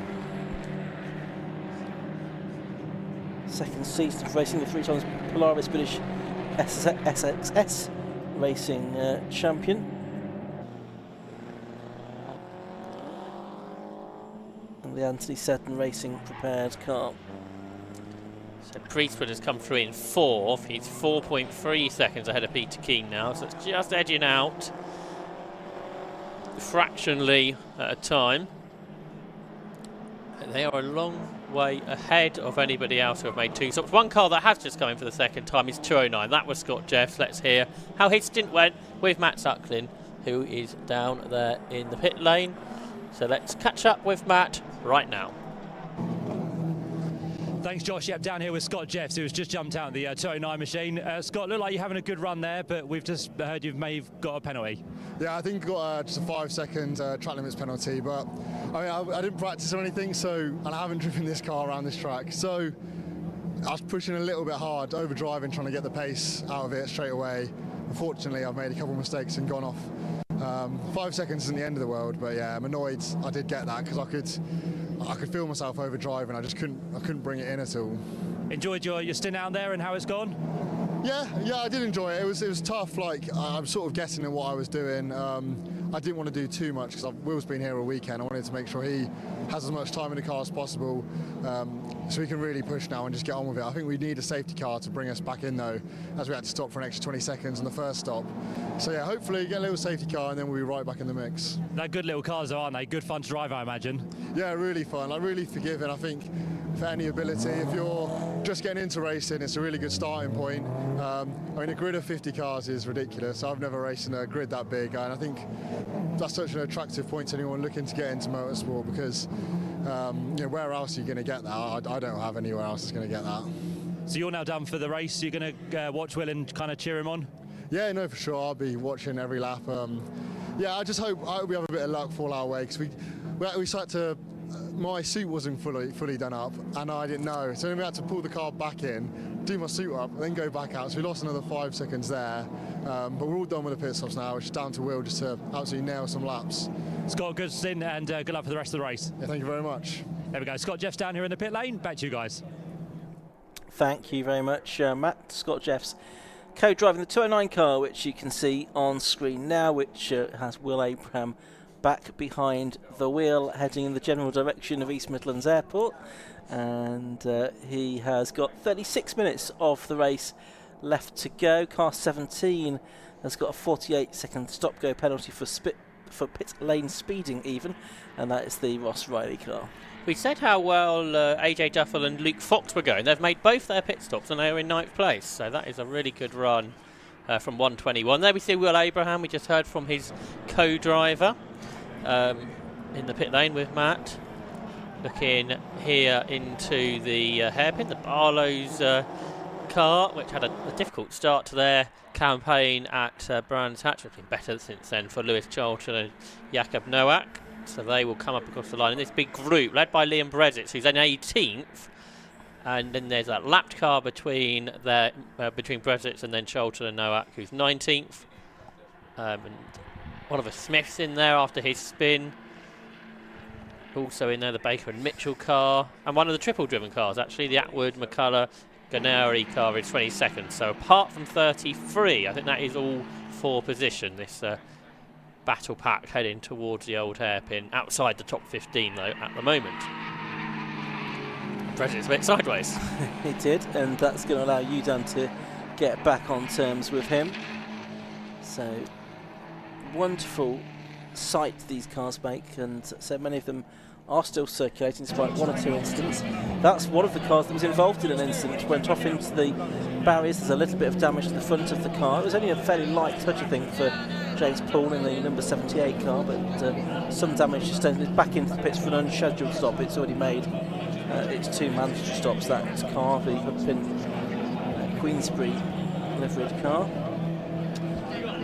So that's out of it. Oh, and there's 1, 2, 3, 4, 5, 6, 7, 8 cars. Most of them trying to get side by side, I think, down the straight towards the S's that time. At the head of the group here that we can see on screen is that Charlton and Novak car. Brezitz has dropped way back, hasn't he, in that group? There he is. Yes. 50. So he's lost some positions in all of that. Liam Brezitz, who been doing 116 Trophy for a little while now. But lost positions there. How many cars are in this group? It must be at least 10. Yeah, I think you're right. I think there's 10 cars probably, Josh, as they make their way out. So about a fifth of the field, or more than a fifth of the surviving field, still together. 232 is working its way through. The car driven by Jonathan Baker and Ian Mitchell. So that, oh, again Brexit is sideways. He was at the old hairpin too, so he doesn't go well with that car, I wonder. I suspect not, is the answer. The 78 car is... That's the penalty for Ross Riley. Oh yes, but that's the 17 car Riley, isn't it? Which I think will be able to ultimately go back out into the race once the penalty has been served. He was in something like 12th place. Yes. It could have been on for a top 10 had that penalty not been applied. So that was a mistake, not getting the car down to the pit speed limit in time. I presume these cars don't have pit speed limiters. They have to judge it themselves like you would do on the road. Would have thought so. Oh, and that's the 34 car. That's probably the one that had a bit of a moment there, showing how it's lost speed. That's the Toby O'Reilly Lewis Tyndall car. So this 55 car, 18th on the timer screen at the moment of Charlton and Novak. As more penalties are being dished out. Including for Ross Riley, so he could have been let know about his penalty while he was serving a penalty. Yes. And so he's getting another 10 seconds now to be added on to his time for track limits infringements. In this stint, Matt Priestwood's average is a 201.865. Peter Keane, it was a 201.856. So wow. Basically identical times from what I think will become our two contenders, won't they? Yeah, it looks like it. I mean, they're 6.7 seconds apart at the moment. Then another 13.5 seconds behind them is James Waring. They've all made 2 stops, and then Harry Ormerod 7.3 seconds behind him. It'll be interesting to see what Sam Carrington-Yates can do. He'll be back in, I guess. He's back in there, yes. And he is averaging a 201.3 so far. Yeah, I was going to say, he's the kind of driver that could take some time out of the cars in front. He's done 5 flying laps so far, a 1.3, 1.8, 1.2, 0.9 and then a 1.3. So they are very quick laps from Sam Carrington-Yates consistently. He's the 4th car to have stopped twice. He's 7 seconds and catching James Waring. Yes, and he was challenging Waring, actually, as it happened, into the hairpin at the final lap at Crofts on the last lap of the race, and there was some contact there, and ultimately he got the position, but the position was then reversed again. That's why Carrington-Yates had a penalty to serve on the grid for this race because of that incident at the last meeting. Wasn't he going well at Anglesey too when a penalty was applied, I think? May well have been. Perhaps for a pit stop infringement on that occasion. So we've got just over half an hour of the race left in this Shocks 116 Trophy, with the Tibbets car from 2nd place now into the pits as well. So that's the car number 73, Matt and Theo Tibbets, into the pit lane.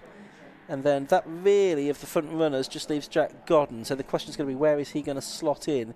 He was a minute 10 basically ahead of Matt Priestwood at the end of the previous lap, but it's then just a question of how long it is from how much time you lose making the pit stop. It's 60 seconds stationary, but you've got time to get into and out of the pit lane as well, which means that you're probably losing north of a minute and a half, I would think, overall.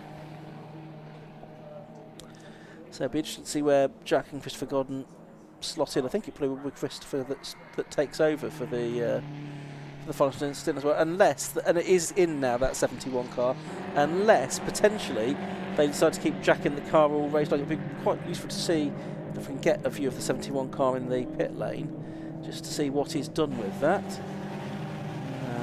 See if we can pick that up, but in the meantime it's Godden on the time screen leading from Tibbets. There we are. Looks like it, yeah, it looks like Jack's out of the car, I think. Was he shoving his dad in the car there? Did I see? Yes. Give him a push to make sure he was in properly.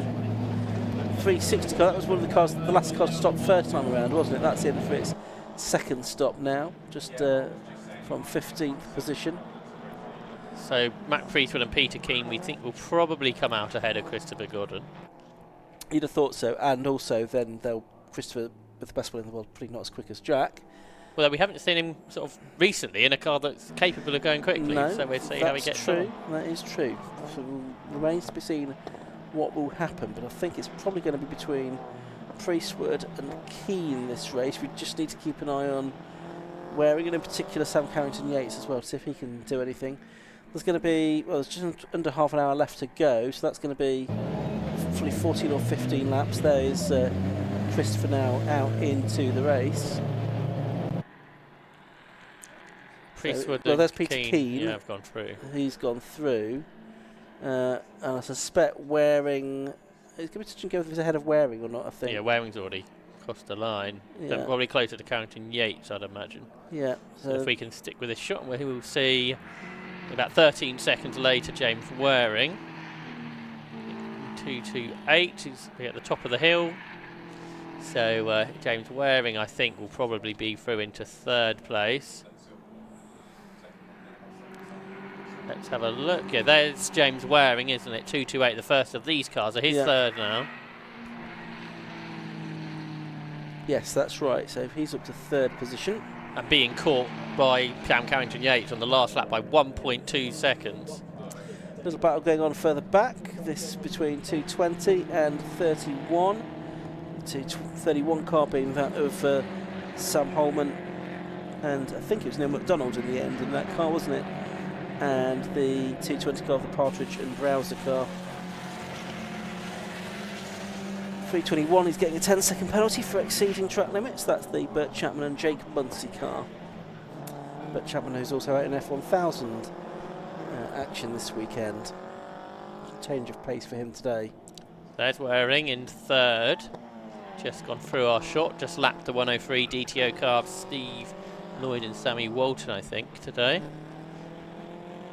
So that's gone a lap down. So there are a lot of cars on the lead lap. That is for sure. Well, it's impressive, isn't it, that so many still are on the lead lap after all the time. But now Matt Priestwood does appear for the first time at the top of the timing screen. First time during the whole of this race, I think that he's appeared there. Peter Keane second, 6.5 seconds behind. And then in third place, still our scenes for the moment, it's the Christopher Godden and Jack Godden car. But I think we can hear now from Jack Godden. He is down in the pit lane and he's about to speak with Matt Suckling. Thanks, Ian. Yeah, down here with Jack Godden, who's done a fantastic stint in your car, Jack. You look a little bit hot and sweaty. That was hard work by the looks of it. No, it's never hard work. It was a little bit. It's not too bad being October. It's not too hot, no. So you've done about an hour in the car there, so you're now handed over to your dad to do the rest of the race? Yeah, it hasn't been too bad. I had no clue what was going on, because everyone pulls in so early, you lose track of where you are. So I just got my head down, tried to find a rhythm, and it seems all right. Dad's driving better than ever, so we'll see how he does. Of course, you had a good day yesterday, didn't you, with the sprint race, so you want to try and carry this momentum on now to today? Yeah, we've had so many problems with that car for about the last year and a half, just down on power, and it's been slowly coming back. And yesterday was such a good day to get that win right at the end, and now we're just here having fun, enjoying the last race of the year before the winter. And your dad, as we said, in the car now, I think you've rejoined kind of somewhere in the top 5, so would you be happy with that? I would. If he can bring it in the top 10, I'll be very happy. We'll let you get back and watch on. Thank you. There we go. Jack Godden, who had a good result yesterday within the sprint race, now doing a good job in this endurance race as it continued with just under half an hour to go. Yes, and they're still fifth at the moment. Jack and Christopher Godden. They're 6.9 seconds clear of the Fox and Duffel car, number 121. That's the turquoise car. They also need to watch out, though, for the car in 7th position, because that's flying. The new fastest lap of the race has just been set by Will Abraham, a 2:00.552. So he's gone a couple of tenths of a second quicker than Matt Priestwood managed on about the second lap of the race, I think, wasn't it? Or perhaps the second flying lap after the safety car that he set that time. So Abraham and Jeffs, that car flying, that is one which does have a penalty, though. Peter Keane's got a penalty, did we know that? Well, we do now. So that's going to affect the overall battle, isn't it? It's been hovering under 7 seconds. We said how their average times have been so similar, but Peter Keane, I presume that's a 5-second penalty for track limits, that is being awarded. That's right. And he's a long way ahead of the others, so that won't affect him at this stage. He's 16 ahead of James Waring. Waring being caught, though, by Sam Carrington-Yates. That gap is under 3 seconds now for a podium position. So that is one we will perhaps pick up on in a few laps' time when they get a bit closer. Chris Godden's first flying lap of 2.6. So he's only a couple of seconds slower than the car behind, and that is on his very first lap, just getting back up to speed. Not sure if he was testing here. Might not have been in a car for a little bit. Yeah, I think Jack was saying sort of top 10 would be very good, and at the moment they are about 17 seconds clear of 10th position. That's before we start adding in penalties for people. And one of those cars is in the pits at the moment, so that gap will be larger. Yes. Actually, the next car is another 18 seconds back. So top 10, I don't think it's out of the question here. No, it's not, because they're going to get probably 12 more laps, something like that, out of this. So depending on where Matt Priestwood is, he's probably going to get 12 more laps at the end of this, and if he's done the lead lap, then they'll get 12 more laps as well. So Matt Priestwood, the race leader, then looking for his 4th victory of the season on the road, just under 7 seconds ahead of Peter Keane. But Peter Keane, having got this penalty to be added to his time as well, a 5-second penalty. Car just being pushed back there is the 47 car of Connor and Neville Anderson, going back out into the race. There, though, is Matt Priestwood. Then he's just completed lap number 30. So it's probably going to be a 42-lap race, unless we get another safety car period. We've not had one, of course, since the opening lap of the race was when the safety car was called, when we had that incident involving James Dunn and Nigel Greensall. Car 10 has a 30-second stop-go penalty for a pit stop infringement. That's the car of Lewis Whiten-Turner and Paul White, and that's the car that currently resides in 12th position. Down into the old hairpin comes the second place car, Peter Keane, who did a slower lap last lap in the freeze, and that has allowed Priestwood to get away. 8 seconds a gap, and there's only 1 second now between 3rd and 4th, so we need to look for that battle for 3rd place if we can. 2:28 James Waring, 21 Sam Carrington-Yates, and that gap came down massively on the last lap. Carrington-Yates in a 2 minutes, 0.575, just 200ths of a second away from that Will Abraham time. So that's about 15 seconds behind the battle we were watching. There they are they going through McLean's? That's them, I think, just heading through McLean's corner up towards Coppice. So it looked like it was still James Waring ahead. Yes, it is, of Sam Carrington-Yates' car. So 2:28 ahead of 21. That's the battle for 3rd position on the road then.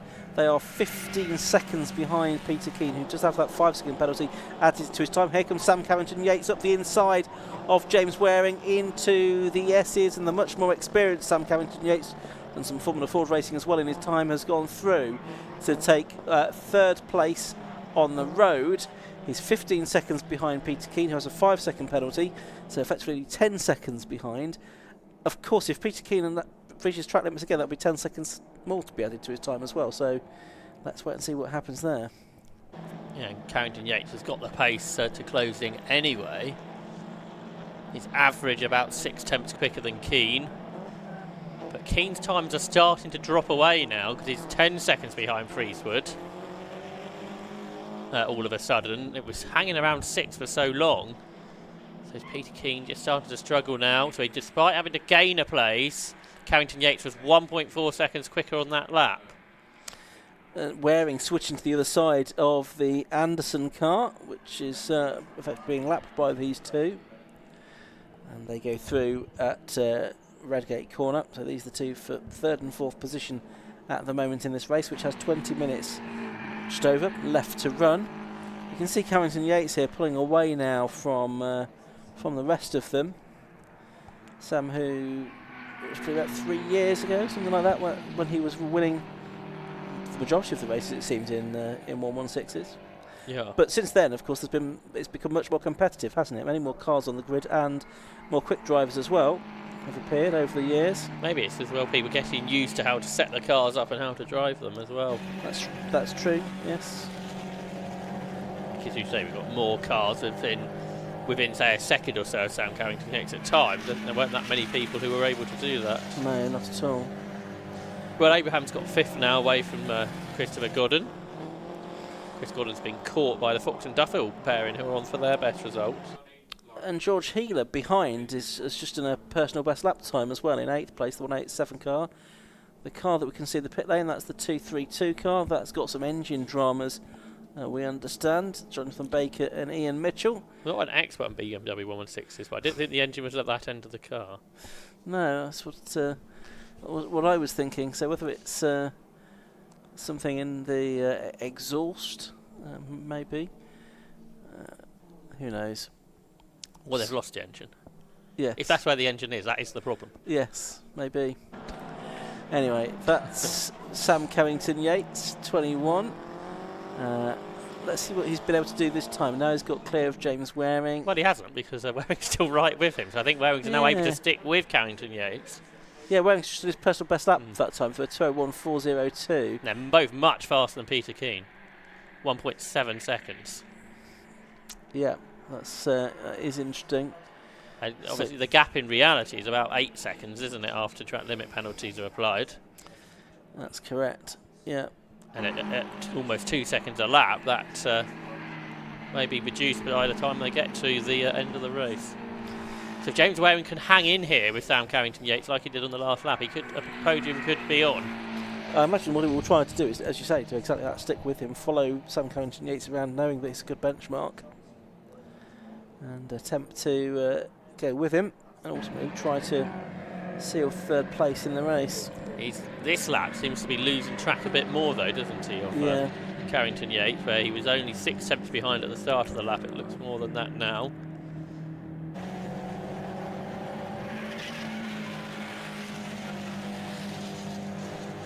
Still 17 minutes to go in this race. I think everyone now has made their second stop because there's only 2 minutes or so left before the pit window closes. And we didn't really have any drama with the safety car occurring during the pit window period this time, unlike Croft, where it was a big feature of the race. But not this time. So Matt Priestwood in the background, coming up and over the line again to complete lap number 33. The car in 22nd place, just ahead of him. So that's 22 cars, only just on the lead lap. Yep. Which is almost half the field still. It is. You can see at the back of shot there, the Greensall and Hudson car. I imagine it's probably Hudson aboard now in the treble 8 car. Car with the graunched front right corner. After it was swiped by James Dunn on the first lap of the race at Redgate Corner. Another 2 seconds caught by Carrington-Yates. The gap's down to 10 on the road, 5.8 seconds rather after penalties will be applied. I think he's going to get there, isn't he? Should think so. The rate he's going. I wonder if Peter Keane sort of is aware of that. Because Peter Keane can lap a lot quicker than he has been doing. I wonder if he's getting a bit tired after pushing on for an hour. It is a long old stint, isn't it, when you're doing the race solo, as Matt Priestwood has done. And of course, Carrington-Yates a little break in the middle while Harry Ormond drove the car, didn't he? So he's probably a bit fresher. I think we are hearing this was an engine failure for 232 in the pit lane, so that's a retirement. So that car is dropping down the order. I think it's only about the 3rd retirement or so of the race, though. Most people are still out there, which is impressive. After that first lap drama, everything's been running okay. Yeah, so cars that we have lost, done on the first lap, the James Allen car, the James Paul car, and now that Baker car. So I think 4 cars have now retired. So I think we've still got 45 cars circulating with 5/6 of the race now completed. Little blue flag being waved there. So that took them know a quicker car was coming in. And it was just watching Peter Keane here, and let's see what the gap is to Sam Carrington-Yates this time. We need to take 5 seconds off it, whatever it is, of course, because Peter Keane does have that track limit penalty hanging over him. There's Keane over the line and waiting for Sam Carrington-Yates to appear. There he is. A couple of the DTO cars ahead of him on the road. And the gap now is down to 9.4 seconds. So that come through, was it 1.5 seconds taken out by Sam Carrington-Yates. Certainly doing enough. Nigel Greenstall's car's getting a stop-go penalty for pit lane speeding now. Yes, that's saw a notification of that. So that's a car that's several laps down in any case. So not a force to be reckoned with whatsoever. So Carrington-Yates continuing this charge. As you say, he's had a few DTO cars to lap all in one go. 105 the latest. Car I think Cole Fenton is part of. Oh, there's the behind the DTO car without the bumper, isn't it? That we've seen in that gravel trap at the old hairpin. Meanwhile, Matt Priestwood still leading by 14 seconds from Peter Keane, so he's edging out further and further into the distance now. Chris Godden's still over half a minute from being falling outside the top 10, so I think top 10 finish is looking likely. Jack said that he'd be happy, I think, with that, so Chris is doing a good job. He's in the fours now, so he's only 3 seconds away from Jack's best lap on what is a long lap round here at Donington. Yeah, and Copeland behind him, he's in threes, and Hall as well, fours. Might not fall any further down than 8th. Possibly so, which is a very good result. Oh, did Peter Keane lock a rear wheel there as he braked for the Goddard hairpin? Thought he might have done, yes. And he's hoping to cling on to a podium here, which would be his 4th of the season. Just depends how close Sam Carrington-Yates and James Waring can get to him. New fastest lap for Sam Carrington-Yates, a 2-minute 00.465 now, so he's got the new lap record for these cars. He took a second and a half, or 1.6 seconds out of Keane that time. The gap between them down to 7.8 seconds, which when you take off the 5-second penalty is 2.8 seconds. But then Waring is another 4.6 seconds behind that. So it's going to be touch and go, I think, whether Waring can get up onto the podium here, isn't it? But Sam Carrington-Yates probably will do now.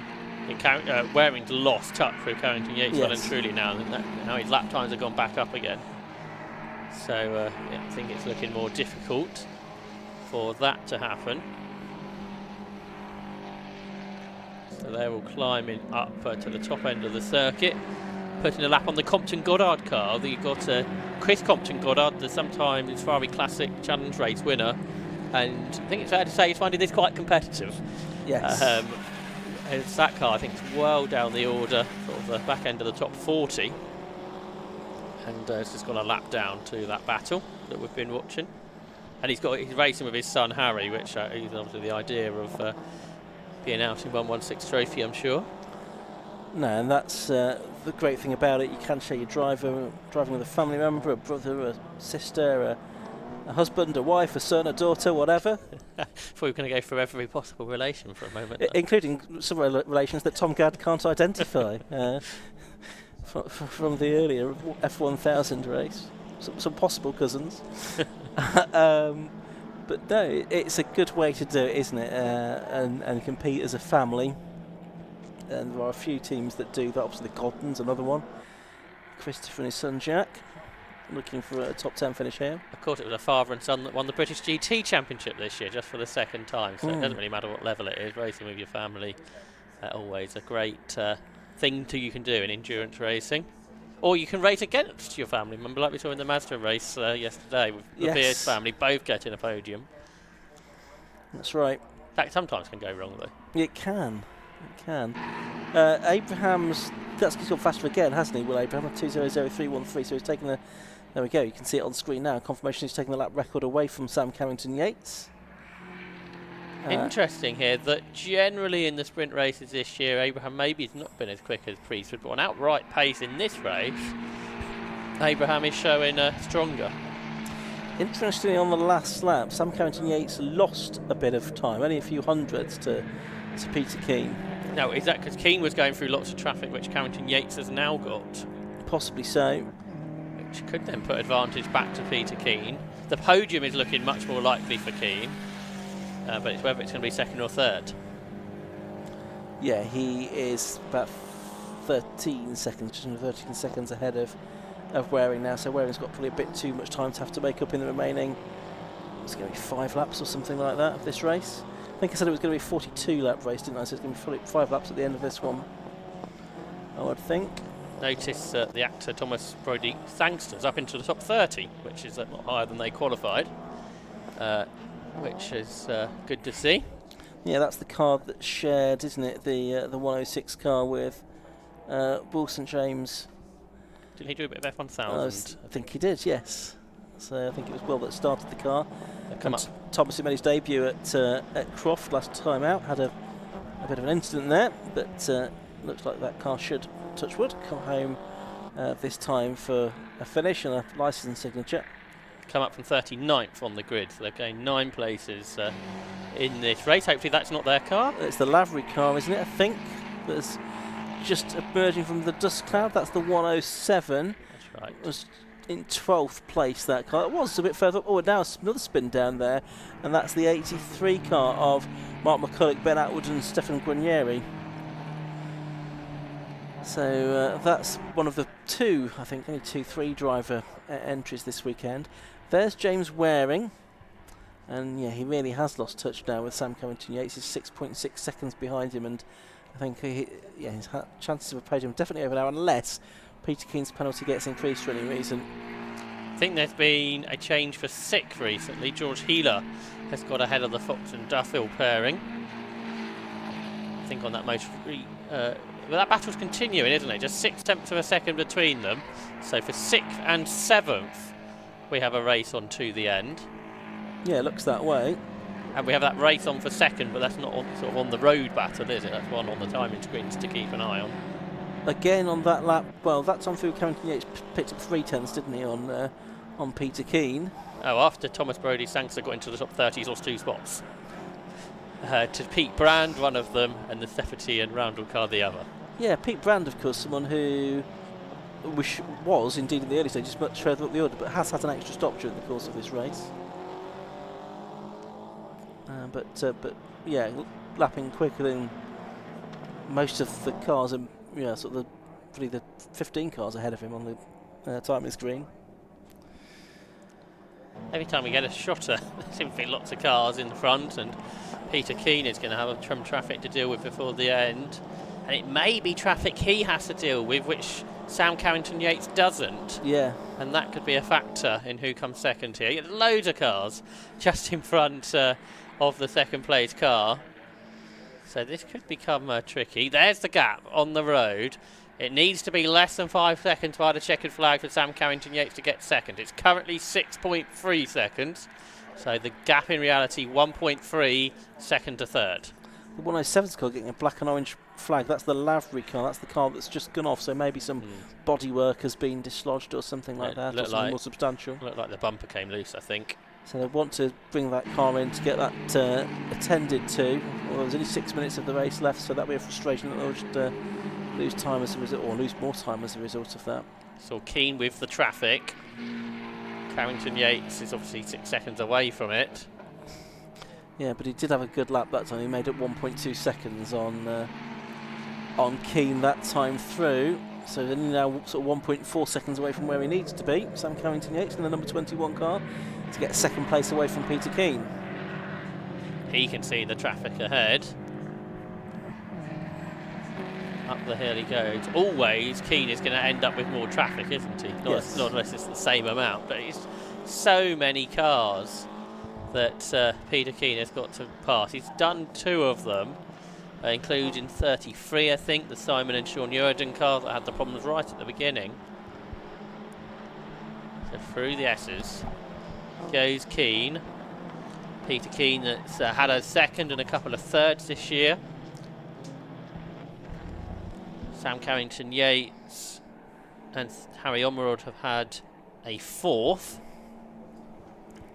Just a massive BMW 116s.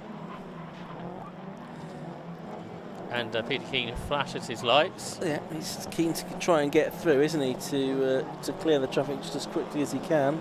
It's like going home on the M1 and there's a BMW driver behind you that wants to get on with things. It's what all BMW drivers do.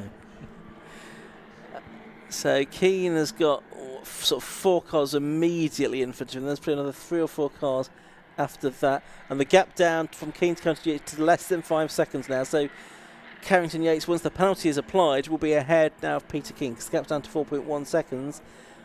But Carrington Yates will be catching this traffic, but there's only probably 3 laps to go, including the one they've just started. So how much of it will they need to deal with before the end, or how much will Sam Carrington Yates need to deal with before the end? Probably most of them, I would have thought.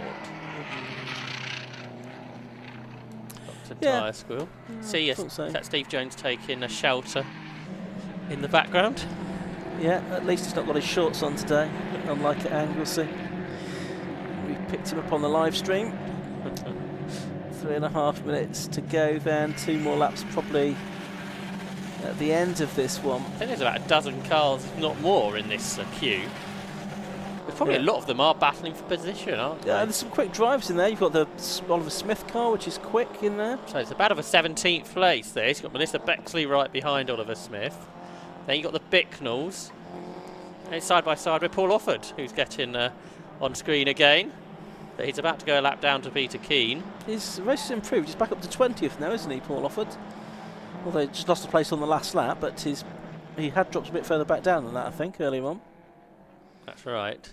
Oliver Smith's race sort of went a bit wrong when he had his spin at Redgate. So Paul Offord might be about to lose his 20th position, I think. Is that Freddie Tatham involved in this in 89? Peter Keane's on the flasher again. Through the penultimate corner. They're going to get 2 more laps. Yeah. Matt Priest would still lead. We haven't seen him for ages. But, he's out front. He's 16 seconds ahead of Peter Keane on the road, who's now only 2.7 ahead of Sam Carrington Yates. 221 car having a look. That's the Bicknell car, trying to get 17th place away from Melissa Bexley there in number 28. And it always got a little bit too close between them. There's a bit of a touch between the Bicknells and Bexley that time as they went through Hollywood, down the crane as they go. I think it's the Bicknells that are going to go through, but you've got Peter Keane also trying to get past them somewhere in that queue. Now there he is, Sam Carrington Yates, number 21, continuing to, I think, close the gap. Yeah, it was down to 2.7 seconds from 4.2, and the car going slowly is that the 82 car? We don't have an 82 car. 42 car of David Hornsey and Darren Constant. It's the car that was going slowly there. Number 1 in shot is Paul Offord, who we were talking about a moment ago. Just now behind Melissa Bexley. Yeah, he's on the inside of the 31-year-old from Sunderland, Mel Bexley, who's also raced in the Armed Forces Racing Challenge previously. The Gods are in danger of losing 8th position now to the number 87 car of Samuel Copeland here, because there's only half a second between them now, and Copeland lapping a bit faster as Peter Keane now clears and laps the number 80 car of Oliver Smith. Oh, and he's gone past Liam Brezitz, who was nearly stationary, and Keane all over the grass as a result of that, avoiding a slower car. And that's got Sam Carrington Yates even closer to him than he was before. Carrington Yates has got to watch out because there's loads of cars around him, all breaking down into that Melbourne hairpin, which is always sort of a heart-in-your-mouth moment, hoping that everyone's got their braking zone right. We saw earlier what could go wrong like it did for Ben Rowe. Matt Priestwood's gone on to his final lap of the race already. In the lead, the number 173 car. There's the car that's second on the road, Peter Keane. And the next car, third on the road, is the 21 car of Sam Carrington Yates, who could even get him actually not just on corrected times now, but actually on the track as well. 9 tenths between them. Carrington Yates is now flashing his lights, as Peter Keane had been a little bit earlier. Freddie Tatham in that battle gained 4 positions on that lap. He's up to 16th. Oliver Smith dropped back. Liam Brezitz lost the most positions. We saw him slow through the S's. So, half a lap to go for Peter Keane. So, come on, it's two huge battles going on in the background through the trainer curves. Matt Priestwood about 20 seconds ahead of these two. There's yellow flags at Schwantz curve. That's where that car was slow, wasn't it? Yeah. And who was that? That was the number 9 car of Julian Howe and Michael Loveland that's rejoining the circuit. Here's the fight for second, heading up towards Coppice Corner. Keane against Carrington Yates. They're turning their way now out of Coppice. And this huge pack of cars follows them through.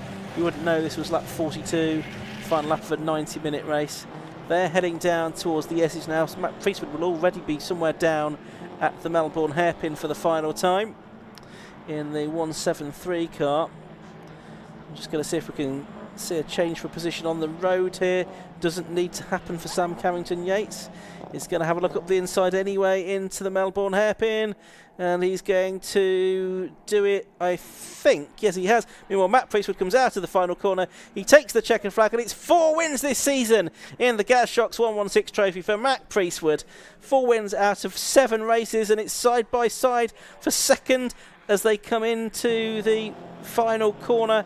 It is Sam Carrington Yates ahead on the road, and he's going to stay that way ahead of Peter Keane. So it's going to be Sam Carrington Yates in second place, Peter Keane third. I think he is more than 5 seconds clear of James Waring, who is yet to appear. He'll appear somewhere behind all of this. Oh no, he's in the middle of that, I beg your pardon.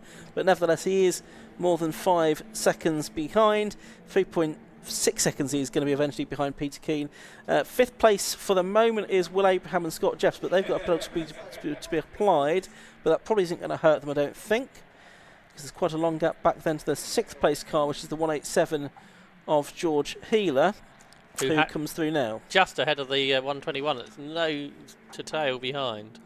That's the Fox and Duffel car with its bodywork, its rear bumper flapping. They cross the line 0.4 of a second behind. The Fox Duffel car does a personal best lap of 2:01.978 on the final lap of the race, so that's for 7th place. 8th place, I think, he's going to go the way of number 87, Samuel Copeland. There is that car, and the Goddens take 9th place, I think.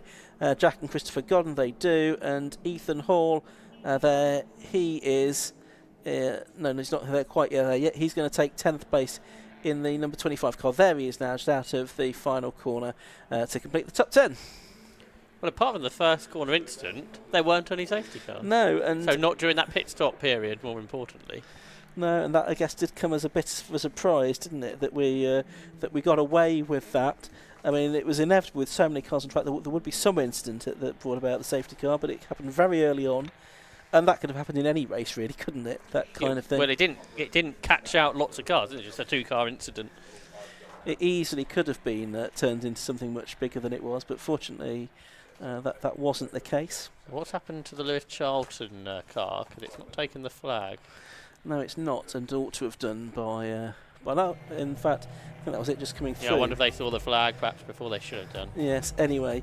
Let's have a look at some results then at the end of that 42-lap race for the Gas Shocks 116 Trophy. The win to number 173, Mac Priestwood, ahead of number 21, Sam Carrington Yates and Harry Onward, 19.15 seconds, 7 seconds between them.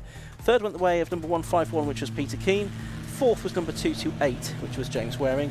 Fifth, number 209, that was Will Abraham and Scott Jeffs. Sixth was number 187, George Healer. Seventh, number 121, Luke Fox and AJ Duffel. Eighth, number 87, Sam Copeland. Ninth, number 71, Jack and Christopher Godden. And rounding out the top 10 was number 25, Ethan Hall, ahead of the Tibbets family. Richard Phillips, the Charlton and Novak car, 13th, and Freddie Tatham, 14th. Further back, number 34, Tinsel and O'Reilly were 15th, ahead of Melissa Bexley. Jim Allen in the 247 car, and then the Bicknells 221. Lewis White and Turner and Paul Whiten were 19th, and Paul Offord completed the top 20. And we'll let the rest of them, because there's a lot of them, roll through. Pete Brandon, you can see, was 27th, so he made up a few more places towards the end. Bert Chapman in the 321 car, he was 30th, he was back out in the F1000s at the end of the day. Thomas Brady Sangster and Wilson James, I think, finished in the high 30-something positions in the end, and those are the final cars. We did lose a few along the way. Matt Suckling is ready down in the pit lane. He is going to speak to our top 3 teams at the end of that Gas Shocks 116 Trophy race. Thanks, Ian. Yep, down here with race winner Mac Priestwood once again. Mac, of course, you were on good form yesterday, and you've carried that on in the endurance race today. How was it for you? Very happy. So that's our official 116 trophy end. That's it for the year. So really happy to take it away with a win. We dropped back a bit at the beginning. There was massive confusion on where I was meant to be on the formation lap. I don't know what happened there, but we just came up and started in a bit of a muddle. Just had to get on with it. We weren't sure what the marshals were going to say, as they didn't really put us in the right spot, but got on with it. Slowly climbed his way up. The lads at Anthony Racing did perfect with the pit stops. Really just cracked on with it. Really good lap times throughout, consistent, really good race. Yeah, it was a bit confusing, wasn't it, at the start? You had to kind of make your way back through before the race got underway, but you should have been up towards the front of the field, so that's good for you. But yeah, head down, you got on with it, you put those laps in, and you ended the season how you wanted to. Yeah, definitely. Good stuff. Well done, Matt. Congratulations on the victory there in that 90-minute race. Let's have a quick chat as well with Sam Carrington-Yates, who looks pretty happy with that, so we'll work our way through, and we'll have a quick chat with Sam. Congratulations, Sam. Second place. Did you realise you were second?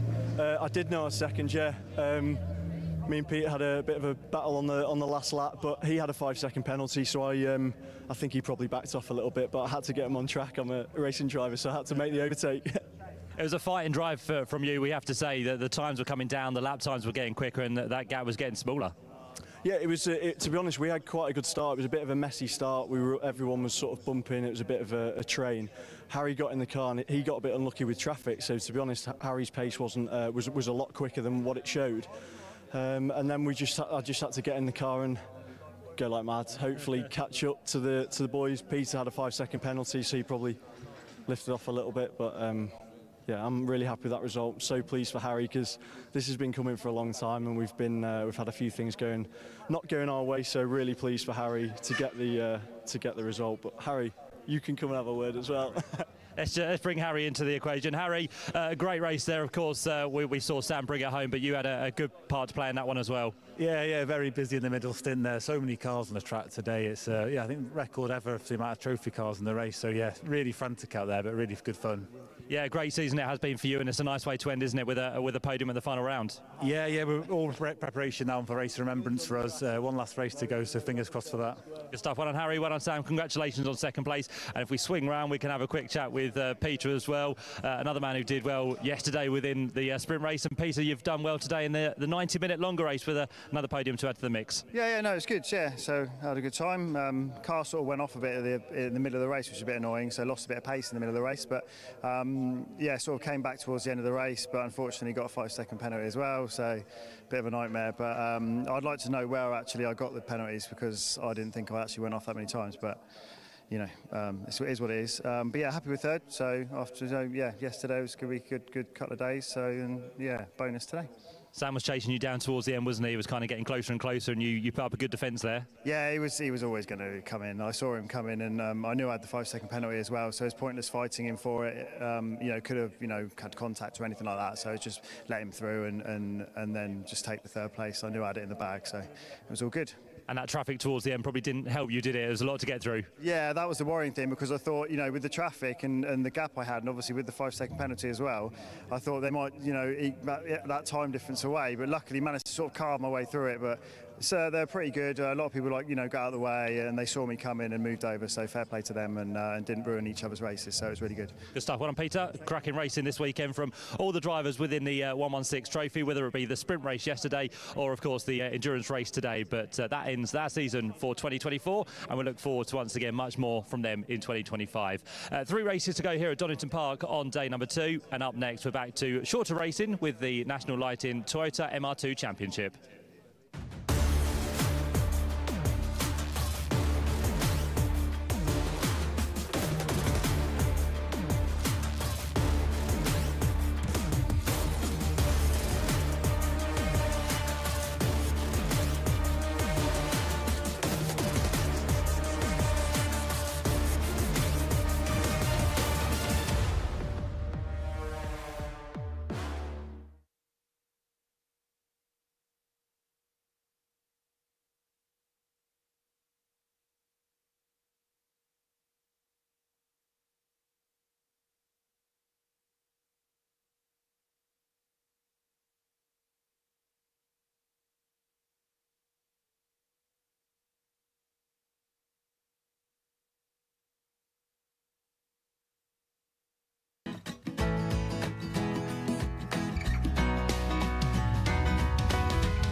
It's nearly time for the final round of the National Lighting Toyota MR2 Championship. The overall and Class C title already decided. Class B, though, up for grabs in this second race of the day for the Japanese roadsters. The grid is set by the fastest lap times from the earlier race. So on pole position, it's number 27, Sean Traynor, and besides him, number 11, Adam Lockwood. The second row of the grid is 31, Ben Rowe, and 84, Neil Stratton. Row 3, 21, Dan Sylvester, and 26, Paul Cook. On the fourth row of the grid, it's 78, Jim Mew, and 41, Ali Topley. Row 5 has number 2, Darren Aldworth, and 59, Andrew Baranowski. Row 6 is 69, Daniel Bryant, and number 9, Tim Herron. On the 7th row, 65, Veer Aldridge has number 12, Aaron Laverty besides him. It's 79, Jonathan Grimes on the inside of row 8 with Neil Hurren, number 87, next to him. Row 9 is 5, which is Ian Ledbetter, and 47, Richard Dales. Row 10 is going to be 17, Maxine Nichols, and 20, Patrick Stoner.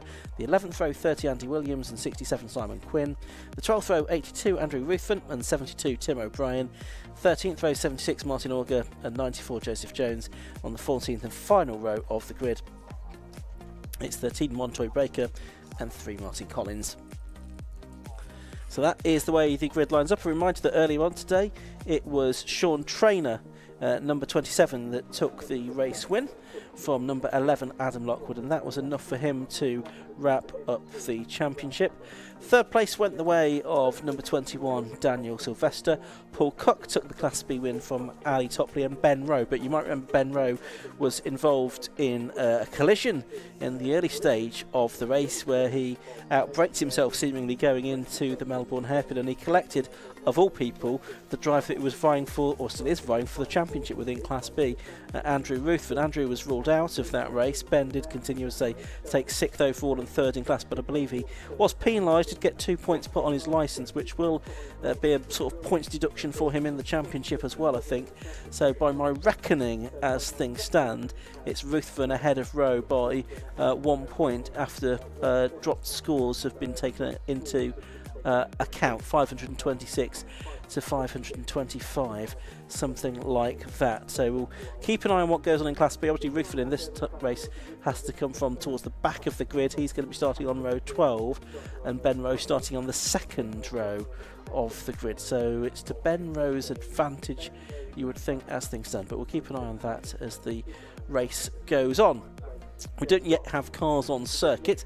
They don't have a green flag lap, so they'll just hold them until the circuit is clear. And in fact, just as I say that, they're releasing them now out onto the track, having done any clearing up that was required at the end of the Gas Shocks 116 Trophy Race. So we're set for a 15-minute race for the National Lighting Toyota MR2 Championship, and with the overall championship decided between Sean Traynor and Adam Lockwood. Perhaps Lockwood will try to go out Josh with a win. He was quite keen about that when he spoke to Matt Suckling after that earlier race. These two, Traynor and Lockwood, haven't finished off the podium, have they, all year? Such has their dominance have been over the pack. However, in the earlier race, they were only a tenth of a second quicker than Ben Rowe, Neil Stratton, Danny Sylvester. They were all there or thereabouts on lap time. A lap time that was a new lap record in the hands of Sean Traynor, so wonder if some of those others can have a go at picking up a good result. Paul Cook, the only other driver to have won a race this year, which came at Snetterton back in the early summer. So we'll see what Paul Cook can do from 6th on the grid today. It's interesting, he sort of had a year or two out, didn't he? He raced his BMW, but now he's back, seemingly on a bit more of a permanent basis towards the end of this season in the championship where he started racing Toyota MR2s. That's right, and cars outside our window now, lining up on the grid.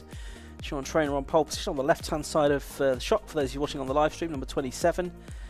He won his first MR2 championship back in 2015, and he also won in 2017, 2018, 2019. Had a few years without winning it.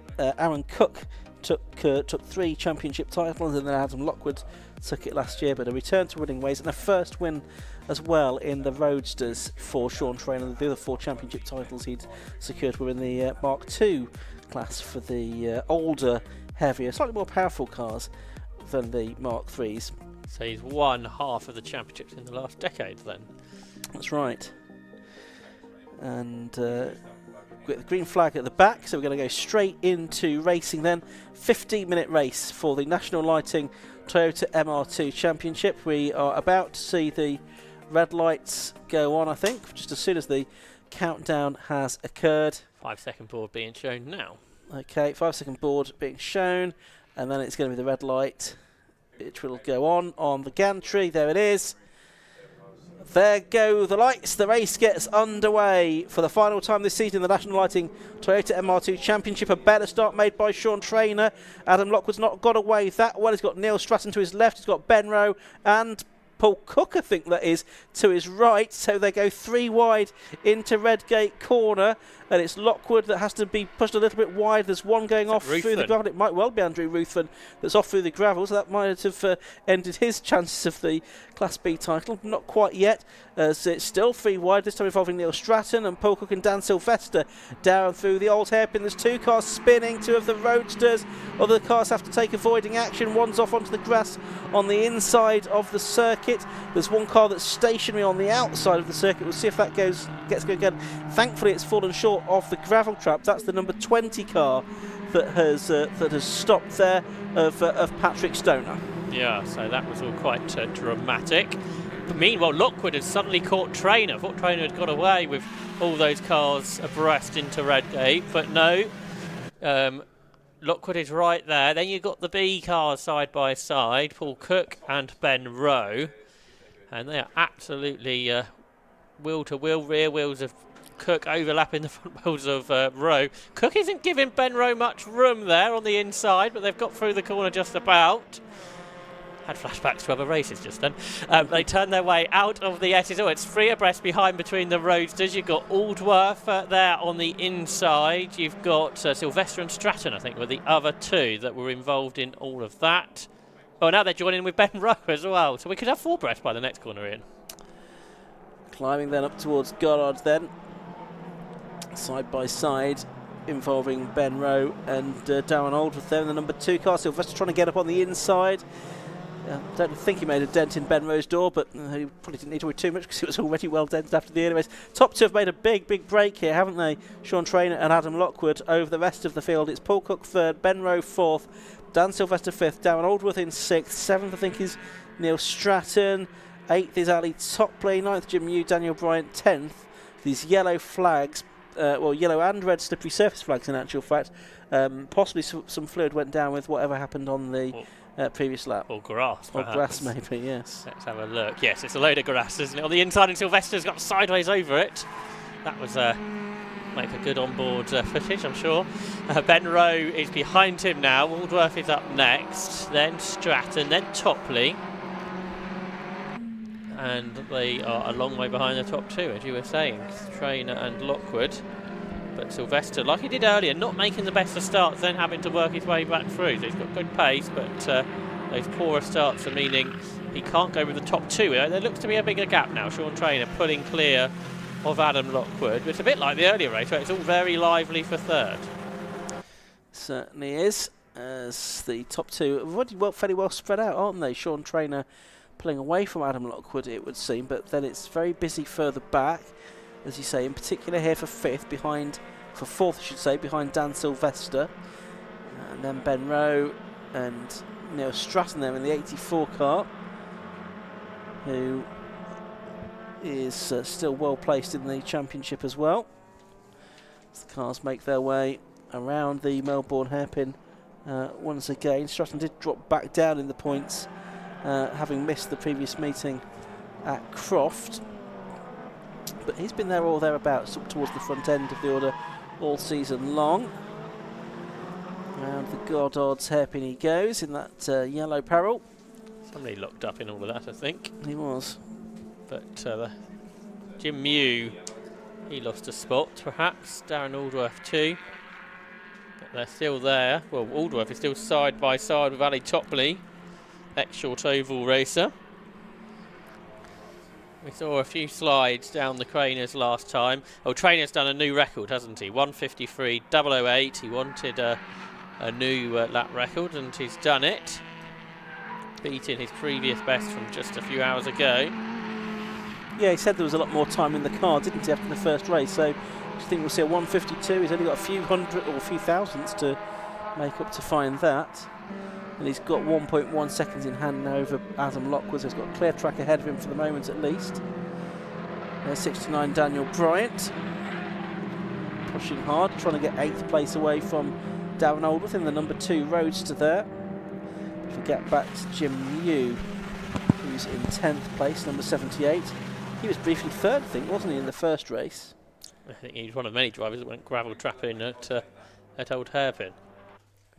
The Mark 1 that's been in strife today. I think it's heading back out. Martin Collins. Yeah, that's number 3. Martin, the Class A champion this season. And there is 59, Andrew Baranowski, who's outside the top 10 on this occasion in 13th position. Chasing after Tim Heron, I think, at the moment. Driver from Essex, Baranowski. And he's had a few top 10s this year. Added to that, I think, earlier. There's Aldworth.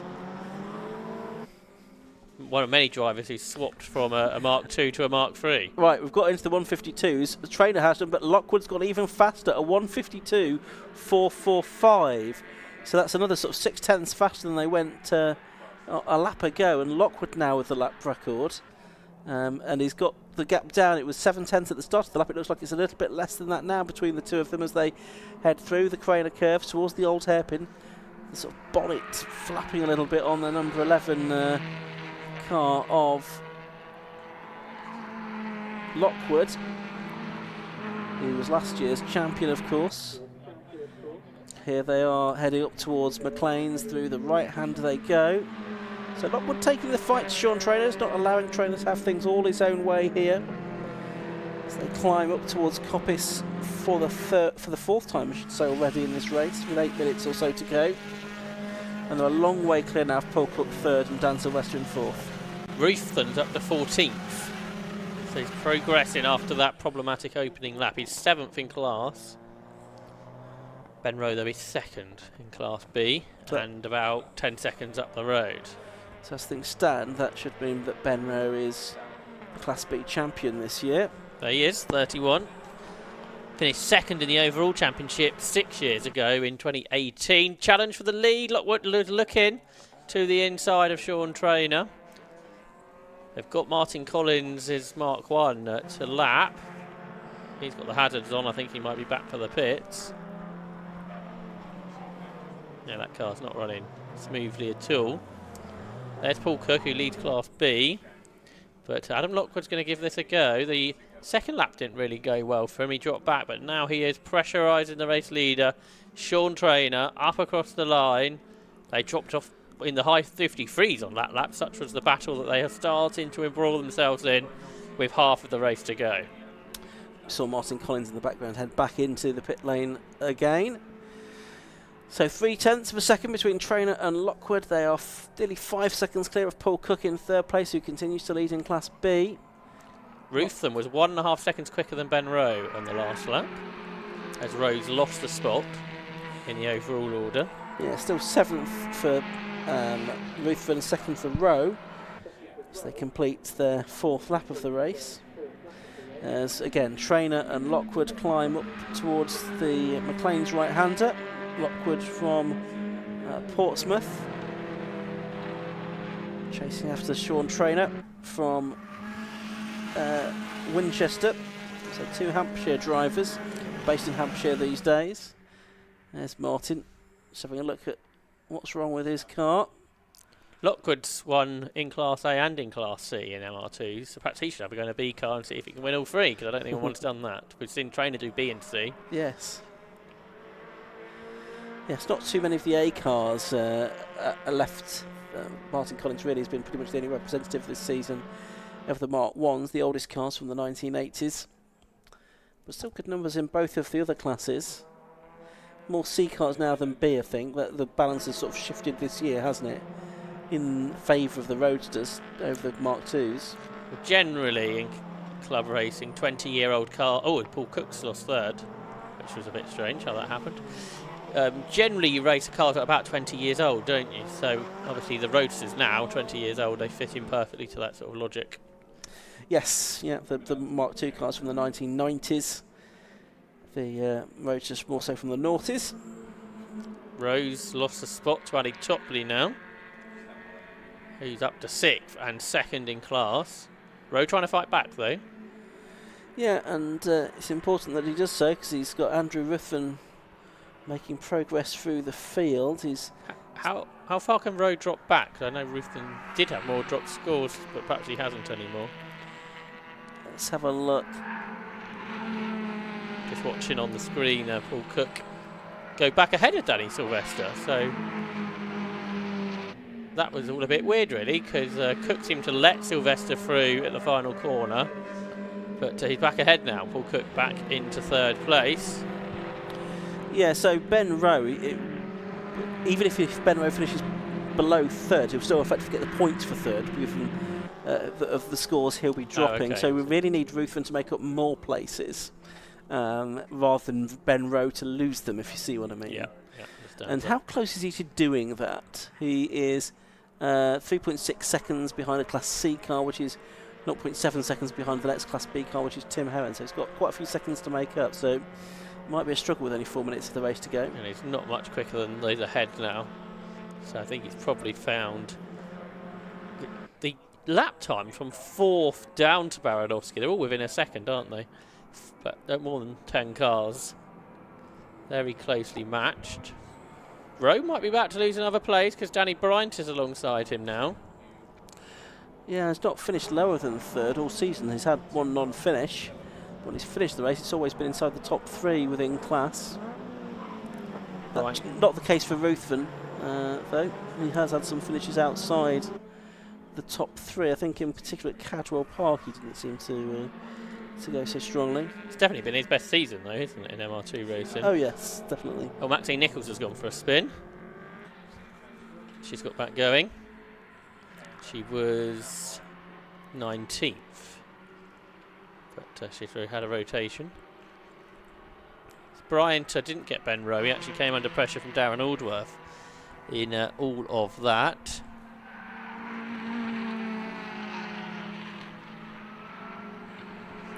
Three minutes of the race left to go. There is Bryant, number 69, the driver from Portsmouth, another from Hampshire. It's Aldworth is off the road there in number 2. He was quite sideways coming back on, we saw there, and he would have lost places for sure. Yes, he may have dropped outside the top 10 as a result of that. The man from Oxford was in 9th place at the start of this lap. Actually, only lost 1 place, I think, to Jim Mew, so he's still in 10th. Okay. 11th place was Veer Aldridge, who was not that far behind, only another second behind Mew. Yeah, that 1 second or so gap was he slotted into somehow. Yeah. Lockwood still there in 2nd place. He's lost a few tenths over Traynor.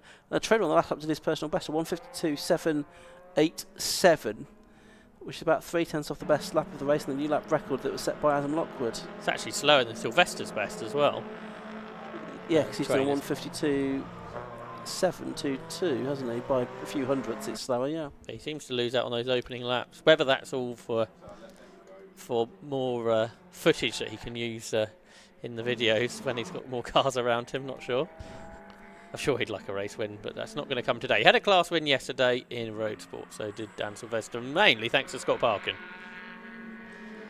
That's right, so watching them turning their way through. That's Paul Cook and Dan Sylvester. Darren Aldworth had a 5-second penalty for exceeding track limits in car number 2. That's the Chopley's not come past the line this time, according to the screen. Oh, Danny Bryant's having a go at Ben Rowe here, side by side. She say it shouldn't really matter now for Rowe's class championship. Now that means that Ruthven's gone up to 6th, so he has made up a position now. So he needs to beat Ben Rowe, really, though, doesn't he? Yeah. Rowe inside the podium with that happening too. Yeah, really. Exactly. But Bryant is ahead. Yes, he is ahead of Ben Rowe. So Ben Rowe's down to 4th now, so he might not finish. Oh no, he is 3rd, isn't he? Because of course he gained 1 but lost 1. lost one to Bryant, gained one from the retirement, seemingly for Topley. Oh, and that's the 87 car off into the barriers. That's Neil Hurren, the Londoner, in his Roadster. So he's gone off. There's a bit of disruption to the barriers there. Hopefully he'll get, won't cause any further disruption. We've only got 15 seconds of the race to go. And we're side by side for the lead as well, with Adam Lockwood up on the inside of Sean Traynor. It's going to be the last lap of the race. And Adam Lockwood is going to do what he set out to do, I think, which is go out with a win.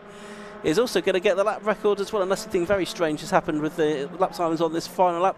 Into the final corner, Adam Lockwood, who has not had a win for quite some time, since Snetterton in June, is going to end the season on a high. He takes the checkered flag to win the National Lighting Toyota MR2 Championship race. He's got the lap record as well, and he beat Sean Traynor by a third of a second. So number 11 Lockwood the winner, from 27 Traynor in second, and 26 Paul Cook takes third. Wonder what happened to Traynor, because that lap was a 56.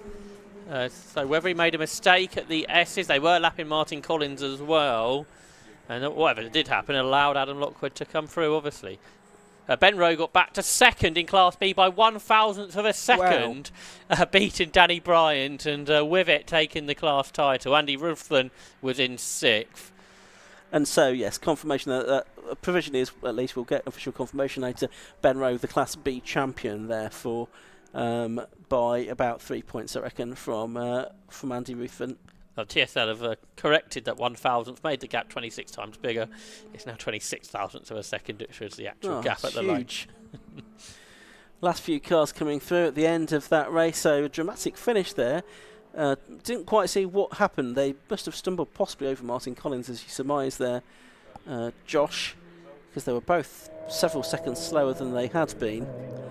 And Lockwood capitalised on that to come through, take a win at the end of 8 laps in car number 11 from second place number 27 Sean Traynor. The gap between them 0.346 seconds. Third place went the way of number 26 Paul Cook. In fourth position was number 21 Dan Sylvester, ahead of 84 Neil Stratton and 31 Ben Rowe. Seventh place went the way of number 69 Daniel Bryant. Eighth was number 78 Jim Mew. Ninth was 65 for Aldridge, and rounding out the top 10 was number 9, which was Timothy Heron. In 11th place was 59 Andrew Baranowski, 12th was 82 Andrew Ruthven, 13th number 2 Darren Aldworth, and 14th number 12 Aaron Laverty. Ian Ledbetter number 5 was in 15th position, ahead of Richard Dale, Simon Quinn, Martin Auger, Tim O'Brien, and Maxine Nichols, once again completing the top 20 at the end of the National Lighting Toyota MR2 Championship race. So Sean Traynor, the overall champion. We reckon Ben Rowe winning Class B. Adam Lockwood ending the season on a high with his 5th victory of the season and taking the Donington Park lap record as well, down to a 1:52.445, nearly a second faster than Sean Traynor's mark from 2.5 years ago. There'll be a bit of clearing up before the Tikiwa Club Enduro race, because Neil Hurren's car needs to be recovered. He's managed to go off into the cushions at the exit of the S's. Snatch vehicle is ready and waiting to be deployed to go and deal with that situation. Cars heading in on their slowing down lap. As I say, 2 more races to come. We've got the Tikiwa Club Enduro Championship, the 2-hour race coming up next, and then we're going to have the F1000 Championship, which is going to race on into the evening, due off at 5:45, but maybe a moment or two after that, given a few delays early on this afternoon. But Josh, an entertaining way to round out the MR2 season there, and an exciting last couple of corners. Yes, a lead change that we've been sort of waiting for all day, really, because Lockwood's been on the tail of Traynor since lap 1, race 1, but it took until 2 corners to go for him to take the lead. We're about to find out how he did that, and Matt Suckling will be there to ask the questions. Thank you, Josh. Yep, down here with Adam Lockwood, who picks up a win, a 5th one of the year for you after back at Snetterton, I think your last one was. But you were very sneaky, I think. I just heard Sean say there, you timed it well through that S's and yellow flag. Yes, it was a timing thing. Obviously, I had to wait till we got the green, but managed to get in exactly the right place. And Sean was on the outside, and we sort of just went for it and placed myself where he couldn't sort of cover it. So. Yeah, I think it was a little bit of luck more than anything. Well, you stayed true to your word from earlier on. You said you were going to go out in style and end the season with a win, and that's exactly what you did. Yeah, I did. Yeah. So, yeah. all on plan, all to plan. And to be fair, you were hounding him quite a way through that race. You were keeping with him throughout the 15 minutes. Yeah, I like to try and keep him busy. Otherwise, he nods off. And also another thing to add to the mix, Adam, you got the fastest lap, new lap record as well for you. Oh, brilliant. That's nice. Yeah, it was Sean's fault. He was helping you. A great year, though, second in the championship. You're going to come and join us next year? Yeah, definitely be there. Brilliant. Look forward to it. Adam, well done. Congratulations on the final win of the year. Sean picking up second place. We heard what you said when you got out in the car. You just didn't quite get the yellow flag right. No, I sort of sat behind the Mark 1 and Adam used his brain a bit more and accelerated into the green flag, so he come past. But to be fair, I had contemplated letting him through because I was thinking all I'm doing, I'm trying to put the lap record in, and all I'm doing is dragging him along behind me. So at one point I contemplated just sort of thinking, hang on, I'll just try to put a lap record on, and it looks like I've helped him towards it.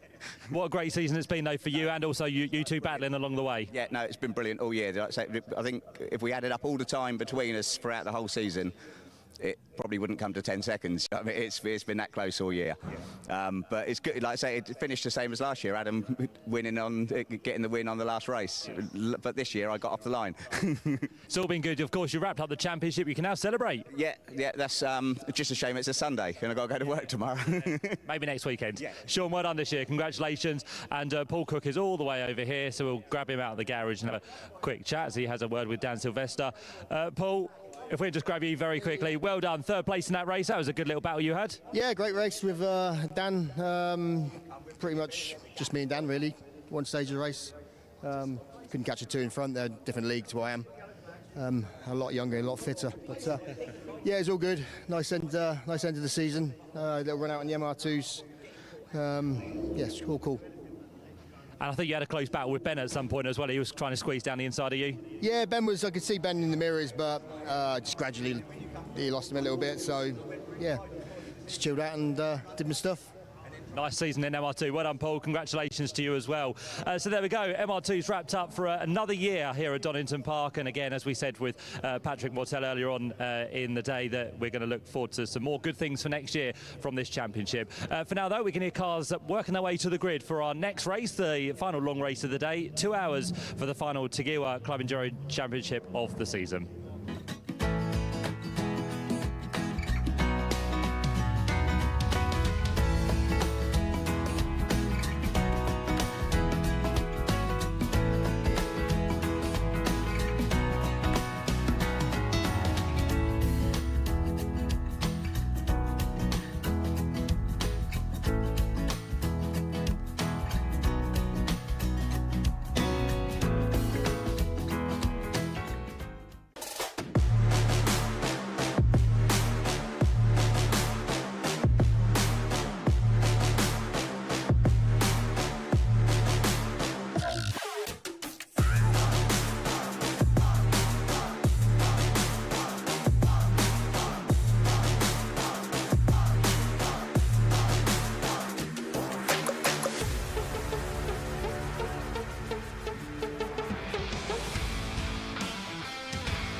Almost ready to go then for the final round of the Tagiwa Club Enduro Championship for 2024, and the grid is going to line up as follows, although there is one car that is missing sadly from the front row. It's Scott Parkin, number 1, on his own on the front row of the grid. The 117 car that was due to be started by Ian Jones, the BMW Compact, sadly not there. Did have some dramas in qualifying. Second row of the grid, number 25 Darren Ball, and number 15 is Colin Gillespie. Third row of the grid is number 6, that's started by Dylan Brichter today, and the treble 4 car started by Claire Norman. Row 4 of the grid, number 55 Paul Simerson and number 18 Simon Major. On row 5 of the grid, it's going to be the number 78 car started by Matthew Stockford and the number 22 car started by Luke Browse. On row 6, it's the Will Beach car in number 82, and Matt Hampson starts car 69. On the 7th row of the grid, it's number 2, that is the car of Jamie Hadley, and the number 10 car started by Rob Fennick. Then on row 8, it's the number 8 car, which is the car started by Matthew Tidmarsh, the Ginetta, and William Lynch in the 176 car. Row 9 is 83. That's going to be started by William Pottergill, and besides him, the number 28 car of David Blackie. Row 10 of the grid, that is the number 87 car, started by Toby Partridge. Number 19 is going to be Wayne Lawson. Row 11 is the 21 car, sorry, the 119 car, started by Sandro Ballesteros, and 22 started by Stephen Cook. Mark Rice, number 27, is on the inside of row number 12. Besides him is number 76, which is Michael Downey. On the 13th row of the grid, Mike Rayner starts car 197, besides the champions 195, Ash Moore, starting the Honda Civic. Row 14 is number 16, being started by Matthew Stenning, who's actually driving solo now, 481, Edward Christie next to him.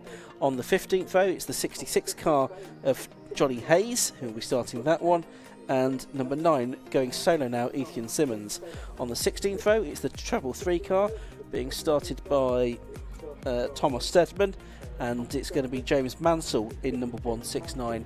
The 17th row of the grid is the 171 car of Senna Osman and 193 Tim Parsons, and 35th on the grid is the number 911 car of Clint Wright. That's the grid order then, Josh. A great shame that we're missing that BMW compact from the front row of the grid. That's right. Ian Jones was involved in an incident yesterday racing against Scott Parkin where they broke the power steering hose, I think, and we saw similar smoke coming out of the car in qualifying, so I wonder if that's gone again and they can't get it fixed, which is a shame. So Scott Parkin, the Class A champion, will go from the front. He wasn't that much faster than the likes of Darren Ball and Colin Gillespie in qualifying, and obviously being a 2-hour race, this has got lots more involved than outright pace. And as well as watching for the class battles, Ian, we have the Clubman Cup, sort of almost like a subdivision within the classes to look forward to for the older cars, the pre-2010 cars without sequential gearboxes. Yes, we've got that to be decided. All the individual classes and the overall championship already decided. I think the podium places overall and in the classes to be sorted out as well. But we'll keep an eye on what goes on in the Clubman Cup for those older cars as the race goes on. It's a 2-hour race. We've got plenty of time to talk about it. We've got 34 cars now on the grid for this final race of the season. It's a 2-hour race.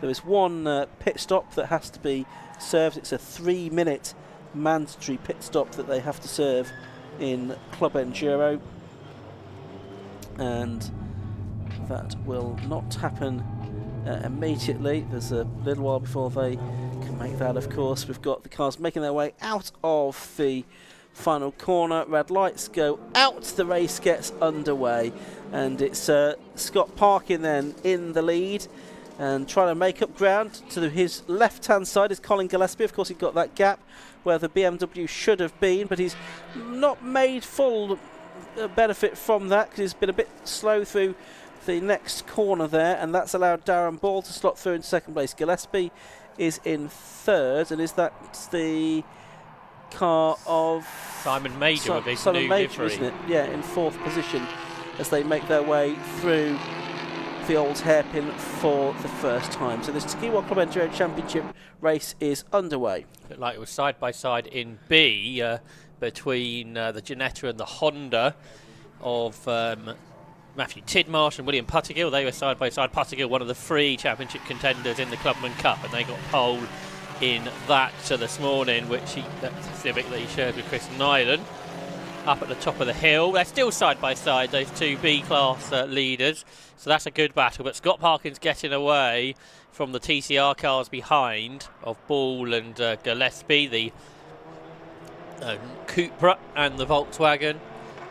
Then in 4th position is Major, who made a really good start from row 4. And then in 5th position is Dylan Brichter. Then in the Audi, he's fighting though to try and get through. Then you've got the Browse car. That's also made a good start. Luke Browse at the wheel of that one. Claire Norman is up next. Then Paul Simerson in the Century Motorsport GT4 BMW. And then the rest. They come over the brown. Now there's the Ginetta. Where's William Pottergill got to? in all of this.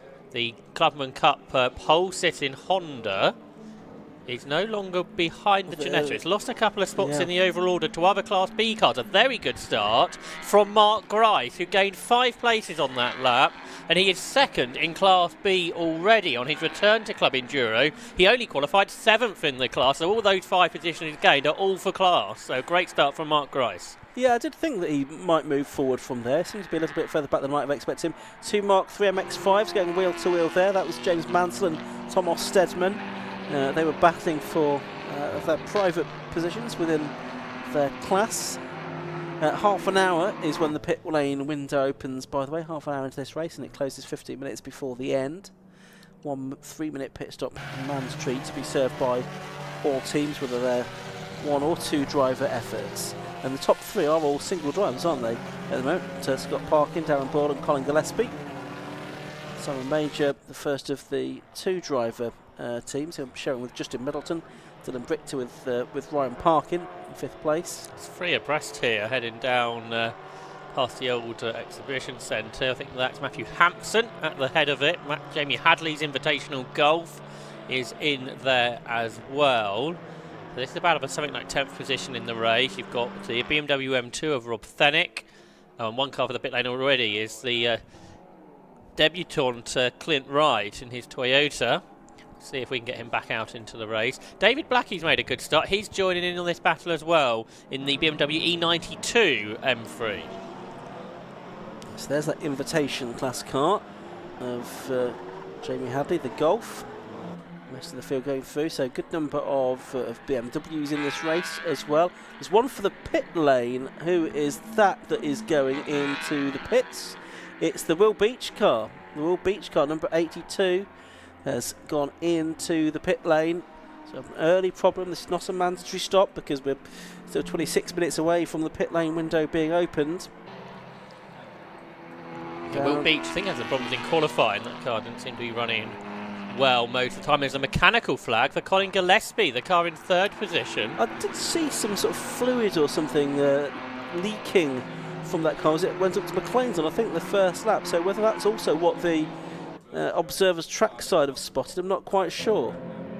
This is a good little scrap, isn't it? Involving the number 10 car, Rob Fennick, also the David Blackie E92 M3 as well. Into the pits, it's got one of the Class C front runners as well, and straight into the garage that car has gone. That's the car that was started by Jonathan Hayes, I think, the 66 car. Shame for Johnny Hayes, that car that finished 2nd in the Class C Championship in 2022. They were looking to retain that 2nd place, or regain that 2nd place this season, behind the all-conquering Moore and Dennis duo. They might still do that, particularly if they can get out and complete 50%. That might be the aim in all of this. Also involved in this battle was another M3, the Lynches. Did we get a start driver for 176? I only got one driver, which was William Lynch on the timing. Great, I've sheet made note of that. 139.37 for Scott Parkin, and that is a new lap record. Chris Boardman's previous better, 39.75, 0.4 of a second underneath the previous lap record in the Tegewa Club Enduro Championship. So they make their way out of Goddard's. Another lap completed then, 1:54 to go. Scott Parkin leading by 2 3/4 seconds from Darren Ball. Gillespie in 3rd.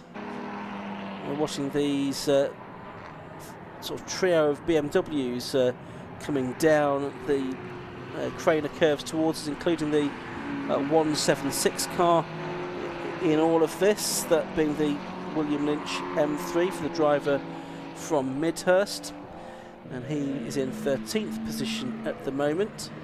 Just up ahead is the car started by Matthew Hampson, the M2, which Andy Schultz will take over later on in the race. And just behind, the Class B leader, which is the Ginetta, started by Matthew Tidmarsh, the sort of golf coloured car.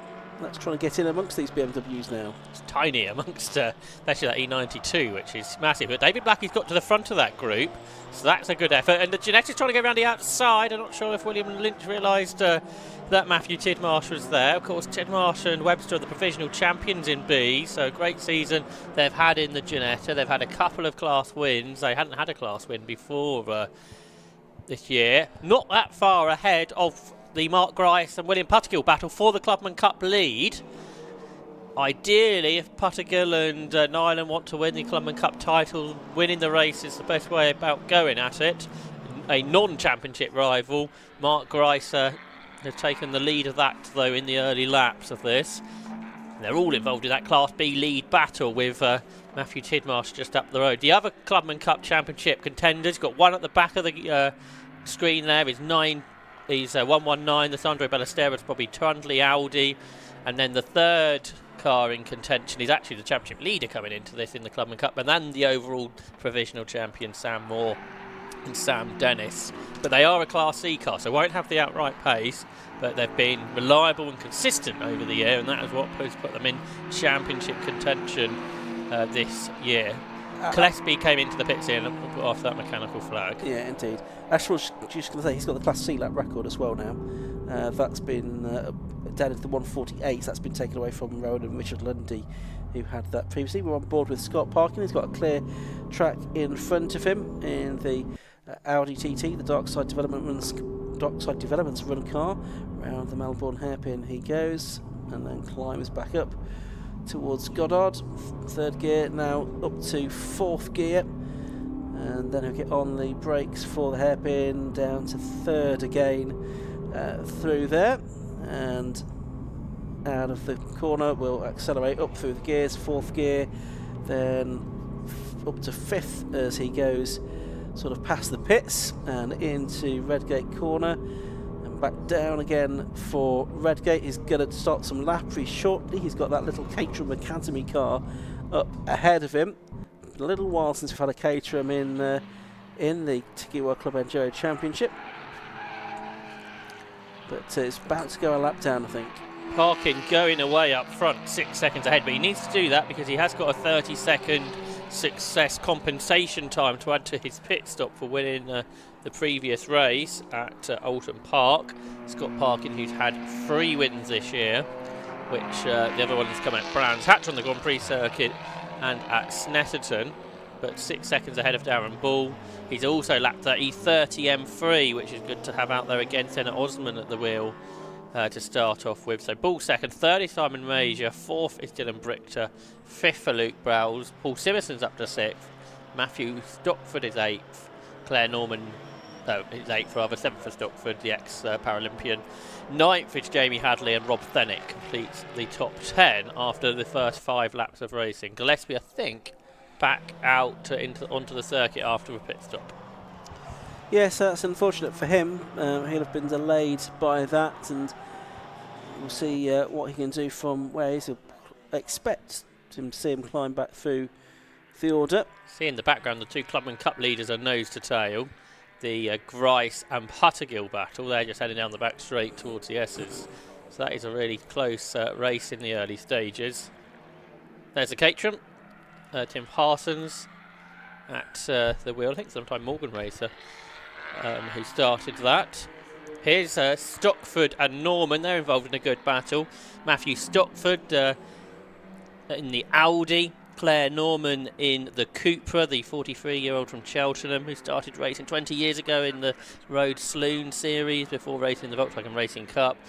Has raced in historics as well. But let's have a look at this Clubman Cup battle just coming out of the final corner. 27 Mark Grice, head of championship contender 83 Will Puttergill, but gap back to the next car in that championship battle. Sandro Ballesteros there in 119. The 17-year-old from Greater Manchester who raced in the Junior Saloon Car Championship before racing the 116 Trophy. But there is the Clubman Cup leader at this stage, 27 Mark Grice, who's been a race winner in this championship before. And there is Will Puttergill, comes in third in points, but with a chance to take that Clubman Cup championship. Will Puttergill, the 41-year-old from Nottingham, So at his local circuit today, the ex-Type R Trophy racer in a K24 powered Honda Civic, and keen to take this lead of the class away, I think, from Mark Grice at this stage, Ian. Yeah, certainly looks like it. Good little scrap this for 15th and 16th position overall, and they are going to get alongside one another down the straight. Over the crest they go, but it looks like it is going to be Grice in the 27 car that continues to hold on for the moment from number 83, Will Puskill, in the Holland Asset Management Leverage Honda Civic Type R. So these two, second and third in Class B, behind the Marshall Webster Janetta. But the Club and Cup, and now wide has gone Mark Grice, and has conceded the lead of the Club and Cup away to Will Puskill there.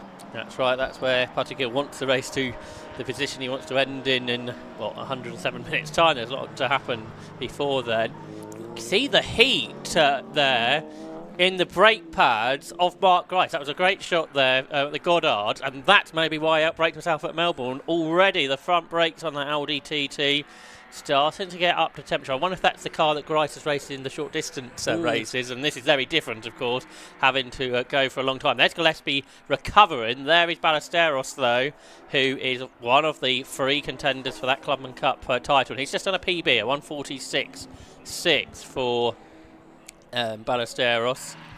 But Jay, frustration for Gillespie, best particularly if it wasn't a particular problem, if it was an overfill or just an early moment of perhaps smoke that's not going to come to anything, and if that's lost them a minute or so, hasn't it? But Gillespie might be able to come back from that in that Volkswagen Golf. Yeah, down to 17th position. He went as a result of that one. Back to 17th. He's got getting ahead of Ballesteros. So we've got the Audi TT turning its way there into Coppice Corner. There's on new Clubman Cup leader Will Puskill, now with quite an advantage over Mark Grice. Of course, the Ballesteros programme, that was announced on the BBC website, wasn't it? Yes. At the beginning of the season, with Bobby Trundley racing, the pair racing for the Racing with Autism UK team. Those two inspirational youngsters that are really quick drivers, the pair of them. Trundley, who's been a class winner in British GT in the past, he will get in for the second part. We've got a couple of FN2 Civics here, battling over second in Class C. Matthew Stenning in 16 is ahead of Ethan Simmons in 9, who I think is making his Club Enduro debut today. He's raced in road sports previously. I think he's still a teenager. In 9, there he is. So good to have a couple of these later model Civics out. I'm not sure what he's waving about, but good to see the cars. Oh, he was waving Scott Parkin through, wasn't he? There? But if he's going to do that every time someone's lap him, he's going to have a sore hand by the end, I should think. Yeah. Anyway, but Scott Parkin has now put a lap on that car. And Parkin waved back. So that was good to see. Of him. In 26th position is Ethan Simmons. So he's now lapped everyone up to 25th, and he'll soon lap everyone who's up to 24th as well, I think. Yes, this won't be like 116 Trophy where we have lots of cars on the lead lap at the end. No. So that's the 183 car that's now been lapped as well. The Stephen Cook, Edward Cook, Volkswagen Scirocco. Stephen aboard that first today.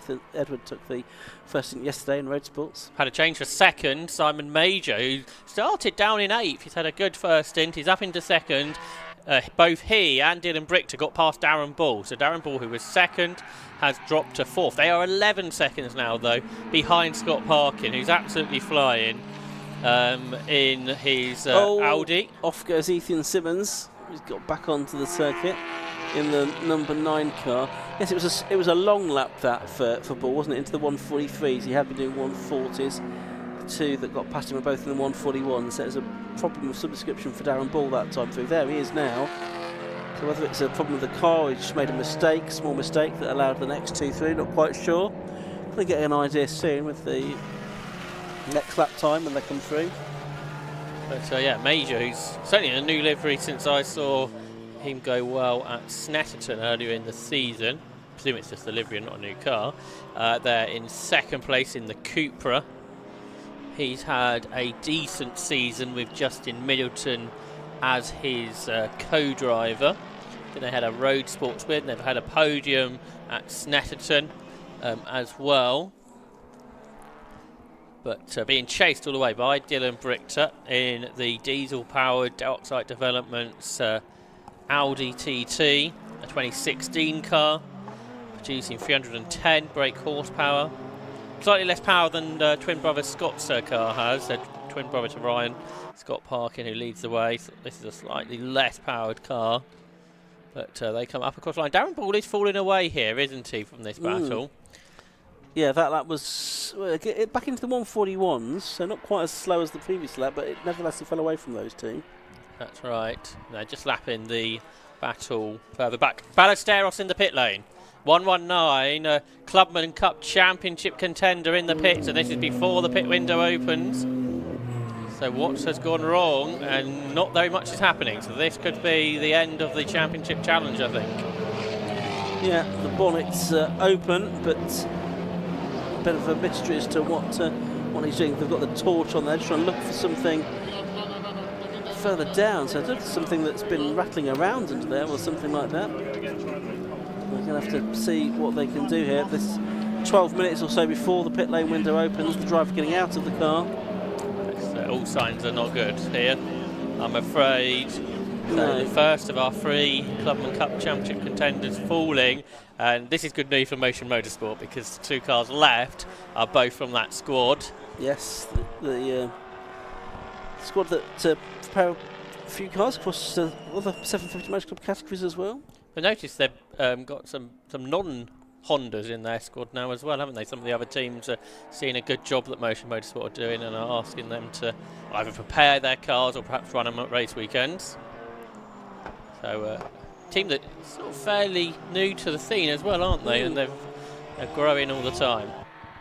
Battle of a second continues. Yeah, and this battle is how far behind the leader? 12 seconds behind the leader. Scott Parkin, Simon Major and Ryan Parkin, the 2 cars that we're looking at here, cars 18 and 6. There's just over a second between the 2 of them now. They've got a 3.5 second gap back now to Darren Ball, who's in 4th position. Major's getting away a little bit now in second place, I suggest, from Dylan Brichter in the diesel Audi TT. Out of the old hairpin they go and on towards McLean's. Blue flags waving, there'll be plenty of that in this race, I'm sure. Lots of traffic to be negotiated. The 119 car, yes, it is retiring to the garage by the sounds of it, the Boystell's car. Looks like it's out there. So you can see Sandro out of his car. His overalls untied at the waist. And I think either disappointed that his race is over or on the hunt for something that's going to get them back out into the race. But looks like it is a retirement for Sandro and Bobby, unfortunately. Matt's on the scene. I'm sure we'll get the news soon, as soon as it gets relayed. Did we... Oh, we did see Will Putchgill get past Mark Grice, because of course that's when Grice run wide, wasn't it? So that's how the Clubman Cup lead changed. Just looking as well as for Class B, it is the gap came down that time between Tidmarsh and Putchgill, because it was a 148.9 for Tidmarsh, a 146.1 for Putchgill, so the gap down to 3.5 seconds between them. This is a bad garage to be in, because Johnny Hayes' car that was retired right at the start, it seemed, is also in there. So 2 retirements in one garage. See, Claire Norman's just done a personal best, a 142.9. She's passed Matthew Stockford lately. Here's our Class B leader and our provisional champion, the Ginetta G40, the ex-Rothgo car. With Matthew Tidmarsh at the wheel. Chris Webster has been his co-driver all year. They've had 2 wins, a 2nd and a 6th in Class B this season. In the Golf livery, as you'd expect. It's got a 2.5 litre Duratec engine, power in that car, so not in any sort of Ginetta specification, but built especially for the Tiguewa Club Enduro Championship. It's been developed over the last few years, and this year it's come really good. It's got really fast, it's set lap records at various venues, and now a professional class championship to go with it. And a battle of a second in the overall championship with Scott Parkin, I think, Ian, this weekend. Between these two, they were separated by just a point coming here to Donington Park. Yeah, that's right. It's a gearbox failure on the 119 car, we understand, the Sandra Ballesteros car. And in from 11th for another unscheduled stop. This is Rob Fennick's BMW M2. So the pit lane is a busier place than it should be at this stage of the race. So that's a shame there for Rob Fennick, the 45-year-old from Buckinghamshire. In his 4th season of racing, he finished 2nd in Class C last year. He's upgraded to this 2021 BMW that he's heading back out. The M2 CS Race in a car they got from Holland, and that is heading back out into the race. So still going, but obviously time lost in that stop. But here's our Class B leader, about to put a lap down Ed Christie's at BMW, who's the sort of the poster boy for the live stream today. And Sid Marsh round the outside at the S's, not wasting any time, continuing to push on, looking for that 3rd class win of the season. Here's a 19, which is Wayne Lawson, the 52-year-old from Lincolnshire. Very experienced track day goer, but he's going racing for the first time this year. He's a wheelchair user, uses hand controls. It's a 2010 spec Audi TT, and this is one of the cars that has been taken over by Motion Motorsport in recent months. And I think Wayne was saying that the car, I think, was ready to be scrapped, but Motion Motorsport said we can get that back running, and that's absolutely what they've done. He had the best run at Silverstone he's had in that car, and things going okay here. Running in 6th position within Class B in the early stages. A car that he will share with James Pickford, the former Seat Cupra champion from 20 years ago, if you can believe it was that long, Ian. It's a scary thought, isn't it? That was that long ago. So we are working lap number 15 for the leader. Just the news from Matt came that the Fenwick car's reported to have a puncture, but turned out not to have one. There's Darren Ball, who's dropped to 4th. He's dropped quite a long way back from Dylan Brichter, 7.5 seconds. So he's perhaps starting to pace himself now, trying to keep those front tyres in order. All these front cars are front-wheel drive cars, aren't they? The Audi TTs, I think, are. Yes. And all the TCR cars are. So the best rear-wheel drive car is 6th, which is Paul Simerson's BMW M4. But battle of a second is still on between Simon Major and Dylan Brichter. There have been no to tell, I think, really since the start. You can see that gap they've pulled out on Darren Ball, which is pretty substantial. They have a car to that, which is the car which was started by Toby Partridge, I think. Louis Woodward in that one as well. They are 4th in Class B, so they've almost lapped sort of majority of the Class B cars. Not yet a quarter of the way in. 3 or 4 minutes away, or about 5 minutes actually, away from the pit lane window being open. Interesting to see if then drivers do make relatively early stops, because it's just the 1 mandatory 3-minute stop in this race rather than the 2 mandatory 1-minute stops that we had for the 116 Trophy Race a little bit earlier on. Gillespie's just done a PB, 1 minute 40.7, which is about the 5th fastest lap of the race, I think, in the Volkswagen. So some cars still improving, while others are fading away, like Darren Ball. He's faded a couple of seconds away from his personal best. Volkswagen Sirocco here, 183. Stephen Cook began it. It's 8th in Class B. It is something like 6th in the Clubman Cup, but it's battling for 23rd in the race with Matthew Stenning's Honda. They're both about to be lapped by the battle for 9th, which has changed on this lap. David Blackie's E92 M3 has gone past Jamie Hadley's Golf, so a change for 9th in the race by the looks of it. And they will come out the final corner. You can see the BMW are ahead of the Volkswagen. So that's the battle for 9th, lapping the battle for 23rd in the race at this stage. Yeah, good battles all the way down, of course. So we've got Scott Parker, number 1, leading the way from number 18, Simon Major in second. So it's Audi from Cooper, then it's Dylan Bricks with another Audi, number 6 in third place. Number 25, the Cooper of Darren Ball, is fourth. 22, the Cooper of Luke Browse, fifth. The new number 55 in sixth place of Paul Simerson. Seventh, the number treble 4 car of Claire Norman. Eighth, the number 78 Audi of Stockford. Ninth is number 28, that's David Blackie, and 10th the number 2 is the invitation class car of Jamie Hadley.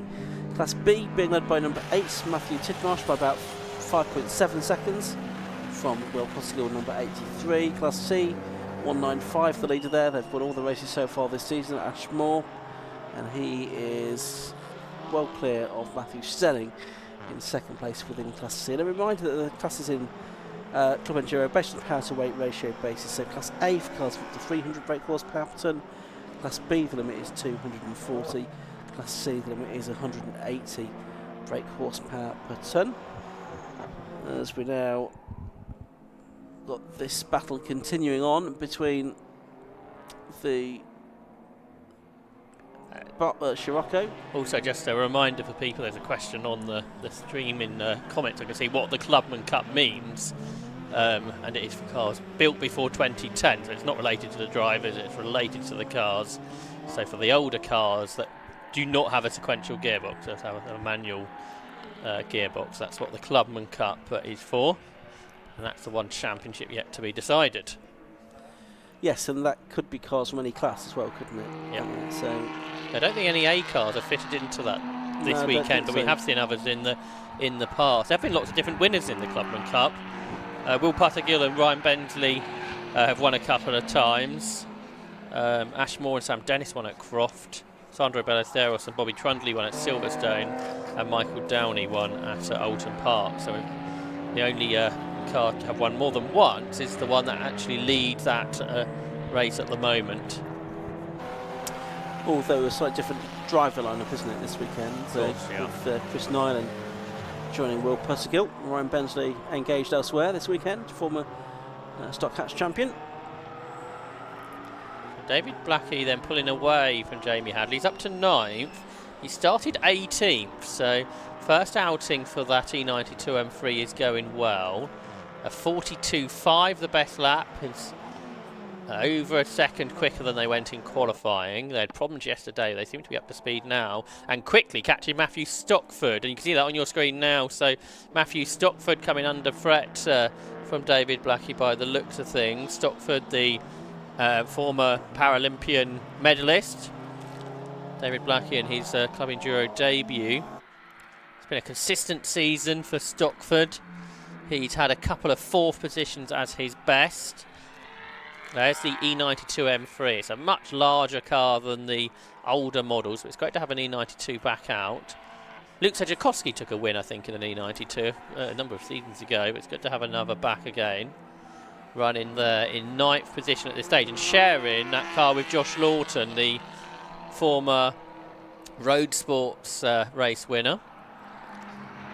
Racing his Civic in Classic Touring Car Thunderstorms this year. But I think back in the 750 Motor Club paddock for the first time this season. Problems yesterday, but good to see the car out today. So yes, the 28's car of Blackie, and Lawton heading off up the hill past Michael Downey there in the number 76 Boxster, which Josh mentioned was a class winner in the Clubman Cup. That was an aim for Michael this year, to try and win the Clubman Cup this season. I don't think he's going to manage it, but he's had at least one win.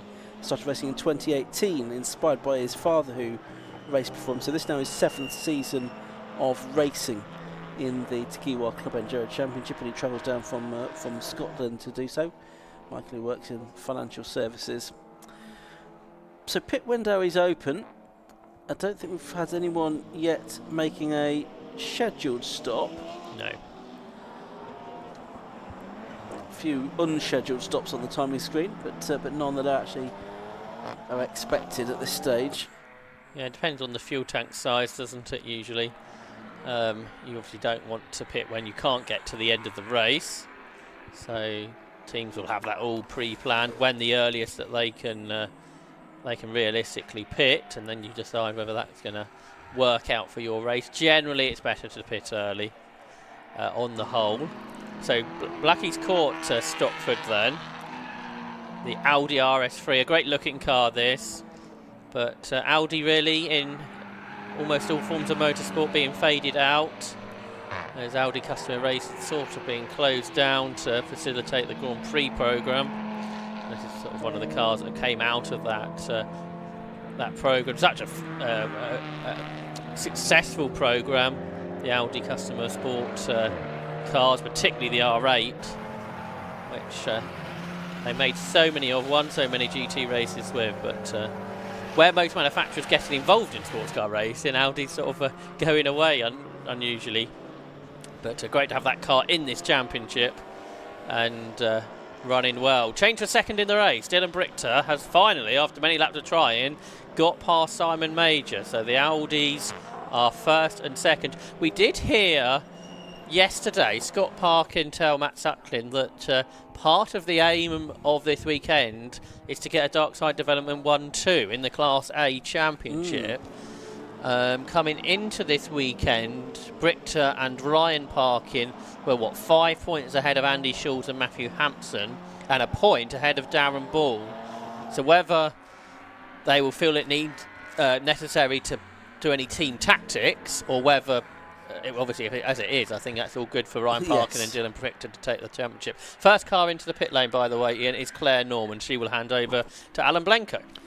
Yeah, with just under 90 minutes of the race, 86 minutes of the race left to go. Be 3 minutes, which is about 2 laps or so, isn't it? That you have to be stationary for, so you'll need a couple of laps in the pit stop. Everyone out of the car as fuel goes in. So Claire Norman started this, the double British Women Racing Drivers Club Award winner. It's a 2018 Cupra. It's a Gen 1 car that Alan Blenko Racing purchased at the beginning of the year, and Alan Blenko will be getting into it. The driver who started racing with the 750 Motor Club back in 1999, returning a quarter of a century later. He finished 4th in Stock Hatch that year before, just 3 years later, ended up in the British Touring Car Championship. I think that was the first year of Stock Hatch as well, 1999. Could be, yeah. Because Hot Hatch was created first. I think that was perhaps about 97, Stock Hatch a little bit later on. That was right. That's the Brichter car. For a moment, I thought that was Scott Parkin and wondered why he had another car close to him, but no, it was the other one, wasn't it? Side by side for what is now 7th place, with the pit stop for Claire Norman. Matthew Stockford has David Blackie going through. They're about to lap the provisional champions. The car driven by Ash Moore. Blackie goes a bit wide, but I think he's got this position done. This progress is really good. I don't think they're going to get any further in this first stint, but it'd be interesting to see what Josh Lawton can do in the second half, because he was really quick in that supercharged Civic that he raced previously. His first outing in the championship in this car. There is Claire Norman giving perhaps last minute advice to Alan Blenko, helping with the driver change as well. Scott Parkin set another record lap. The AimShot.com fastest lap of the race, a 1 minute 39.146. Yep, so he's getting away out in front, as I say, Claire Norman helping Alan Blenko back out into the race. You can see the minimum weight sticker there, and that says that car needs to be at least 1,193 kilograms for the amount of power it puts out to qualify for the class it puts in, which is Class A, which is up to 300 brake horsepower per tonne. So the equation is worked out. We know how much power it puts out, so therefore we know what as a minimum it needs to weigh. Now they've just got to wait for the 3 minutes to be up. Claire Norman, the daughter of Charles Tippett, long time racing driver. So it's a great racing family, that, and they've raced together in the past as well, haven't they, in historic cars. But in this car, probably the most powerful car Claire has raced. It's very different to the BMW, classic BMW that she races, and sort of returning to her front-wheel drive roots that she when she raced in the Volkswagen Racing Cup. Alan Blenko probably the most powerful car he's raced too, because it was a production class he raced in the British Touring Car Championship, which would have had significantly less power than the Cupra does. There is Brichter then. He's not getting away from Simon Majors since passing him. They're both, though, best part of 20 seconds ahead of Darren Ball, who, of course, was ahead of them in the early stages. Yes, Ball has dropped away quite a bit, hasn't he? Here's Colin Gillespie in shot here. He's got the Blackie BMW ahead of him. So this is Gillespie. He's back up inside the top 10 now. He's in 8th position, having had that pit stop earlier on when he was showing the black and orange mechanical warning flag. But he's not far away from getting 7th place here, I don't think. We'll have a look into McLean's to see if he can do it there. He can't. These both cars both in Class A, of course. Gillespie is averaging basically the same lap times as Darren Ball, within a tenth of a second. And he goes through into a Coppice to grab 7th away from David Blackie. Probably an unusual moment for David Blackie, because he's been gaining places all the way through this stint, but for the first time he loses one. That's the car due to the unscheduled pit stop that Gillespie had early on. He's got good pace in that X-Will Beach Volkswagen Golf that's raced in the TCR UK Championship this year, but Colin Gillespie having his first run out in it in the Tiguera Club Enduro Championship this weekend. Just about as many TCR cars in this race as in some TCR UK races, I think. Yes, certainly are. Here's Gillespie putting a lap on the Lotus. There's the Michael Downey car into the pit lane, and there you can see the fuel going in. This is just the second car to have made a scheduled stop, Ian. Yeah, and you can see there that the wheel covered, lest any fuel will be spilt there. Extinguisher on hand as well. There is Gillespie again, having cleared that BMW. 3/4 of a lap ago. That 15 Golf, it looks menacing, it looks very quick. The 197 car there, you can see is the Daniel Jude Mike Rayner Lotus. Running 5th in Class B, so that's going well. It is, yeah, in 18th place overall. Rayner it is that started that car. Blackie now has put a lap on it as well in the number 28 BMW. See, Gillespie's really pulled away from Blackie, as you might expect. So they turn up towards Coppice. You've got Matthew Stockford in 9th, and he's being chased by Jamie Hadley down the back straight towards the S's. Stockford in 78. Alan James will jump into that halfway. Alan Blenco's getting on with things. Up the curbs, full touring car style. Passing 2 cars in the process. Alan, who's 47 from Wiltshire. He was the Ford Fiesta Winter Series champion in 2000. Before he raced an Alfa Romeo in the British Touring Car Championship. But this a 2018 Cupra, run by his team, Alan Blenco Racing. As I said earlier, purchased just this year, and over the course of the season they've had a best result of 4th. I wonder if they can replicate that or perhaps go a little bit better. They, after their pit stop, are in 24th position, and Blenco immediately does a PB, a 141.5, which is a pretty good first effort for Blenco. So he's got good pace. He qualified that car in 6th. We can see what else he might be able to do. There's the 28 car just gone through. There is that Matthew Stockford car, and that's still in 9th place at the moment. 9th overall and 9th in Class A as well. Being chased by that invitation class car, so it's not scoring points. The number 2 car of Jamie Hadley, the Volkswagen Golf. I think we've seen some of Hadley in road sports before, so perhaps this is a little dip into seeing what he thinks of these 2-hour races in sight of next year. I think in road sports he did run in Class B, but perhaps that car's been slightly upgraded from there. And obviously doesn't have to run to the power to weight ratio to fit into a class in the invitational division. So we'll see how he enjoys himself and whether we see more of him next season. Yes, we would hope to see many of these drivers back, and teams back for next year in Club Enduro. It's been well supported again this year. Road Sports, the 45-minute brother, if you like, has been even more supported, I think, this season than has Club Enduro. I'm sure there'll be a good number of cars out. It's an attractive format of 2-hour racing for, well, it's actually a mix of different race lengths. We've had one 3-hour race, we've had some 75-minute races, we've had a 100-minute race as well at Alton. It's sort of what some endurance, well, quite a lot of endurance series are, aren't they? It mixes them up. Means you haven't got the same strategy in every race. Exactly. We've had some 1 and 2 pit stop races. I'm sure sort of ideas in the for next year already in the plan. Of course, we had our first trip to Brands Hatch Grand Prix circuit this year as well. There's Mike Rayner. He is 11 seconds ahead of Wayne Lawson, who just had a personal best, a 1:47.8. This Lotus is third in the Clubman Cup as well, isn't it? Behind Will Puttergill and Mark Grice. So it's running nicely. And actually, the Clubman Cup leader's just getting a black and white driving standards flag.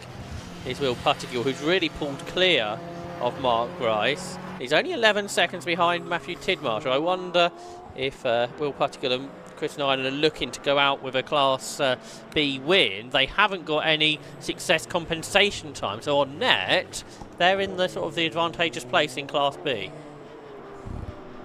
Yes, so that could certainly work out in their favour as this race goes on. Well, we've not really seen the success compensation at the pit stops come into play yet, have we? But there's a number of teams that do have to serve them.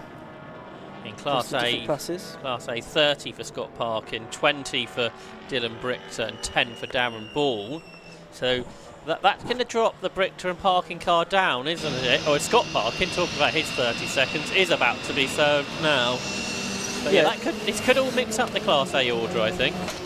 Yes, it's basically a 3.5 minute stop then for Scott Parkin. He's not stopped at 45, he's stopped at pretty much 90 degrees into the pit lane there, but that should be absolutely fine. He's obviously climbing out of the car as is required while the refuelling is done. Remember to take the radio cord out. That twin brother Ryan perhaps getting some images of the social media. Yeah, lots of a big social media presence for Dark Side Development, so do check out their social channels. Big support of Burkitt Relay as well, coming up in a couple of weeks' time. That's right. It's 2 weeks' time, less than 2 weeks' time now for the Burkitt Relay.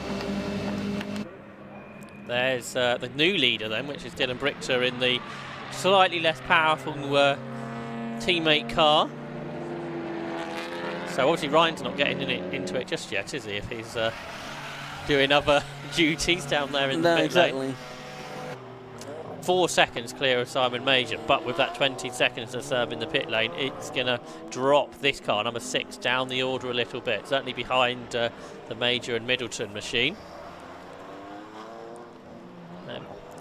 Scott Parkin was only about 20 seconds ahead, wasn't he? So that's why he had to push on so hard, and he might have to continue to push on if he's going to stay ahead of the Simon Major Cupra. Oh, and there's a car, that's the Matthew Stelling Civic FN2 that's off into the gravel at the old hairpin. He's trying to get it going. There's damaged the back of one of the MX-5s as well. Is that the Simonite car? It is the 169 car. James Mansell it was that started that. So whether there's any connection between those two things, I'm not quite sure. Don't know if that car's still in the gravel trap or if it's managed to get out. No, it is still in the gravel trap by the looks of it. The stunning car that's down there at the old hairpin. So you would think if that stays there for much longer, then we know what's going to happen, and that's going to be a caution period, and that could signal some changes. As there's the Browers car we just see going through there. The marshals are on the scene trying to help get that stunning car out of the gravel trap, though, Josh. Wayne Lawson has pitted. I wonder in sort of response to what might come next. So James Pickford will get aboard that car. The former BTCC podium finisher, race winner in Carrera Cup, raced in the FIA GT3 Championship in the early years as well, did James Pickford. Podium finisher there. He will take over from Wayne Lawson, who started. So the 169 car has continued on. It's not called at the pits to get something done with that bumper, but that would just be tearing it off, would probably be the most straightforward thing to do at this stage. Still number 1 car stationary, but of course it's a 3.5 minute stop that he's serving. Scott back into the car now. Safety car. Yeah, safety car is coming out. That's not a surprise with the Stelling Honda off in the gravel trap at the old hairpin. Team counting down to get that car back into the race. I suspect this hasn't worked terribly badly for Scott Parkin, has it? Because they'll be able to join on the back of the queue, and a few seconds of his race as I don't know what's happened to Louis Woodward's car here. Is there a red light? That might not work so well for Scott Parkin if there's a red light at the end of the pit lane. Yes. The safety car wants to get out, yeah, but there's a car in the way at the moment. Yeah. So the safety car is now getting past the number 87 car. It's Scott Parkin, it's being held, so this is a drama for our previous race winner. The red lights are on at the end of the pit lane while we get the safety car out in a safe place. So for Scott Parkin, he will have to wait, and for the Toby Partridge Louis Woodward pit stop, that car is waiting. We've already seen that. So that's a twist that we weren't expecting. The 169 car, which is the MX-5 with the bumper dragging, that's now getting the mechanical warning flag. That will need to come in, as I say, to either get the bumper sort of lashed up or taken off the car. So we've got the safety car waiting at the end of the pit lane to pick up, presumably try and pick up the leading car, which is going to be Dylan Brichter's car. This is actually going very badly. I think for Scott Parkin, isn't it? Yeah, that's right. And for Louis Woodward and Toby Partridge, who are in contention in Class B. For Wayne Lawson and James Pickford, though, this pit stop, the moment not being compromised for them. The other drivers, well, you'd think would be going a little bit slower out on the circuit because they're in a full course yellow period. So it's the luck of the draw, isn't it? If you pit, the safety car comes out. Sometimes you win, other times you lose. Yeah, that's right. So we've got 71 minutes left of this race.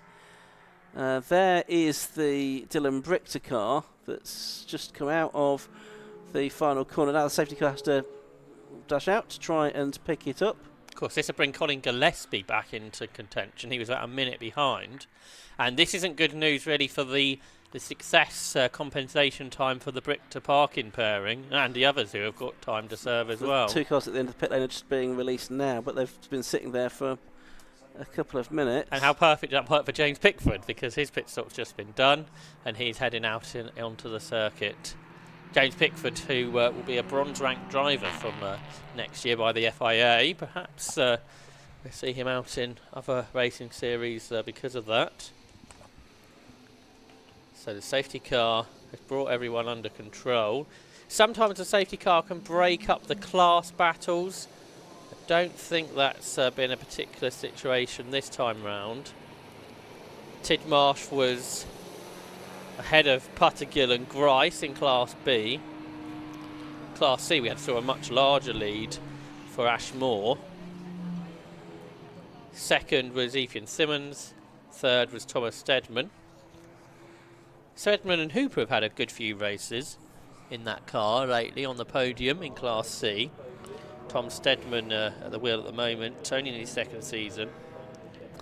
The 197 Lotus has been waved through. Mike Rayner, who was 16th overall and 4th in Class B, so that'll be waved through to join the back of the queue, but then it's Dylan Brichter behind. The 169 car, now that has come in, but they won't be able to make this the mandatory stop. Got a chunk out the bumper, hasn't it? I think that's where that's been running on the exhaust, so the heater's melted the bumper there. I think that's what's gone on. That makes a lot of sense. My brain was suddenly thinking, what caused that? But yeah, I think you're absolutely right. But now they've only got half the official sticker that they're required to run, the Club Enduro sticker, because it's been burnt through. So they turn this in. No, they can't turn this into. No, they can't because the safety car's out. It says you cannot take a mandatory stop with the safety car.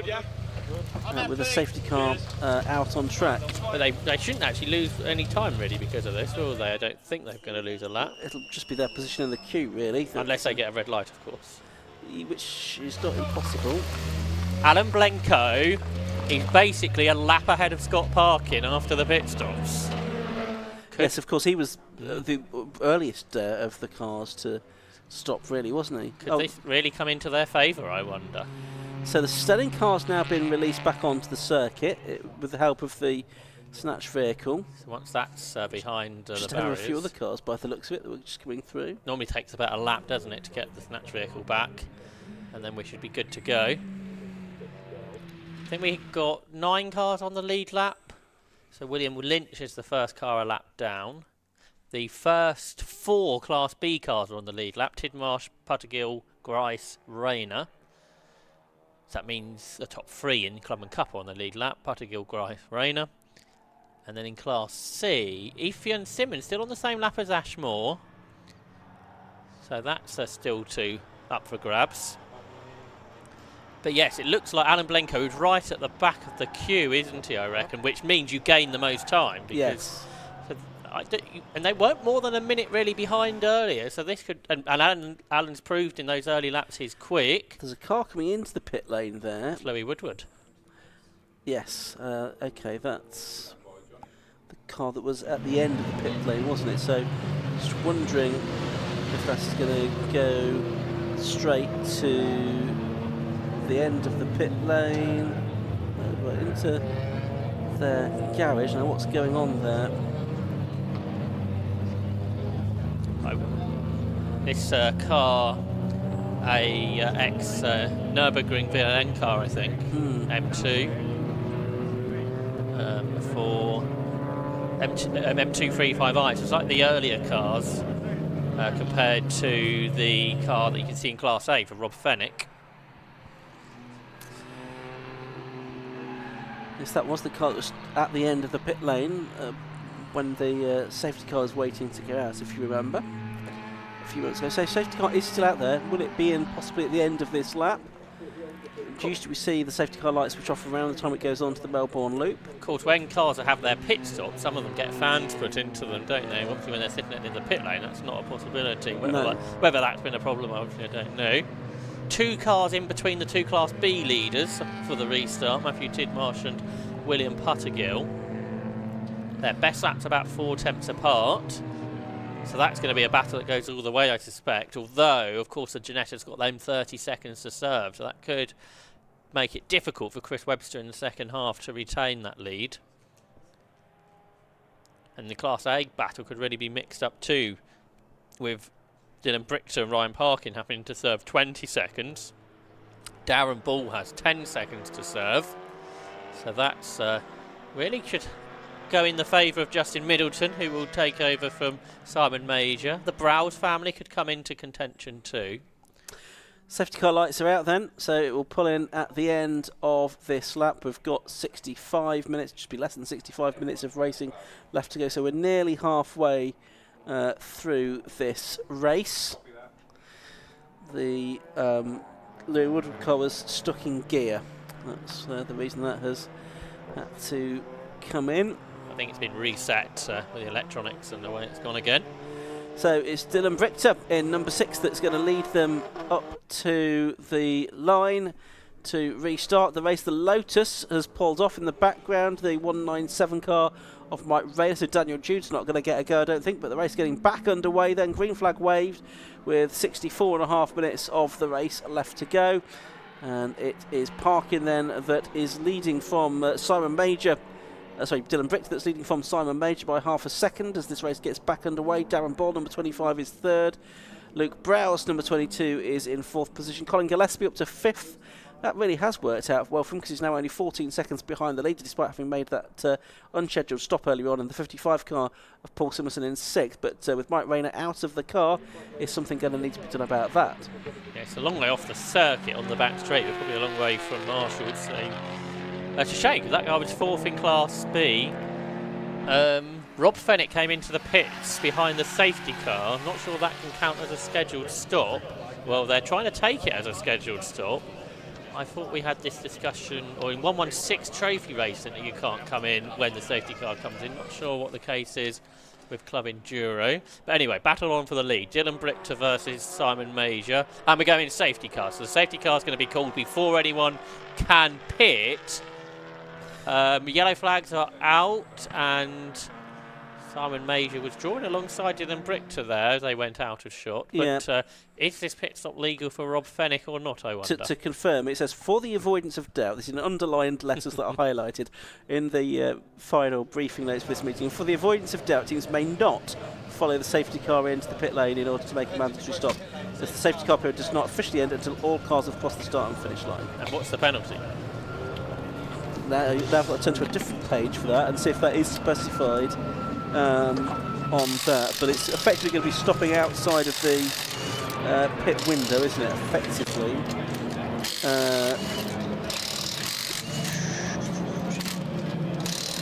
5-lap deduction, I think, applies at the end of the race. Unless they make another 3-minute stop, which will probably negate that.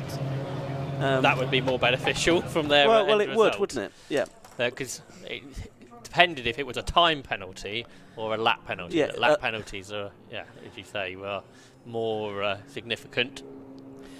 So we hadn't had very much racing when the safety car came back out. It was less than a lap, wasn't it? Yeah, I imagine they thought it was the best idea, safety car it, so no one gets an advantage. And then we can go again once that car's brought into a place of safety. And that's brought the two Class B leaders together there in your shot. Yep. So the marshal and the driver together and pushing that car out of the way. It was already a long way off, but if they can get it up towards the barriers, then I think we'll be good to go. Obviously, not too many marshals at that part of the circuit on the straight, because that's not where you're expecting quite so many incidents. Obviously, some kind of technical issue with the car there, but they've got it up against the barrier, so I would have thought they'd be reasonably happy with that now. Nice light car, helpfully. Yes, exactly. Compared to some of them on the grid today. I've seen so many Lotuses this year, have we? But we've had good success in the past. Joe Taylor won the Class A Championship in a lease a few years ago. There's now a recovery vehicle heading down there as well. The marshal didn't. For a moment, I thought the marshal was going away earlier, but perhaps this was expected then for the recovery to be done. Yes, so they'll just try and tow that away. Mike Rayner hops over the barriers. Jumps in, so we are going to get a lap or two more. Yeah, so they do want to get that completely cleared off the circuit by the looks of things. So Blenko is 2 laps down here, and you were reckoning a pit stop takes about 2 laps? I would have thought so. So 3 minutes plus in and out, that's going to be 3.5 minutes, isn't it, roughly? It's going to put them right in contention, I reckon. For a pairing that only joined the championship this year.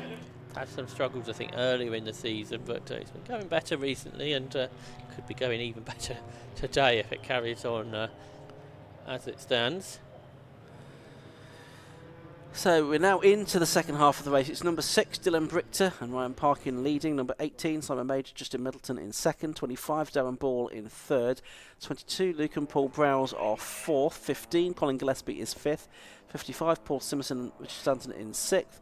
7th, number 28, David Blackie and Josh Lawton. Then in 8th place, number 78, Matthew Stockford, Alan James. 9th, number 2, Jamie Hadley. 10th, number 176, which is William Lynch. Class B is being led by Matthew Tidmarsh and Chris Webster. In 12th position overall, car number 8 from 83, Will Puttergill and Christopher Nyland. And 3rd place in that class is number 27, Mark Rice. Class C is being led by number 195, Ashmore and Sam Dennis in 15th position overall, and 16th place overall, and second class E is 19th overall, which is Ethan Simmons, number 9, and then third in class C is the Thomas Stedman, Michael Hooper, treble 3, Mazda MX-5 in 21st overall. The Lotus has now been pulled onto basically the national circuit, a bit of the national circuit that we're not using this weekend, and so therefore we should be good to go racing again just as soon as the safety car is next back round. As we're now into the second half, I wonder if we'll see quite a lot of stops. Obviously not immediately after the safety car comes in, but not long afterwards. So rescue vehicle's got to go away, but hopefully that can be done before this safety car lap is completed. So I think all three, or certainly classes A and B, very much to play for. Of course, Moore and Dennis are going to have a longer stop. They are quite a bit quicker, but Ethan and Simmons, they could get a result out of these first go in this Tikio Club Enduro Championship for 9. So he's going solo today. There's the Class B leader, but with a success penalty, which is going to make it difficult for Chris Webster in the second half to get a third win. But with Scott Parkin losing that extra lap, second in the overall championship, still up for grabs there between the Ginetta and the Audi drivers. So that's an interesting battle to watch for as well. In the Clubman Cup, the championship battlers, Buttergill is a lap ahead of Ashmore. There he is, 183. The Class B second place, the Clubman Cup leader, Will Buttergill. So safety car lights are out. The race about to get underway then, with 56.5 minutes or so to go by the time they get to the timing line. Dylan Brichter and Ryan Parkin leading, and a reminder that drivers cannot follow the safety car into the pit lane at the end of this lap. That cannot count as a mandatory stop, so they'll have to do at least one more lap before they can make their pit stops, which many of them I think will probably do, because there's now less than half of the race to go. Race gets back underway. 34 laps now in the book. Dylan Brichter leading, Simon Major in second place. Going for the lead around the outside is Simon Major, and Dylan Brichter's half spinning, and he's off on the grass now on the inside of the circuit, and his twin brother is going to take track position from him, although he's a couple of laps down. But it's Dylan Brichter then, the twin brother of the co-driver Ryan Parkin. But now that car is way back down the queue of cars that's coming down down towards the old hairpin. I reckon there was a touch before, because there was a bit of bodywork that went, and then obviously you had that contact. Scott Parkin's aim here is to get a lap back, and he is on the inside, because if there is another safety car period, that would work well. Two more cars have come into the pit lane when they shouldn't have done. David Blackie was one, Mark Grice was the other. So that's two contenders for class victories in trouble, I think. But Scott Parkin, while things aren't going well for the other dark side car, better for them, because they have got a lap back, which could become important later. But it is Simon Major, the new race leader, in that dramatic restart, as he got past Dylan Brichter, who then had a moment. And with the better pit stop time expected for the Cupra, they're 18 than the rivals, could be interesting. Scott Parkin can't get away here, can he, at this stage of Major? Well, he's just going to get his head down now. Well, probably quite a few other cars are going to make their way into the pits. Let's see if any of these cars do, or some of Major's staying out. Darren Ball is staying out there as well. Brichter's in. Brichter is in. Probably the right thing to do, having been off the road as well on the previous lap. Just gives us a chance to just check the car over as well. William Lynch is in. Will Buttergill is in. Colin Gillespie is in. So Buttergill, the Clubman Cup leader, in. So that's important. How much damage? Or is it more grass that's the problem here for the Audi? Some in the wheels, and just making sure it's not going to cause any overheating issues anywhere. That's the concern. Having been off the road. Sorry, what was looking for could have been a 1-2 for Darkside today. It's less likely than what it looked earlier in the race. Well, yeah, it might be the case that we can get neither of them in first or second. having looked like a very strong possibility, certainly before Scott Parkin's pit stop. Another car, by the way, that pitted when the safety car came in was Tim Parsons in the Caterhams. That's 4 cars that presumably will be under investigation. We've got a battle for the lead because Darren Ball has caught 1.2 seconds to Simon Major. So was that touch? Has that caused a problem for Major's Cupra, I wonder? Parkin getting away, and Darren Ball, who was struggling really before the safety car came out, sort of got a new lease of life. He's got a race win that could be on the cards. He does have to serve a slightly longer pit stop of 10 seconds compared to the car he is racing with, but he's going to give this a go in to lead before he comes into the pit lane, I think. Yeah, nice little scrap going on here between the two Cupras. Out of the final corner they go, up to the timing line, and there's just under a quarter of a second between them. Luke Browse in third position is gaining on them as well. He's just in a personal best lap of the race. He's in a 1:40.560, was 0.6 of a second faster than Darren Ball that time, so he's going to try and buy into this as well. He'll hand over to his father Paul for the second stage of the race. Matthew Hampson has come in. He was a lap down though, I think, wasn't he? He'll hand over to Andy Schultz, who'll be quicker in that car, I'd imagine. Other cars that have come in, Matthew Stockford in the Audi. So we thought quite a lot of pit stops going through, but we've still got the top 5 leading cars on the lead lap yet to pit. And this great battle between these Cupras up front of Simon Major and Darren Ball. Darren Ball's another driver who's raced a lot of different cars in this championship over the years. Yeah, he's raced BMWs, Porsches, and some others that I can't remember in the Club Enduro Championship. I mean, he started out in. Did he start out in compact? I think so, Darren Ball? I think he did initially, quite a few years ago now. This car's been driven by a few different people this year as well. Gillespie's been in it. Colin Gillespie, Alok Kinyagar has driven that car too over the course of the season. Yep, so, and Luke Browse has taken a bit more time out of them on this lap as well, hasn't he? He's catching Darren Ball still. There's 2.5 seconds behind at the beginning of the lap. This was the car that came in when it shouldn't have done, Josh, isn't it? The 28 car. And one of the leaders are going to get a penalty. The 55 Paul Simerson car is going to get a 60-second stop-go penalty for overtaking before the green flag. So that's another car that's in trouble. This car, I think they've got now a bigger problem than pitting when they shouldn't have done because the wheel won't come off. Yeah. So that's a drama. So there's lots of dramas going on all of a sudden. But at the point I was going to make, I've lost now. I forgot what that was. Well, it might come back to you later. What happens as you get older, Josh. Luke Browse, even older next week. Luke Browse took another chunk of time out of Darren Ball and took another second out of him. There goes Ryan Parkin now out into the race, then in the number 6 Dark Side Developments car.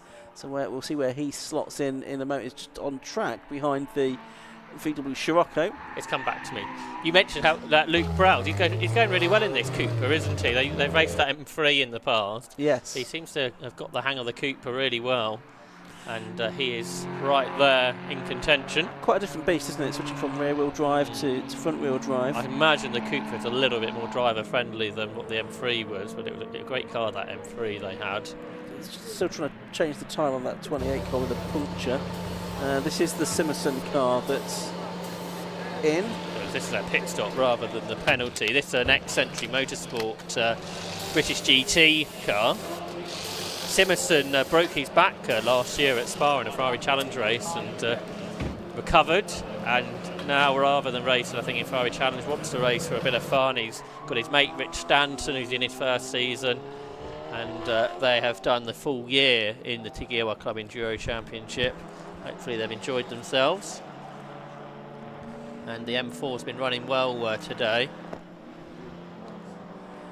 There's the Class C leading car, the 195 car, up to 12th place overall now. Ashmore, that's the car that has won the championship, has had a pretty much unblemished record throughout the season in Class C. Ashmore and Sam Dennis winning all of the races and getting fastest lap in all of them as well. Just couldn't quite pick up maximum points in their class at Alton Park because there weren't enough starters, but otherwise they'd have had a perfect scoring record. So I reckon Alan Blenko after the stops is 30 seconds ahead of Ryan Parkin. So as Parkin had a 20-second longer stop, that's going to be pretty tight with Middleton when he takes over from Major in the Cupra that leads. The two Class B cars, you said that you thought 2 laps would be the pit stop time, and it must have been exactly that, because Will Puttigle, now Chris Nyland, is exactly 2 laps behind Matthew Tidmarsh, who's yet to pit, and he's trying to unlap himself. He's on the inside line into Coppice, and now it's 2 laps minus about a metre or so, Ian. Yeah, for the moment at least, it's minus a metre. We'll see if they can close in. So I wonder when Tidmarsh is going to come in to hand over to Chris Webster. He's trying to sort of relap the number 83 Honda, but couldn't quite manage it down at the Fogarty S's. So number 8 car of Tidmarsh. Have we noticed that panel before on the car in 12th position, number 9, the Simmons car? I think it had a black and white driving standards flag, so I wouldn't be surprised if it's track limits for Ethan Simmons. He hasn't pitted yet, so it can't be something for a pit stop. It's 5 seconds penalty that's been added to his time. Gillespie's still in the pit lane, so this is a long stop in the Gulf. We thought that was going to come into contention, but that's not going to happen now. The 28 car now with Josh Lawton aboard back out into the race, presumably having managed to change that punctured tyre. I was wondering when this car was going to come in, and it's coming at the next possible opportunity. So Matthew Tidmarsh will come in to hand over to Chris Webster. They're up to 4th position overall. There's only, what, 1, 2, 3, 4, 5, 6, I think, cars that are still running, but have yet to make their pit stops now. 3 of them are major contenders, aren't they, for the overall victory, with Luke Browse in 3rd, Darren Ball 2nd, and Simon Major the leader. They're all going to be in contention with Alan Blenko and Ryan Parkin. Ethan Simmons is pitting now. And I think he had fallen about half a minute behind Ashmore. There's a lot of steam from the Ginetta, isn't there? Yeah, I think it's just heat, I think, coming off the brakes probably in particular on that car. There's the 171 car. That's one of the cars that's yet to make a stop, which is the E30 BMW. Just about the oldest car on the grid. It probably is, isn't it? Senna Osman and Jodie Halson, the 325i 2.5 litre car for the drivers from Kent. Has the car changed livery since earlier in the year? I feel like I've seen some pictures of the car looking different. Yeah, I think you may be right. But it looks very smart, doesn't it? Whatever. And it's nice to have some variety on this Club Enduro grid. Lots of the more modern cars, the TCR cars, and other cars of a similar era, but it's nice to see something a little bit different.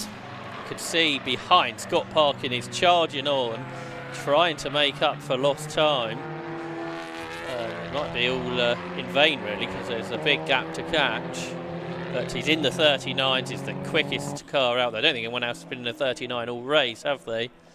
And Parkin is going to try and do similar laps to that for the rest of the duration, if he's going to make up some positions. Here's our provisional champion. There. Oh, here's the steam was perhaps a bit more in from the Ginetta.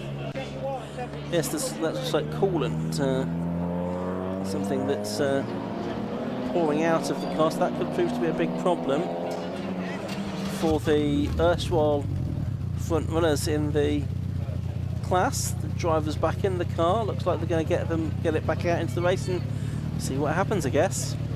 So it's being taken over by Chris Webster now. Christie's just been in to make his pit stop. Yeah, Matthew Tidmarsh has just jumped in the cockpit, so he's having a chat with Chris, I think. Alan Blenko's up to 4th now, leading pit stopper. But there's our provisional championship winning car, unbeaten in Class C this year. I don't think anyone's been unbeaten in Club Enduro history. So this has been a mighty effort by Ashmore and Sam Dennis. And it just goes to show you can win this championship without having to spend a huge amount of money in Class C for the much less powerful cars. It set a new lap record again. They've done that about all every venue this year. 1 minute 47 for for Ashmore, 1:47.177 as the best lap, and that puts it a couple of seconds almost under Rowan Lundy's previous time. So Chris Webster's on his way. Is fluid trailing the car? I don't think it is. So perhaps it's just where it was stationary. Yeah. So fingers crossed for them. It's going to be all good to go.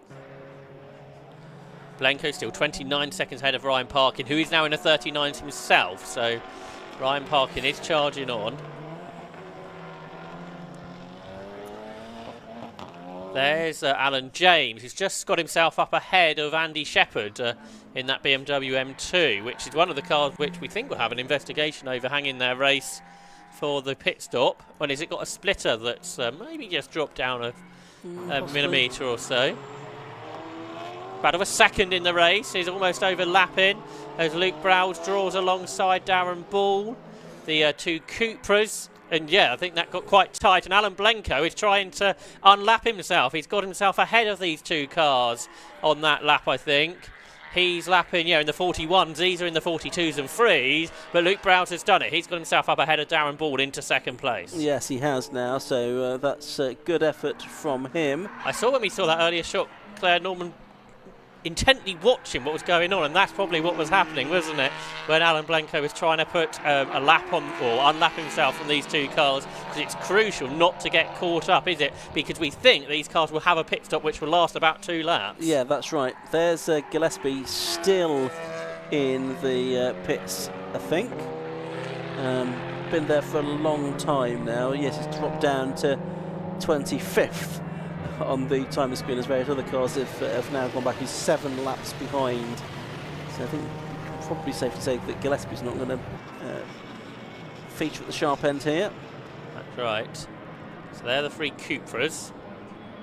The top 4 cars are all Cupras, aren't they, at this stage? Yes, that's right. Major, Ball, Browse and Blenko.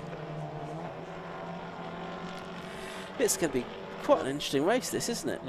Just waiting for these last pit stops to see how it all plays out. Darren Balls has got an extra 10 seconds for success compensation time, so that might draw him away from this battle. But where Alan Blenko plays in, that's the big question really at this stage. And he is lapping quicker than Luke Browse. He's lapping about the same time as Major. Browse coming in to hand over to his father Paul, we assume, to hand over anyway to his father Paul from what had become second position, and Darren Ball has followed him in as well. So these two drives that were in second and third, stopping at exactly the same time. So will they go out in the order in which they arrived? We'll find out in 3 minutes or so. The Stowmarket glass livery is a really good one, isn't it? It worked well on the BMW and it works well on the Cupra too. Yeah, and it always gets them plenty of mentions on the commentary as well, because it's just in your face, isn't it? So they get plenty of advertising. It's a different colour to motor race cars, and that's something that stands out, is always a good thing. So fuel going in. Ethan Simmons, who was going well, is driving home, I think. He's about to leave the circuit at the Melbourne hairpin. He was well up. He got that penalty. He had to track limits penalty. I think he was still second in Class C before he pulled off. Yeah, that's a great shame for him. All hands to the deck there, trying to get the car back out. It looks like the Class C champion and the overall champion's going back out into the race, so Sam Dennis taking over. As you might expect, after the pit stop for Matthew Tidmarsh and Chris Webster, they're half a minute behind Chris Nyland and Will Puttergill, the 30 seconds success compensation time. So back out into the race goes Sam Dennis, just in front of Alan James, as it now is, in the Audi, number 78. Blenko, clear of the traffic, was half a second quicker than Simon Major, and that could be the battle for the win yet in this. Looks like Scott Parkin's about a minute behind Ryan, so that's the chase that's going on there. He's got to pass Alan James first. Yeah. Battle for 10th on the screens there. Rich Stanton and Andy Schulz. I suspect Schulz will be quicker. He's much more experienced. Stanton only in his first season, the 40-year-old from Warwickshire. Schulz has been racing since 1989. Former 750 Motor Club Formula 4 champion. That's right. Was Andy Schulz. Back in the 90s, that would have been, I think. He was a Brit car champion as well. Raced in Formula 4 Z-Tech. Raced in the Bronkpile Endurance Series. So, yeah, super experienced driver. Probably the most experienced driver on this grid, I would think. And he's about to get 10th position rather, away from Rich Stanton. Yep, so two similar cars there, swapping positions. And Schultz making up ground. We'll see if he can make up any more places. Could possibly catch the Hadley Golf, I suspect. James Pickford's got himself up to 3rd in Class B, I notice, but he is about a minute behind Chris Webster, so I don't think he'll get any further. His lap time is only a couple of tenths slower than the Puttergill Nyland Civic, so very competitive. Here's James Pickford, as you might expect. There's Darren Ball, shortly to get back out into the race. Just in the background, you can just see a glimpse of the green Luke and Paul Brower's car. So where's Alan Blenko in 444? Of course it should be, yeah, the green car, the Browse car's now gone back out into the race. Blenko just crossed the line, so it's going to be really close. Here comes Browse then, Paul Browse as it now is, has taken over the car. Blenko's out of Redgate rather, so he's ahead. So there we go, yep, there you can just about see them in the distance. It's going to be really close with Major and Middleton stop where Alan Blenko is. Exactly, yeah, and obviously Darren Ball had that extra time to serve in the pits, another 10 seconds, sorry, so that's why he's not out just yet, not quite in contention here, but we'll see if he can make up some time in the final half an hour or so. Just Blenko shooting through shot there. And yeah, he's about 5 seconds or so ahead of Paul Browse. Yeah, be interesting to see what lap times Paul is able to do compared to Luke. Luke's best was a 1:43.515. Blanco's done a 1:41.575. I'm probably not expecting Paul to be faster than Luke. Maybe surprised by that, but that would suggest that puts Blanco in a good position. Blanco's averaging a 41.6. Ryan Park in a 40.8. He's 27 seconds behind now. I don't think he's got enough laps, has he, to catch. Yeah, so it's going to be between the Cupras for the win, I think. Beg your pardon, reading the wrong column. Blanco's best time of 1:47.37. Luke Vaz 1:45.60. But even so, probably expecting Blanco to be faster of the two drivers in the remaining part of this race. A penalty now for the Simerson and Stanton car. That's a 5-second penalty for exceeding track limits. Richard Stanton, who's taken over in that car now. Those potential penalties overhanging cars, I don't think are for major positions, are they? So I don't think they will be, no, Josh, because, well, we'll see with that. But let's head down to the pit lane now. It's going to be Luke Browse who's going to speak to Matt Suckling.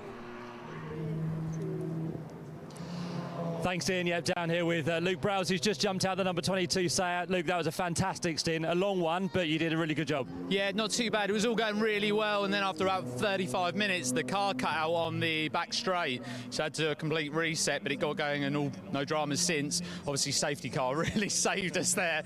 We could close back up and go again, reset. So yeah, all looking good at the moment, trying to keep out of trouble, and yeah, all going well. And you're running in a really good position. You're inside the top, well, 2 or 3 at the minute. Yeah, I'm not sure where we've come out after pit stops, obviously when we went deep. The 444 car obviously had pitted before us with new tyres, and he came back on me at a rate of knots, so I think we'll come out behind him. Yeah, and we'll just see how it pans out really. It's difficult to know at this stage. We need to sort of give it 10 minutes to just everything to calm down after pit stops and yeah, see where we're actually sitting. And I love it as well. You jumped out of the car, you got straight onto the air jacks, you got the car up, changed the tyres, and it was kind of all just you lot doing it all together. Yeah. We love endurance racing, but we're a small team, and yeah, they definitely needed new front tyres after that first stint. Yeah, wheel nuts were a little bit hot, but yeah, it was needed.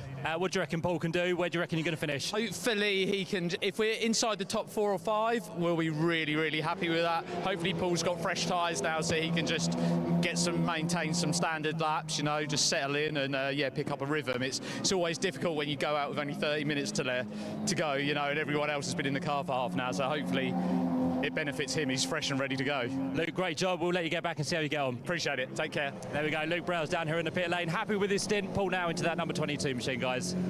Thanks, Matt. Great to hear there from Luke Browse. Dad at the wheel now. Paul Browse, he's in the 43s on his first fly, so not quite as quick as Alan Blencoe and Simon Major, but he's doing okay. He's 8.7 seconds ahead of Darren Ball, so a podium isn't out of the question still here at all. With Ryan Barkin quicker than the pair of them in 5th place and chasing. So the win, it looks like it's going to be between Justin Middleton and Alan Blencoe. And it could well be advantage Blencoe. I think he's lapping quicker than Simon Major. He's actually keep catching him on the road, isn't he? That's what we're watching here. The top 2 in the race, 2 laps between them, but with about a 2-lap pit stop to come for that car there, the 18 car that leads. For Simon Major still. They've still got 18 minutes when he can make that pit stop. So they're hanging it out. Be a short stint for Justin Middleton, and we'll see how much pace he has got in comparison to Alan Blencoe. Whether they change tyres and have a fresh tyre run to the end, because we heard that from Luke Browse, how much of a difference that can make. Yeah, so the only car that's still running that's yet to make a stop besides the leading car is the Osman and House BMW. It was coming in while you were reading it off there the screen. Perfect timing. So there it is, heading down the pit lane now, the 171 E30 BMW heading into the pits, respecting the pit lane speed limit, which is good to see, and making its stop now, just pulling in outside the garage, and plenty of time, 3 minutes to make the driver change. Class C podium might not be out of the question for that car, which would be a good result if they could manage it. Looks like Tom Stedman and Mike Cooper are going to go up to 2nd, which would be an excellent result for them. There's Major sliding around on those older tyres. Alan Blencoe continuing to chase, the 47-year-old from Wiltshire. Looking to win a 750 Motor Club race, I think, for the first time in 25 years. That would be quite a feat. And obviously, if he manages it, that would be, I think, the first win for a female driver in the Tigua Club Enduro Championship for Claire Norman, which would be a history-making moment. Yeah, can't think that there's been one before. So that would be an excellent result indeed. That might to help her get another British Women Racing Drivers Club Award, I would think. Yeah, potentially so. Black and white driving standards flag has gone out to car number 193 now. That's the Richard Mitchell, Tim Parsons Caterham 7. Here's Parkin, Scott Parkin. He's 6th now, 55 seconds behind his brother Ryan. He's averaging a couple of tenths of a second a lap quicker, but not a result's going to come out of this. He'll be glad that he wrapped up the championship provisionally last time out at Oulton. Otherwise, that could have been more difficult. So down into the right-hander at the old hairpin for last year's champion, Scott Parkin. He's past Alan James now, 4-6. Yeah, here we go, up towards McLean's once again. We're going to have a lot of cars on the lead lap, I think, in here, which perhaps more than we've ever had before, I reckon. Yeah, quite a few potentially. 7 or maybe 8. We'll see when it all ravels out, but I think there'll be quite a few. Yeah, it's been a competitive race, hasn't it? And that sort of issue with at the end of the pit lane, that sort of slightly messed up things for Scott Parkin. Didn't mess up with the entertainment of the race, I don't think. No, it's probably added to the entertainment of the race, I would say, from our point of view as a neutral, or neutrals. So next car is going to lap is going to be the Caterham. But we're going to head down to the pit lane once again now. Matt Suckling is going to speak to Matthew Tidmarsh. Thanks, Ian. Yeah, down here with Matthew Tidmarsh, who had a first in the Ginetta. Everything go okay, Matt? Yeah, pretty good. Built a nice 12-second lead, and then the safety car came out, and yeah, that was our plan to win gone today. You know, we knew we had the pace over the Honda, but with the 30-second penalty in the pit stop, I needed to get a good 15-second lead to give Chris a chance to catch, and then hopefully pass in the closing stages. But now he's 30 seconds behind, so that's not going to happen today. It won't be another win for us unless the Honda has a problem. You were just talking to me though about how close it might be in the overall place of the championship in seconds. Yeah, so coming into this round, we were 3rd overall, just 4 points behind Scott Parkin.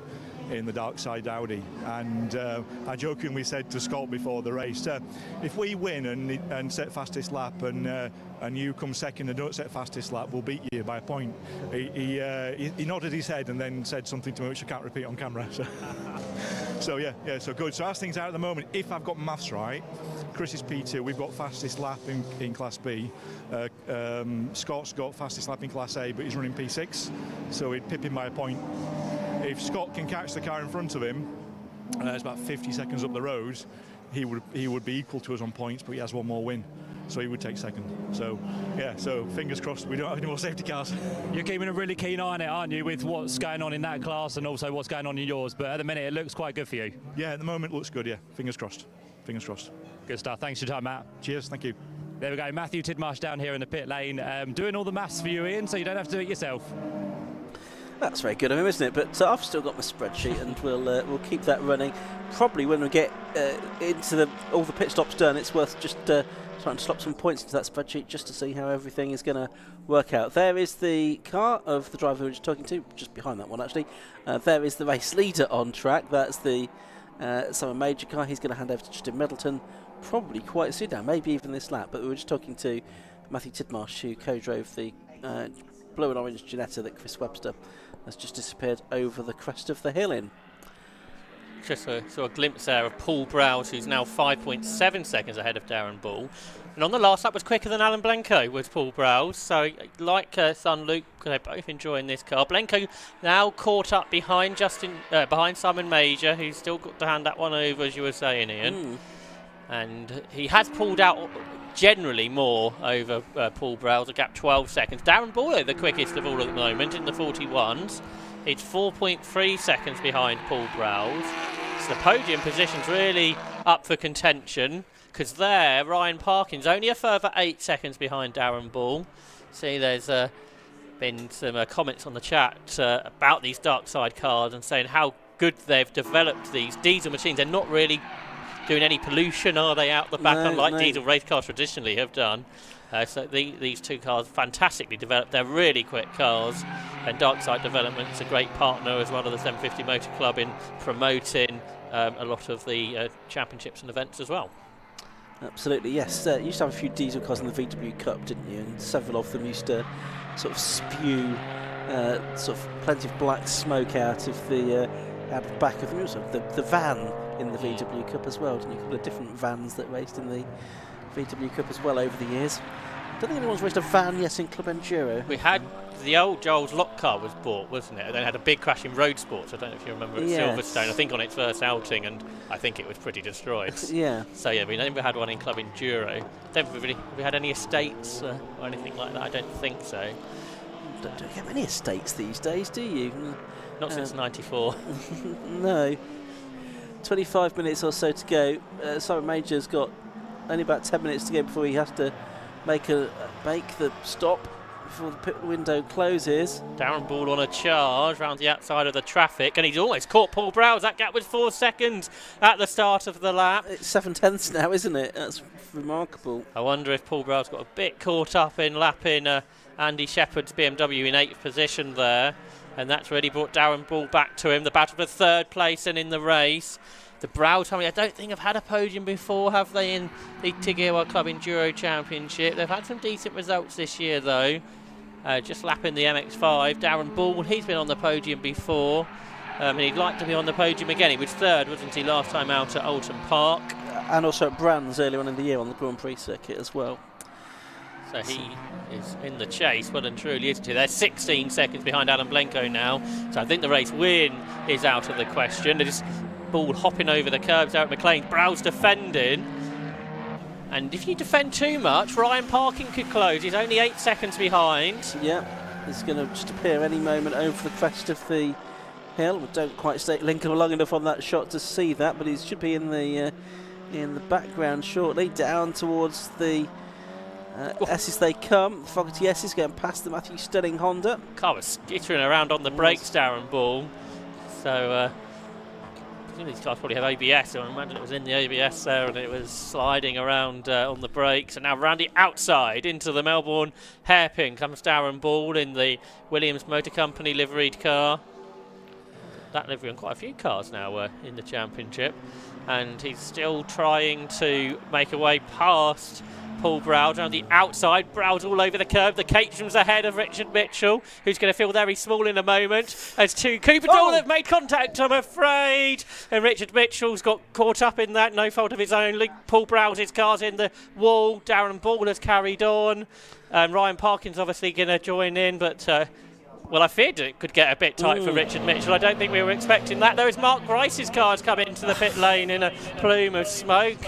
Well, the drama is very much on at the moment. It's all happening right underneath us as well, because the Paul Browder's car has come to a stop only about 50 yards away from our commentary position. If that, Darren Ball did continue, but he may well have picked up damage to his car. But yes, it's a shame that that has ended that way. Now, if the safety car isn't called before Major gets to the pit lane, which Blenko will be hoping it will be, well, can he make his pit stop as well if the safety car does get called before the window closes? I don't know what the rules are on that, and I'm not sure that the bold underlined text on these instructions is explicit about what happens there. Not been called yet. If it doesn't, before they get there, this would be a major advantage. I know safety car is out, although it's not on our screens, bizarrely. No, the safety car is on the circuit. Yeah, but yeah, it's now showing on the screens and on the lighting panel. So safety car is out. So Simon Major is just too far away to really be able to pit this time. He cannot legitimately, according to the laws of the race, pit this time, and he stays out.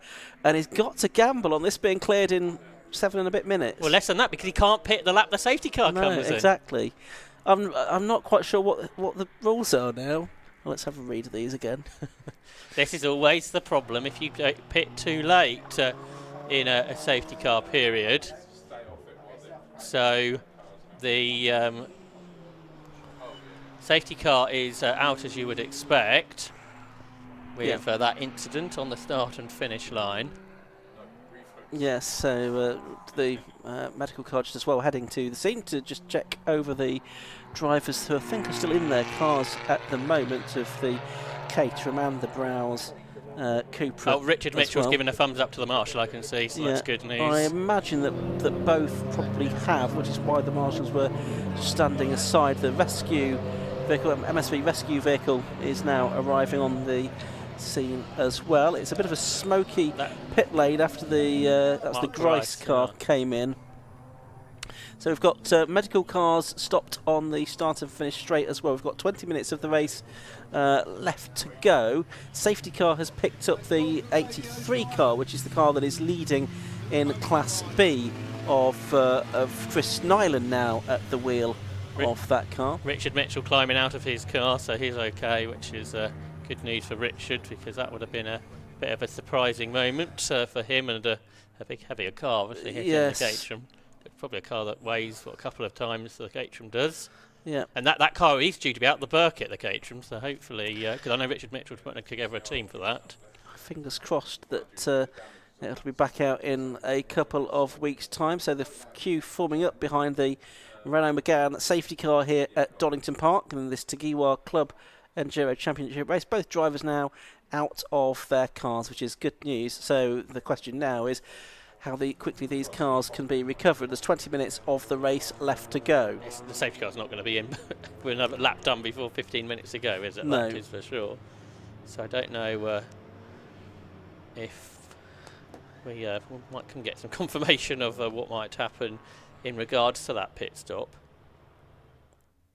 We haven't had anything from the others that pitted the lap the safety car came in, have we?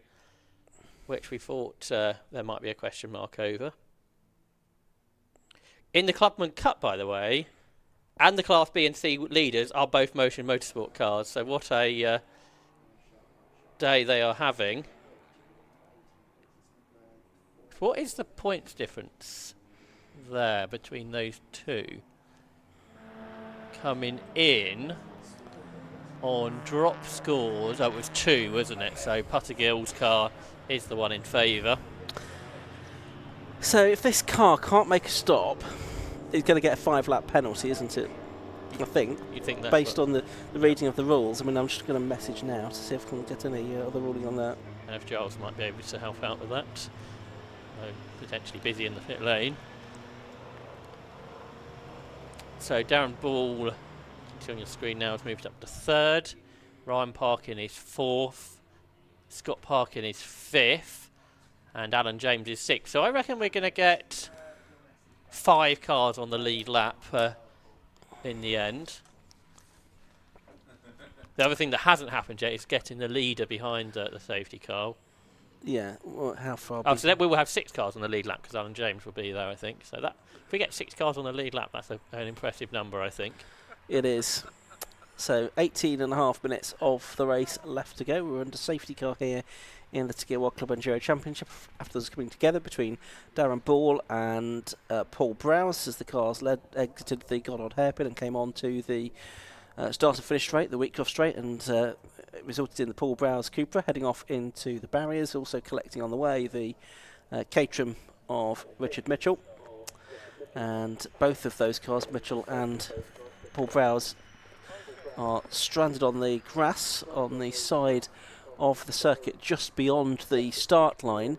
The medical car and the rescue vehicle, those have both disappeared now, probably just taking the drivers to the medical centre for checks, as would be normal in those situations. So it's now about the recovery of the cars. I don't think there's any sort of barrier damage or anything like that to worry about, as it was effectively hit the concrete wall. Yeah, I don't think the concrete wall's going to give too much, is it? So not sure if that's the mark on the wall there. We can see. I don't think I saw that mark earlier.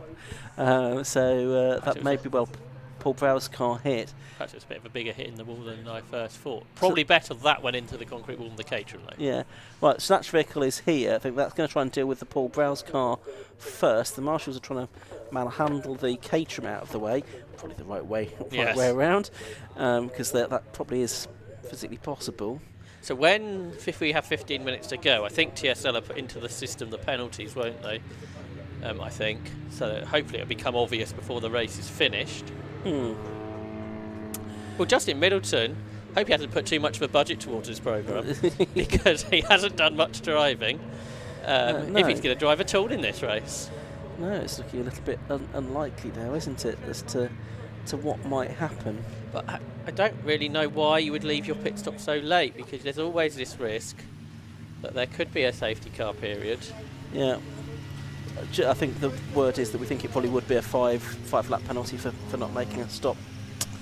Because yes, there is always the risk, isn't there, that if you leave it too late. So although what it effectively means is that although the window closes 15 minutes from the end of the race, you probably always have to build in a little bit of a comfort blanket there, don't you? Just for safety. There's no real need to leave your pit stop so late. No. And strategically, as we've seen from Alan Blencoe and Claire Norman, it's always better to stop earlier in these races. I don't think there's any strategical gain from pitting late. So we can rule that car out of contention, I think, now. It's what can Ryan Parkin do on the restart, and possibly Scott too, although he's got a lot more lap cars between them, because they are both quick. They are quicker than the Cupras in their Audis. They've been in the 139. It depends how many racing laps we get. They've got the Caterham up against the barrier, and they seem to be happy to leave that there. And they are still dragging away the Cupra of Paul Browse.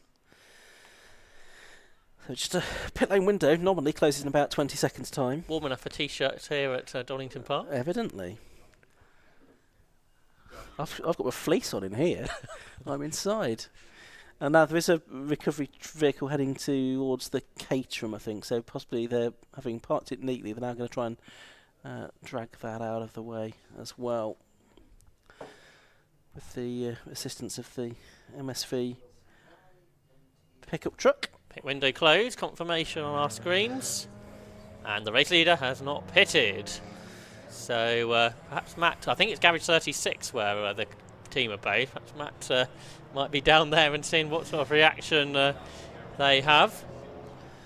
Yeah, so that's going to be the treble 4 car, which effectively then will be in the lead, which is Alan Blencoe, having taken over from Claire Norman. Darren Ball, 25, we think will be second. Dylan Brichter and now Ryan Parkin will be third. Scott Parkin will be fourth. Alan James, Matthew Stockford will be fifth. And was that the car just going down the pit lane? Was that yes, it was the the major car has just come into the pit, so it's A, done it behind the safety car, and B, done it outside the pit window. Was that 10-lap penalty? I don't know. Yes, in 6th place it's Stotfield and James, 7th it's Fenwick and Shepherd, 8th it's Hampson and Schultz, 9th it's Hadley, 10th it's Simerson and Stanton, Class B being led by Puttergill and Nyland from Titmarsh and Webster, and Lawson and Pickford. Class C being led by, guess who, Moore and Dennis from Stedman and Hooper, and Osman and House in the BMW E33 series in 3rd place. So, on average in this stint, Blenco's done a 41.6, Ball's done a 41.5, Ryan Parkin's done a 41.0, Scott Parkin's done a 40.4. So the top 4 or who would be the top 4 in this race? So we've got the 5-lap penalties coming in now for 10, 27, 28, and 193. But yeah, my point is the top 4 in the race here, Ian, they are in reverse order of their pace in this stint. So this race isn't over yet, assuming we do get to the race back underway, of course. Yeah, and those 5-lap penalties for people that made their stops by following the safety car in when, on the 2 occasions, it was out in the middle of the race. So we've still got the penalty to be awarded for our leader, haven't we? Yeah. They might as well just do this pit stop as quick as they can, really, mightn't they? Yes. I mean, probably would have been better not to have made it at all if they could have got to the end, I suppose. Well, unless Justin Middleton wants to do some driving. Not very much driving. But anyway. What's the clause in the contract? So, assuming Chris Nylon gets waved through, that will give them a big advantage over the Ginetta, won't it? If it doesn't get waved through, we've got a Class B battle. Because I know some endurance championships, the rules is just pick up a class leader, because that's what we've got here, is a class leader. They're still doing the 3 minutes, so they're not trying to break every rule in the book. No, anyway, it's a bit of a shame because they've gone really well, and had that safety car not happened, they would have been with a real chance, I think, of if not winning, then certainly being in the top 3. Missed out on the battle between Justin Middleton and Alan Blenco, which we were expecting, but we might have a different battle instead between Alan Blenco, Darren Ball, Ryan Parkin and Scott Parkin. It's just a question of how much racing we're going to get, though, isn't it? Yeah. With 11.5 minutes left to go. Oh, yeah, checking the time. Checking that they've done 3 minutes. Yeah, it doesn't really matter, someone says in the pit lane. So anyway, pushing the car back out into the race, and they will rejoin with 11 minutes left to go. Safety car still out. I think the circuit is now clear as far as I can tell from my commentary box window. You can't see anything else out there. Are we going to wave the cars through to get Alan Blenco behind the safety car, I wonder? Can't see what's going on there. Oh, and now Middleton's being left there at the end of the pit lane. So the cars are heading, I think the leading car's heading down the Melbourne loop at the moment. We'll soon see whether we're going to get a wave through or not. Safety car lights are still out. They've got a 2-lap penalty for having their engine running in the pit stop. So that's a rule we hadn't thought about. Are there any rules in this pit stop rule book that they haven't broken? Right, they've done the wave through because they go. But Alan Blenco's been waived. But that has not gone well for the race. Well, and that's because that was the leading car. The 18 car was still the leader on the timing screen, Major and Middleton. But Darren Ball is behind the safety car. He hasn't been waved through. Okay, right, this is not going well. So there's the Middleton car as it now is. That is continuing on its way. They've got now a 5-lap penalty. They've now a 5-lap penalty. So is that 7 laps? Yeah. Didn't say might not have been joking about that 10 laps earlier on. So the safety car has now picked up Darren Ball in the 25 car, which is the car that will normally be in 2nd place once all of the penalties have been applied. So this race for the win might have just not going to be happening now, is it? Yes. And hopefully Alan Blenco was being waved through and he didn't go past anyway. Yes, and he just who knows? We didn't see it happen. That's right. Fingers crossed that didn't happen. So yeah, anyone's guess what's going to happen here in the remaining 9 minutes of this Takiwa Club Enduro Championship race here at Donington Park. I presume you agree that William Puttick and Chris Nyland are on for the Clubman Cup Championship. Ian? I'll get the spreadsheet out. I probably can do that now. We've got a minute or two. So how many points are they going to pick up? 15, at least, maybe 16. Let's assume 15 for Nyland and Pottergill. What do we think? 12. Dennis, they're going to get 12. Nothing for 1 for Trumpley and Ballesteros, and Hayes and Subiani the same. So yeah, I would go for that by a point. Yeah, I think they'll get the Clubman Cup. So what are we doing then about the rest of the race is the next question. The safety car lights are still on. We're not looking to wave anybody else through, seemingly. So on the road, Justin Middleton is the leader. He's got a loader penalty. Alan Blenko is second. And Darren Ball in third is the car behind the safety car. Yeah. I think it would be much easier just to keep the Class B leader behind the safety car. With the benefit of hindsight, yes, wonderful thing. But there's nothing wrong with that, really. The safety car lights are out. And I suspect there will be some discussions post-race about how this has been handled. So for Alan Blenko and for Claire Norman, Alan's just now got to drive sensibly, hasn't he? No risk on this restart. Just drive around for a few laps. Yeah. So safety car is going to come in at the end of this lap. There's 7.5 minutes of the race left to go. It's being led effectively now by the Treble 4 car of Alan Blenko. 25 Darren Ball will be in second place, and Ryan Parkin in third. What it does mean, Ian, is Chris Nyland versus Chris Webster's on for the Class B lead, because they both got waved through. So more than just Alan Blenko got waved through in that.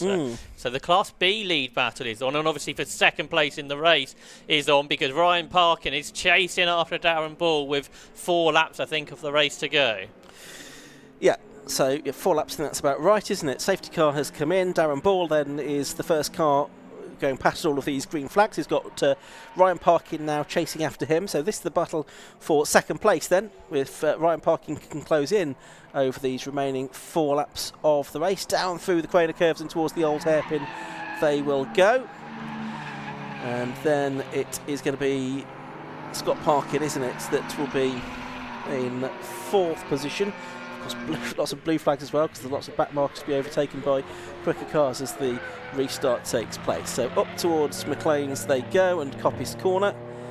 Parkin not, catching Ball at a rate of knots here, certainly, but he might well have a chance to do so in the remaining 3.5 laps. There are more penalties. This time for Fenwick and Shepherd. They'd already got 5, hadn't they? Yes. But this is another rule that's been broken. This time the driver in the car while refueling. The last one for the other car was the engine on, wasn't it? Yeah. So I think some people have forgot the rules in the last round of the championship. And people have been doing the championship really all season, so they should know the rules. Very strange. Down into the Melbourne hairpin go the second and third place cars. Darren Ball and Brichter. Alan Blenko has been across the line to complete his 57th lap, and the next 2 are about to come through. The black and white driving standards flag scouts car 169. That's the Simonite and Mansell MX5. They had a black and orange flag earlier on, so they're collecting flags during the course of this race. So as they come across the line with probably 3 laps to go now, it's still showing as Middleton leading on the screen, of course. But they have got that penalty. So it's Blenko who is basically 2/3 of a lap ahead of Darren Ball, having been sort of released by the safety car mistakenly, we think. And then it's Ryan Parkin in 3rd place, 2.4 seconds behind. And then Scott Parkin 4th, 12.4 seconds behind his twin. For Class B, Chris Webster is 2.6 seconds behind Chris Nyland, was half a second quicker on that lap. So the chase is on in Class B. Yep, so that could change around. Here's Scott Parkin going past the 55 car, which is a lap down. One of several cars to have penalties. There's the race leader, going through 444, which is Blanco. The thing is, I suppose the checker flag still is going to get shown here to Justin Middleton, isn't it? Although on the lap normally before, then lap penalties get applied on the screen, so we could get the point where we forget which car needs a checkered flag. Who knows? It's all going to be a very confusing finish to this Tiguan World Club Enduro Championship. Just as well, the championship was resolved at Alton Park in the last meeting. Really, it's not all come down to this. It's a shame because it's been a good race, really, hasn't it? There's the leader on the road, just ahead of Alan James, who is 6th at the moment, but will be a top 5 finish with that penalty that will be applied to Justin Middleton. And by the looks of things, if the race had run naturally, Alan Blenco's got quite a lot more pace than Justin Middleton. He closed in by a number of seconds on that previous lap. Here he is, looking for they haven't had a podium, have they? Claire Norman and Alan Blenco, but the race win looks on here with a couple or so laps to go for the 444 car. Yeah, so they've crossed the line with 3 minutes and change remaining, so it is going to be 2 more laps to go, isn't it, for Alan Blenco, we think. There's the orange Porsche of Michael Downey that's just been lapped by Blanco. Sam Dennis, who was 2nd in the Clubman Cups, dropped to 4th because Ed Cook in the Sirocco, on for a good result, up to 2nd in the Clubman Cup, and Downey, who you just mentioned, up to 3rd. So Sam Dennis has dropped to 4th in the Clubman Cup, which is even more proof that William Buttergill, Chris Nyland and Ryan Bensley will be Clubman Cup champions this year. I think if everybody won the overall championship, though, then you're not too worried about the Clubman Cup, are you, really? So, this race... Well, they were put on their social medias that was one of the things they were looking for, to see if they can take everything. Well, Motion Motorsport are going to win a lot, aren't they, because they would get both. Alan Blenco has got himself ahead of Justin Middleton then and onto the lead lap, as the timing screens show, but we know that the penalties are coming for the 18 machine. So we're going to have 1 more lap to go at the end of this, and this will be a 4th different winning car this year. Scott Parkin has had those 3 wins at Brands Hatch, Snetterton and Knowlton Park. James Collins and Joel Oswit won the opener at Croft, and Ryan Parkin and Dylan Brichter won at Silverstone. So despite the Coupe has been probably the most numerous cars in Class A, they haven't actually won any races this season. Not sure if they've won a race since we had Cole Swift in one. So it's sort of going back to days of a few seasons ago. Other cars are quicker, but the Coupras are reliable and more numerous. So Alan Blenco on to the final lap of the season. I think despite how the restart went, I think this was the car that was on course to take the victory, wasn't it? Alan Blenco's taking no risk now. His lap times are much higher than they were. But it's going to be a deserving win. Claire Norman drove well in the first stint, didn't she? Kept the car in contention, and they got the right strategy. They were the guys that came in before the before the safety cars come out, made an early stop because they know that's a strategical call to make. And then Alan Blenco pushed on, kept the car in contention, and then it's been there when it matters. And he has half a lap to go. We're not sure what car's going to get the checkered flag in all of this, so they might have another lap to go at the end of this if it is waved to the 18 machine. But history going to be made for the first female winner of a Tiguan World Club Enduro race with Claire Norman, and Alan Blenco taking his first win in a 750 Motor Club race, we think, for 25 years when he raced in Stock Hatch. Darren Ball and Ryan Parkin have just got across the line, still separated by about 2.4 seconds. They lapped to within 6 1,000ths of a second of one another on the last lap. They are going to be the cars that we think are going to be classified 2nd and 3rd here. Alan Blenco, as the clock now counts down to 0, emerges from the Goddard's hairpin. The Melbourne hairpin heads up towards Goddard's, as I say. Now, is he going to see the checkered flag this time or not? Round Goddard he goes. Are we going to get a checkered flag, or are we going to get 1 more lap? He's flashing his lights, and the checkered flag is not. Yes, it is shown. Yes, it's showing on our type of screen. But it got shown to the 18 car. Alan Blenco has to do another lap, although he'd be classified anyway, won't he? Because you don't not get classified. Yes. So slightly weird end there to the season. Yeah, so it is. It did get shown to the 18 car, but that penalty has now been applied to it. So when he actually does get back round to take the checkered flag, it will be the treble 4 car. Now, the way he was flashing his lights did make it think that he was taking it that time. That's right. It might be worth to do another lap, although I don't think it'll make a difference to the result, will it? Because you don't have to finish an endurance race to be classified. Exactly. No, it would be nice to do that though. But so.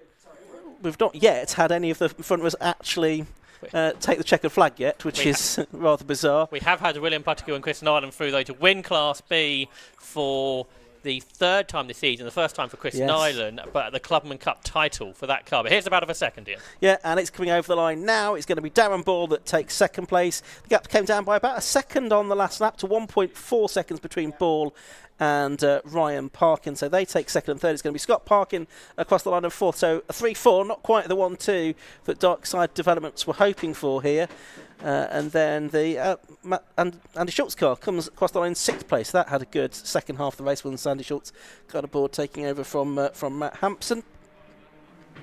Headlights showing very brightly. Looking forward to the single-seater race next to round out the weekend here at Donington Park. We've had 5th place through now. That was Matthew Stockford and Alan James. Alan James bringing that race to a close. So is the winner going to come into the pit lane? Because I think Alan Blencoe has slowed down on this lap, hasn't he? I don't know if we can get that car on our screens, because officially he hasn't taken the checkered flag, Alan Blencoe, to win the race. No, he hasn't. Here he comes. Is he going to take the checkered flag? He is going to take the checkered flag, just to make sure.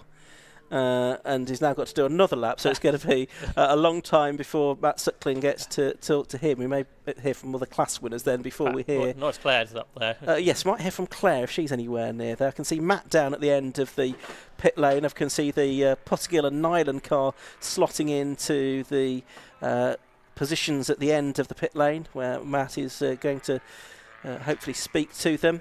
And very shortly we should have the Class C car heading in of Ashmore and Sam Dennis as well. But confirmation of the results, which is not what is on your screen. So the result, which I'll go for TSL time screen, is 444.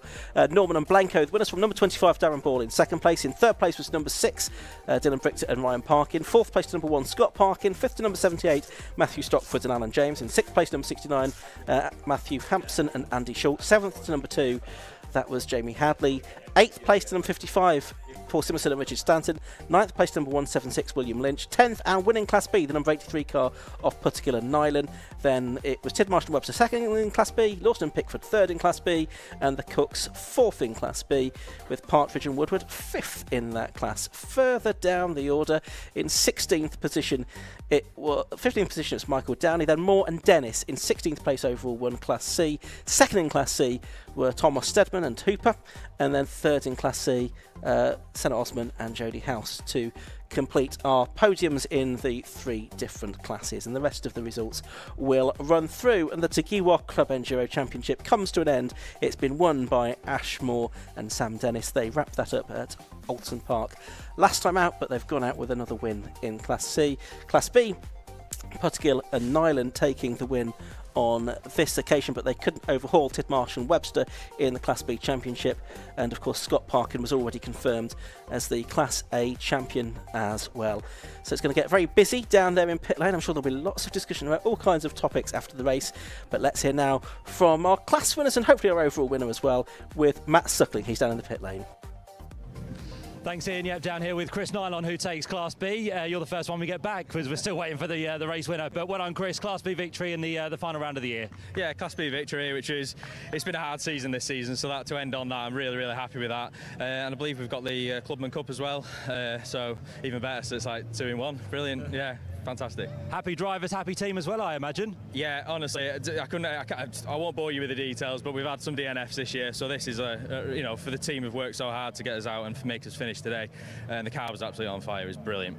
And you had a really healthy lead by the looks of it in Class B before the safety car. Of course, safety car came out, that gap then started to come down. What did you think at that point? Yeah, well, I guess it's Chris in the car, so I could see his Janetta there, and I'm thinking I need to get this restart. So yeah, I managed to get a good run off the after the safety car, and then just try pulling a bit of a gap and manage the traffic.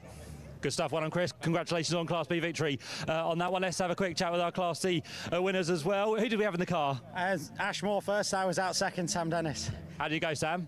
It was a lot of fun, and we did. We've won again, straight 6 for 6. I can't believe it.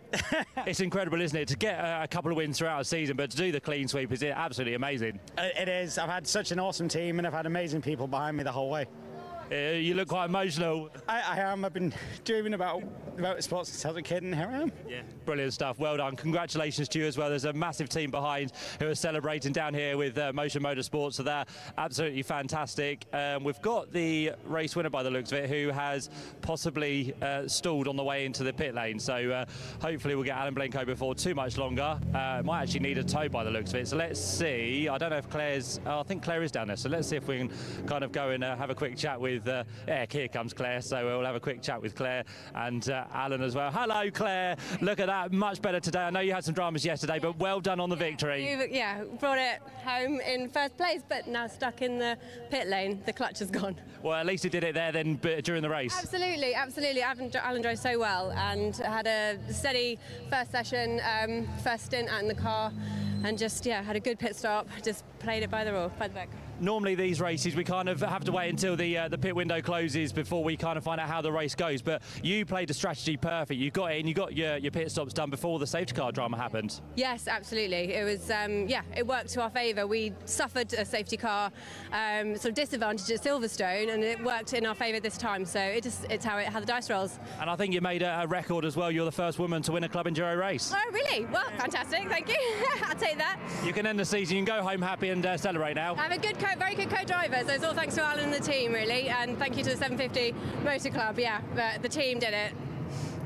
Well done, Claire. Right, let's go and see if we can grab a quick word with Alan. He's now made it with a push from the team, so let's see his thoughts as well, see how he feels and see if he knew if that race was going to go his way. But he's just going to kind of calm himself down and gather his thoughts and everything. So we'll go around the front. We've still got a few minutes before the F1000 cars come onto the circuit. So Alan jumps out and he's going to congratulate the team, which is brilliant to see.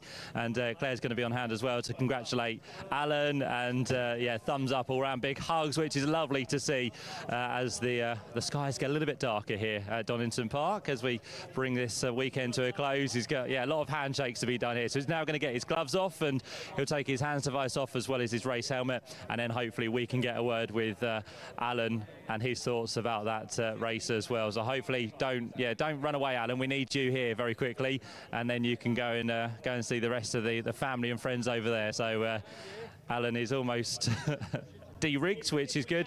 Alan, off you go. That's fine. You go and have a quick chat. We'll follow him, actually. We'll go and chase him down. He's got a lot of celebrating to do after what was a brilliant victory. And I think it's his son who's on hand to give him a big hug, which is lovely to see. We've got cars coming through as well. So come on, Alan, come and join us here if you wouldn't mind. Well done. That was a fantastic race. Did you really know what was going on? There was a lot of penalties to be handed out in that race, but you brought it home in true style. Yeah, it was tough. We've had a tough weekend, but it's been a great result for the team. We just had on the in lap there, the clutch went to the floor, and we can't get out of first gear, so hence that's where it stands. So, but yeah, great race. Car was faultless up until that point. We just kept pounding out the lap times and got it there. But it's been really hard work. We've had a very trying weekend. As this man knows, he knows I've had a trying weekend. And it's a great result for the team and a great way to end the year. And Josh said it to us up in the box as well. I think it's the first time you've won in 750 Motor Club since Stock Hatch days. It is in 750. It's since 1999, so that feels good too. Well done. That's a lovely way to end, Alan. Well done. Congratulations. Lovely. Thank you very much. There we go. Alan Blenko and Claire Norman very happy with the victory in the final club endurance race of the season. Right, we're going to get this race in. We're nearly done here at Donington Park, but stay with us. We've got an enthralling race to look forward to as we get set for F1000 once again. So back to Ian and Josh.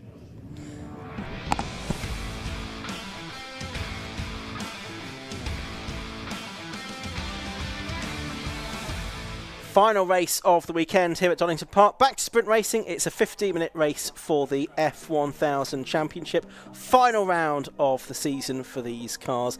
And the grid doesn't line up as follows because that's the wrong grid. That's for the Club Enduro. So we'll get that off the screen and we'll have another go in a minute with the F1000s. I can tell you that earlier on today it was Tom Gadd that took his second race win of the weekend. But Craig Pollard took second place, which was enough for him to wrap up the championship as the cars go off onto their green flag lap. But Rob Wellham took third. He came from the back of the grid to take P3, which was not quite enough to be able to take the championship into the final round. He needed to win the race, get ahead and hope that Craig Pollard finished below fourth on this one. I'll give you the grid off for the TSL screen here. So on pole position it's going to be the number 12 car of Tom Gadd. Besides him is number 92 Craig Pollard. Second row of the grid is going to be 5 Rob Wellham and number 80 Dan Gore. On row 3 of the grid it's 42 James Clennell and 3 Tom Westworth. On the fourth row it's 83 Matthew Higginson and 9 Ryan Thomas. Row 5 is 89 Mark Betts and 22 Chris Keir. Row 6 is 77 James Hills and 88 David Williams. On the 7th row 71 Zach Palmer and 24 Bert Chapman. Row 8 is 14 Adam Walker and 37 Michael Frith. The 9th row 19 Sam Satchwell and 17 Chaz Hyton. And on row 10 it's 33 Lee Seagraves and 15 Dane Christensen. We did have quite a lot of attrition in the early race, only 11 finishers, so there is probably going to be some gaps on the grid, even though there's been sort of 5.5 hours since the previous race for the teams to refat the car. So I can see Matt Higginson back out there, for example.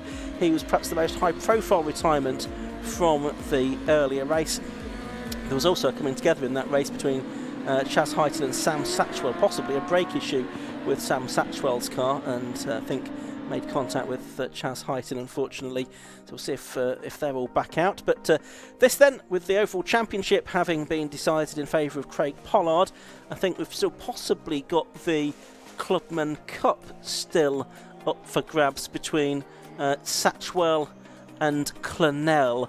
Looking at it with Clennell, I think, ahead by 7 points once drop scores are taken into account. So the car's heading around on their green flag lap. It's going to be a 15-minute race, and it is a little bit gloomy now as we head up towards 6 o'clock on the middle Saturday in October. But nevertheless, we've just about, I think, got enough light for this second of F1000 race of the day and the third of the weekend, Josh. And it's the first time we've got the three quickest drivers at the front, really, isn't it? Gadd, Pollard and Wellham. We had the reverse grid race obviously this morning where Wellham started at the back, and yesterday's race Wellham stalled, Pollard started mid-pack, Gadd started near the front. We've got them all at the front today, this afternoon, so we could have a fascinating race between them. Matt Higginson pulling into the pit lane there, sorry Josh. Dan Gore has good pace too, didn't he, in the earlier race? So he could go with those three in his last F1000 race before he switches to something with a bit more power. Perhaps a bit less grip, though. Maybe so. So last few cars coming into position. Matt Higginson, as I say, pulling into the pit lane at the end of the green flag lap. So he should have been starting 7th on the grid on the inside of row 4. So in very gloomy conditions now here at Donington Park. The F1000 race is shortly to get underway. Revs are rising, waiting for the lights to go out. Red lights are on, red lights go out, and away they go. And it's a good start by Tom Gadd, good start by Rob Wellham as well. Pollard also smartly away from third position. So it's Wellham that's going to try and attack Tom Gadd around the outside into Redgate Corner for the first time, with Pollard there in third place as they drop down through the Craner curves for the first time. And it looks like it is Dan Gore in 4th, James Clennell 5th and Tom Westworth in 6th position, as it got very close there between Gadd and Wellham, and Pollard is that carries more speed off the old hairpin. Can he take benefit from that as they go through Schwantz curve and head up towards McLean's? Now I don't think he quite can just at the moment. Yeah, Wellham compromised himself a bit, didn't he, by looking up the inside into the old hairpin. That's allowed Gadd, who's been the most successful driver in terms of wins this year, who leads the way. The champion, the provisional champion there in third place, Craig Pollard, who really admitted to Matt earlier how the nerves were getting into him about winning this championship. Behind Clennell, goes up the inside and grabs 4 from Dan Gore. So that's a change. But these fast three then, the three drivers that have taken the majority of the wins this year are up front, and Gadd locks up into the hairpin. He slides a bit wide. They're three abreast behind, remarkably, as was that Tom Westworth got involved, and there I think hopefully will come out the corner. Pollard is attacking now, but Wellham's late enough on the brakes to stay ahead. So it's Gadd that leads on the exit of the corner. These three all champions, of course, now. In F1000 Race, there's a collision behind. There's a car that's lost a rear wing, I noticed. Was that Gore that was going over the top of another car? Was it someone on him? Not sure. There's Higginson. He's got back out, but he's not going very quickly. No, so I think he'll be back. No, he's not even going to make it to the pit lane. He's going to pull in onto the national circuit there. So it's Gadd from Wellham, from Pollard. Westworth was up to 4th over the line. Dan Gore was 5th. James Clennell 6th. But looks like, yes, Gore has dropped out of 5th position. Clennell now up to P5. And possibly David Williams was also involved somewhere along the line. Higginson manages to make it back to the pits beneath us. So was it Clennell that went over the back of Gore's car? They've both got going. There's Gore's car, so he's got damage to the rear wings. That's not the way how he wanted to end this. Certainly a car that obviously jumped over the back of Gore's car and then carried on remarkably. Possibly... yeah, so Westwood's there in 4th. Clennell's there in 5th. Yeah, not sure then who the other car was involved. Anyway, here's the battle for the lead. Has Wellham got damage to his front wing now as they come out of the corner? Looks like he might do, I think. Yeah, the end plate's missing. Not sure where that happened. On the front right corner of his wing, and yeah, it's Goo Whiff now, isn't it? Yeah, it's sort of been dislodged from where it's correct positioning, and so he's lost out now to Craig Pollard. So it's Gadd leading, Pollard in 2nd, Wellham in 3rd place as they make their way through Goddard's for the 2nd time. Out onto the Wheatcroft straight they go, with a gap back to Tom Westworth in 4th position. He's over the line now. It's James Clennell, number 42, in 5th position. Chas Heighton, so he's gone well from towards the back of the grid. From row 9 of the grid, he's up into 6th position. He made up 6 places on that lap. But Chapman's dropping back. Wouldn't have thought it was him that was involved with Dan Gore, because he started much further back on the grid, so that's a mystery. But I don't know if Wellham's going to go much further with that wing that'll be giving him downforce in weird places, I should think. If you hadn't seen the accident, you saw Wellham's car and Gore's car, you'd think they were linked. Here's a damaged front end. It was David Williams. You wondered if he was involved, and it looks like that's who it was. So David Williams with front wing damage. Yeah, he lost a couple of places on that lap, and he'll probably lose some more here. Don't know how Wellham got his wing damage, though. We didn't see any contact with him and Gadd. Adam Walker, who was off into the barriers, wasn't he, in the early race? So he's had some time to fix his car. The train driver from Yorkshire, he's back up. There's Gore climbing out of his car. And the two Mattel cars looking rather sad for themselves with a team thinking, well, this season's not gone particularly well in F1000, I don't think. Not what they would have hoped for, I don't think. So we've got David Williams still with his damaged wing, being chased by number 14, Adam Walker. You've got James Hills going up the inside of Mark Betts as well into the left-hander at the S's, left and right-hander at the S's.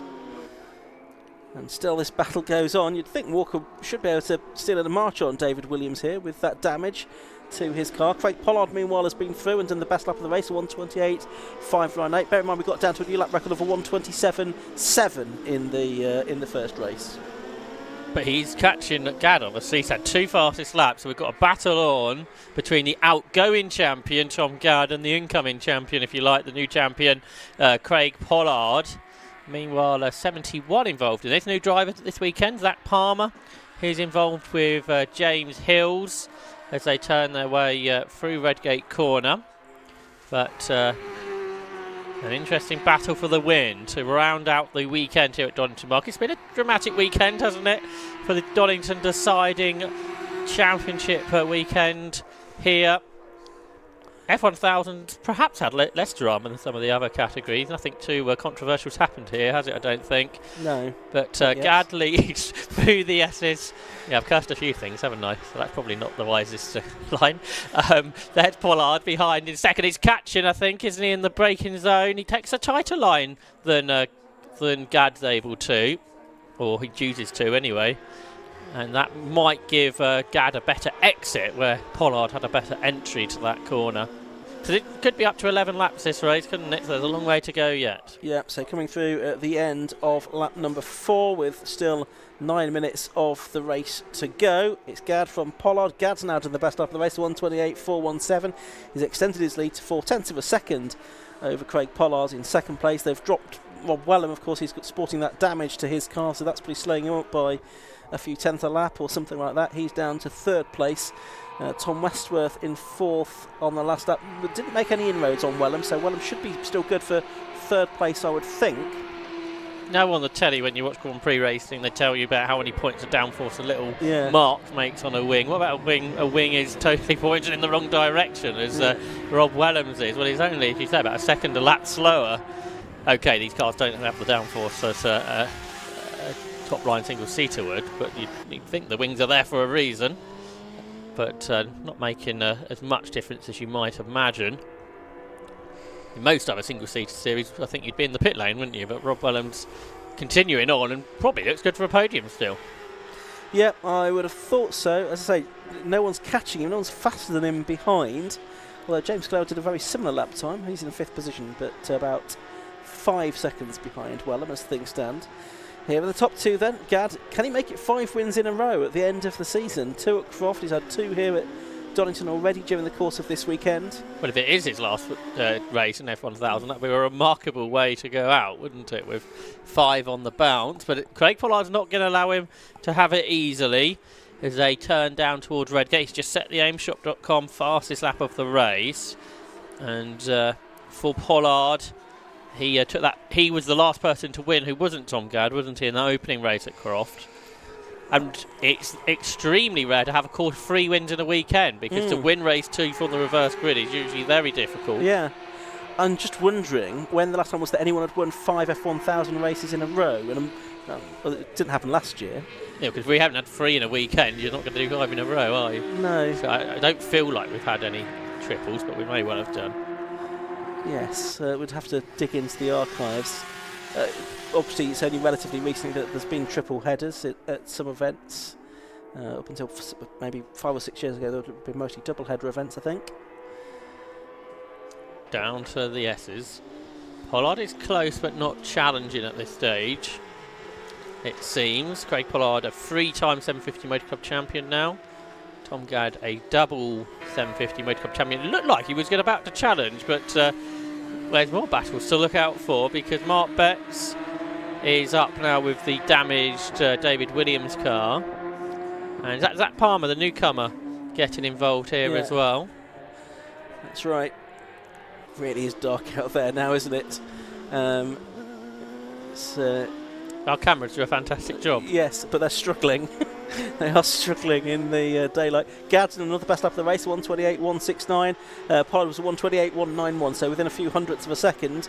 Identical lap times, and the gap is still about 0.4 of a second first to second, with still 5 and a bit minutes of race, 5.5 minutes to go. Oh, a spin for David Williams, and also for Mark Betts down at the Melbourne Heaven. And Betts has had some contact. His right rear wheel has been knocked askew. And Williams, well, that's spectacular, wasn't it, as he tries to get back in the race. But Betts is, now with sparks flying, he is trying to make it back to the pits, I think. But he's not going to continue in the race, unfortunately. What was I saying about no controversy? No, we had loads of contact.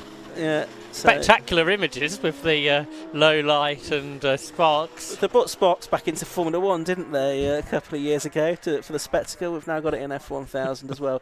And Mark Betts only just going to make it into the pit lane, I think.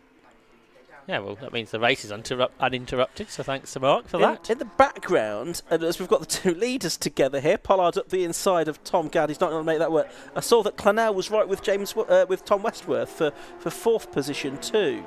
Notice the lights on the back of the cars come on, don't they, when they're under 60 k's? So that means through the hairpin, the light comes on the back of Gad's car, which come alert Craig Pollard, I suspect. We've got a change potentially for the lead. Craig's up the inside of Tom Gad. He turns into the corner.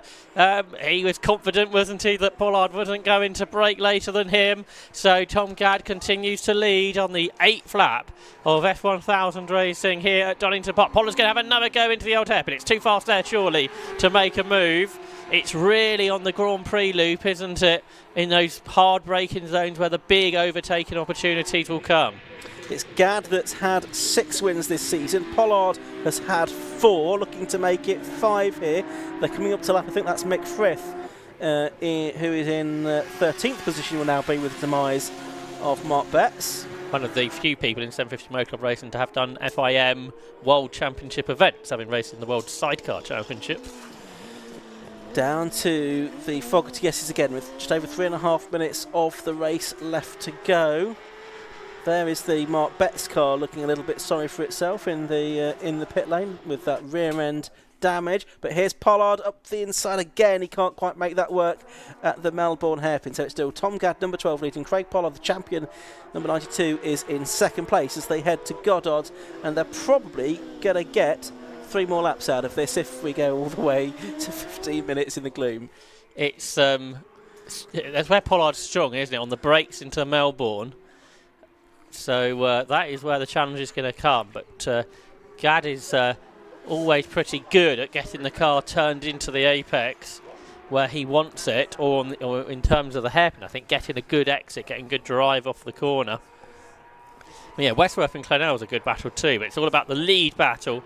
Who's going to get that final win? Craig Pollard just wants to enjoy this last race after the sort of a challenging weekend, I think, not in terms of results, but I think mentally winning the championship and what comes with that.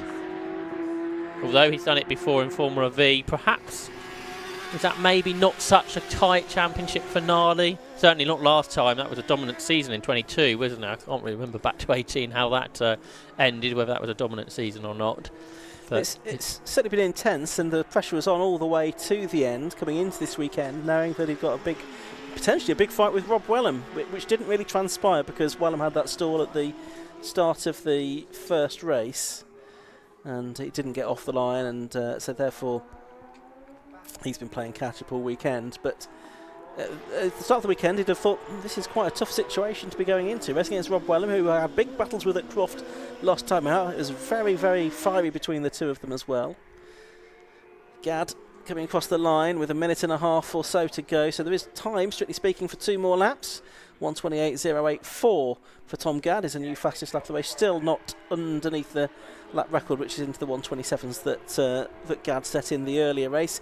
It's still only about 1/3 of a second back to Craig Pollard, who himself did a personal best lap. And again, they've lapped in exactly the same lap time within a few thousandths of one another. It's remarkable, isn't it, Josh, how closely matched these two drivers are? That's right, and it shows that these speeds of cars, which are about the same pace as F4 cars, they don't really cause much turbulent air, so you can follow closely. Unlike in GB3, say, I think at Brands Hatch, their championship finale weekend, there was basically no overtaking, even in reverse grid race. But at this speed, overtaking very much possible, and you can race closely, and that's one of the delights of F1000 racing, which we've enjoyed with the 750 Motor Club for quite a few seasons now. Down to the Fogarty Yeses they go then. Gadd and Pollard. Is Pollard going to mount another attack before the end of this race? Is he going to just keep everything all up his sleeve, and knowing that he's already wrapped up the championship, he doesn't need to take any unnecessary risks and try any difficult manoeuvres as they head off up towards Goddard. A bit more daylight actually between them as they come through this time, with 15 seconds of the race to go. Over the line they go to start what should be the final lap of the race then. It is going to be another 11 lap of these two, by the way, are a long, long way clear now of the rest of the field. Wellham is still in third. He's 4.3 seconds clear of Westworth, who's still trying to fend off James Clennell for P4. So we're going to see a last lap go from Pollard, or is Gadd going to do those 5 in a row? Into Redgate Corner, we've got James Clennell up challenging Tom Westworth for 4th position, so we'll see in a moment how that worked out. That was very close. Clennell was only 1/10 of a second behind. He'd done his personal best lap on the previous lap of 1:29.391 to get onto the back of Westworth, but we're sticking with the 2 leaders. Here they are though. In fact, is Westworth and Clennell nose to tail now for 4th place as they make their way out of the old hairpin. They're about 18 seconds behind the leader, something like that. As they climb up to McLean's for the final time. James Clennell only a couple of car lengths behind. You can see Rob Wellham a bit further up the road. They're not going to catch him. They turn their way through Coppice Corner now. A gap back to Chaz Heighton, who is in 6th place and circulating more or less on his own at the moment. And Clennell not as close to Westworth as he was at the beginning of the lap. So probably Tom Westworth is going to hold on to 4th place finish, which is 1 place better than he finished earlier on today. The leaders, though, should already be on their way out of the Melbourne Head, out of Goddard's, in fact, to take the checkered flag. And it's Tom Gadd, 3 in a weekend, 5 in a row, and he beats the champion Craig Pollard. Well done, Tom. Great drives. We'll see if we see you back next year now after that. So if nothing else, you put good value on your car.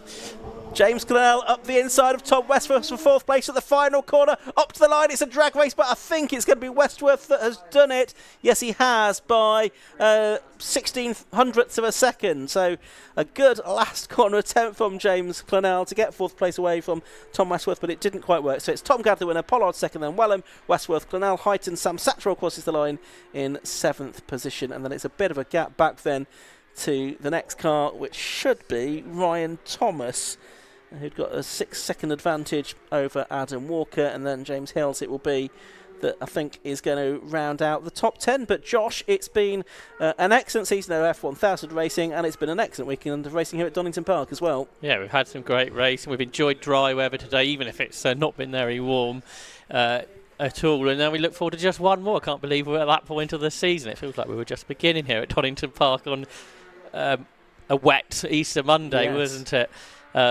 But we've had a great season of 750 Motor Club racing, a great full paddock this weekend at Donington Park, and hopefully more of the same at Silverstone. We know Saturday at Silverstone is going to be an extremely busy paddock, yes, with 40 teams taking part in the UK's, or one of the UK's oldest motor races, certainly the oldest sort of amateur club racing motor race. I look forward to that in 2 weeks, but here are our final results. Thank you very much, Josh. Yes, the race 18 of the weekend was the Jedi Racing Cars F1000 Championship. The win went to number 12, Tom Gadd, by 0.314 seconds from number 92, Craig Pollard. Number 5, Rob Wellham, is in 3rd place. He was 14 seconds behind the 2 leaders. 4th was number 3, Tom Westworth. 5th, number 42, James Clennell. 6th was 17, Chaz Heighton. 7th, number 19, Sam Satchell. 8th, number 9, Ryan Thomas. And number 9th was number 14, Adam Walker, with James Hills, number 77, rounding out the top 10. Then it was Zach Palmer and David Williams. Michael Frith was a lap down, and they were the 13 finishes that we had in the Jedi Racing Cars F1000 Championship race. The final race of the weekend here at Donington Park. As Josh said, we're at Silverstone in 2 weeks' time, the Burkitt Relay on Saturday on the Grand Prix circuit, Championship finals on the Sunday on the National circuit. That's all going to be streamed on Alpha Live, so tune in via the 750 Motor Club website or YouTube. And then we will say for now, many thanks to all of the marshals who've done such sterling work here at Donington Park this weekend. We couldn't do it without you. You've been absolutely fantastic. Thank you once again for your support of the 750 Motor Club here at Donington Park. Thanks to all of the other officials that have helped to make the race meeting possible. It's been a busy weekend for the officials, and as far as we know, it's all gone pretty smoothly. And we will look forward to seeing you again very soon. Next time we stream, as I say, in 2 weeks' time. We're back at Donington Park next year as well, no doubt. Josh Barrett and I have been up here in the commentary box with you. We will be both back at Silverstone along with Marcus Pye and Lewis Beals for the Burkitt 6-hour relay race.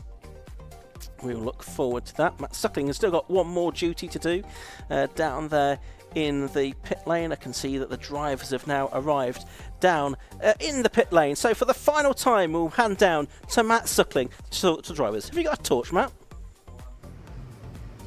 Thanks, guys. Yep, down here for the final time then as darkness descends on Donington Park. But well done, you got the final race in and you made the hat-trick, Tom. Well done. Yeah, it's nice to get another one, especially in this class, and a good way to see it out, good way to see out the year. Yeah, it's been a tough year for us, with engines blowing up and all that, with costing us a shot at the championship. But it's been a fantastic year in the end. 5 wins on the bounce is pretty good. But hats off to Craig for winning the championship. He did what I did last year and just make sure you finish every race well. And you've got to have a good team of people behind you like I have this year. So I can't thank Team Sellers Racing enough, and can't thank my dad who put so much money and time and effort into this car to make it capable of doing this. So, you know, my job's easy. All I have to do is show up and drive. He's the guy who does all the hard work, you know, 4 days of the week, 4 nights at Stewart's workshop. So I honestly can't thank him enough. And a good scrap at the end there with you and Craig. You kept it honest all the way to the end. Yeah, he was pushing me. I was struggling to see him at some points in my mirrors. So luckily his car's bright yellow, else I wouldn't have seen him. But yeah, towards the end, I was sure that race went on for about half an hour. It felt like I was just going round and round and round. I was like, they've got to put the checker flag out soon, please.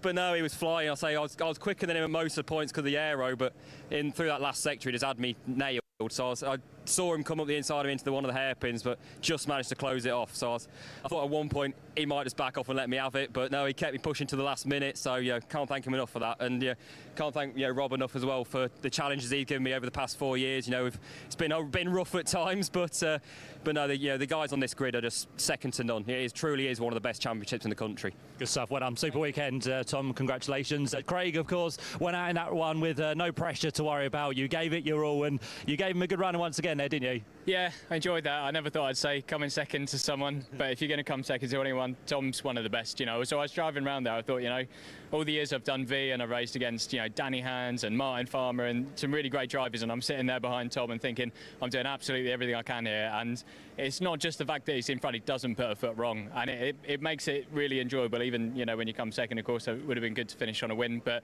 Tom, you know, did everything right there, and yeah, fair play to him. We need to do better for next year, probably. And although the wins weren't there this weekend, it's been a solid weekend, and you wrapped up that championship, which was the main aim for you. Yeah, absolutely. We came here with one target, and as Graham says, there's always more you can do when there's a lap record and a win on the cards. But yeah, I'm over the moon, obviously. Really, really good way to end 2024.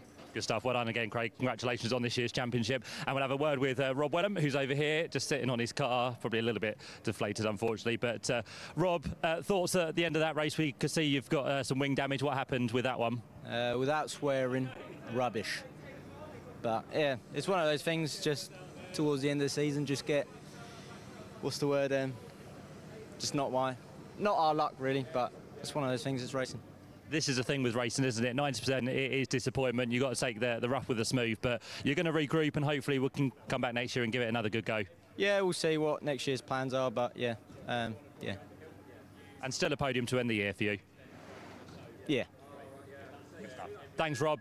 Much appreciated for all the guys down here for having a word with us at the end of, as we said, a superb weekend of racing for the whole 750 Motor Club Championships. And we have had champions decided here once again. So we really hope you've enjoyed all the action wherever you've been watching, at home, abroad, here at the circuit. It's been a cracking weekend. Don't forget, we're going to do it all again in 2 weeks' time. We have the Burkitt Relay Race, which is always fantastic, in 2 weeks' time. And then, of course, on the Sunday, we'll have the finals to be decided in other 750 Motor Club Championships as well. For now, though, from Ian Soman, Josh Barrett and myself, Matt Sucklin, and all the Alpha Live team, thank you so much for watching. For now, from here at Donington Park, it's goodbye.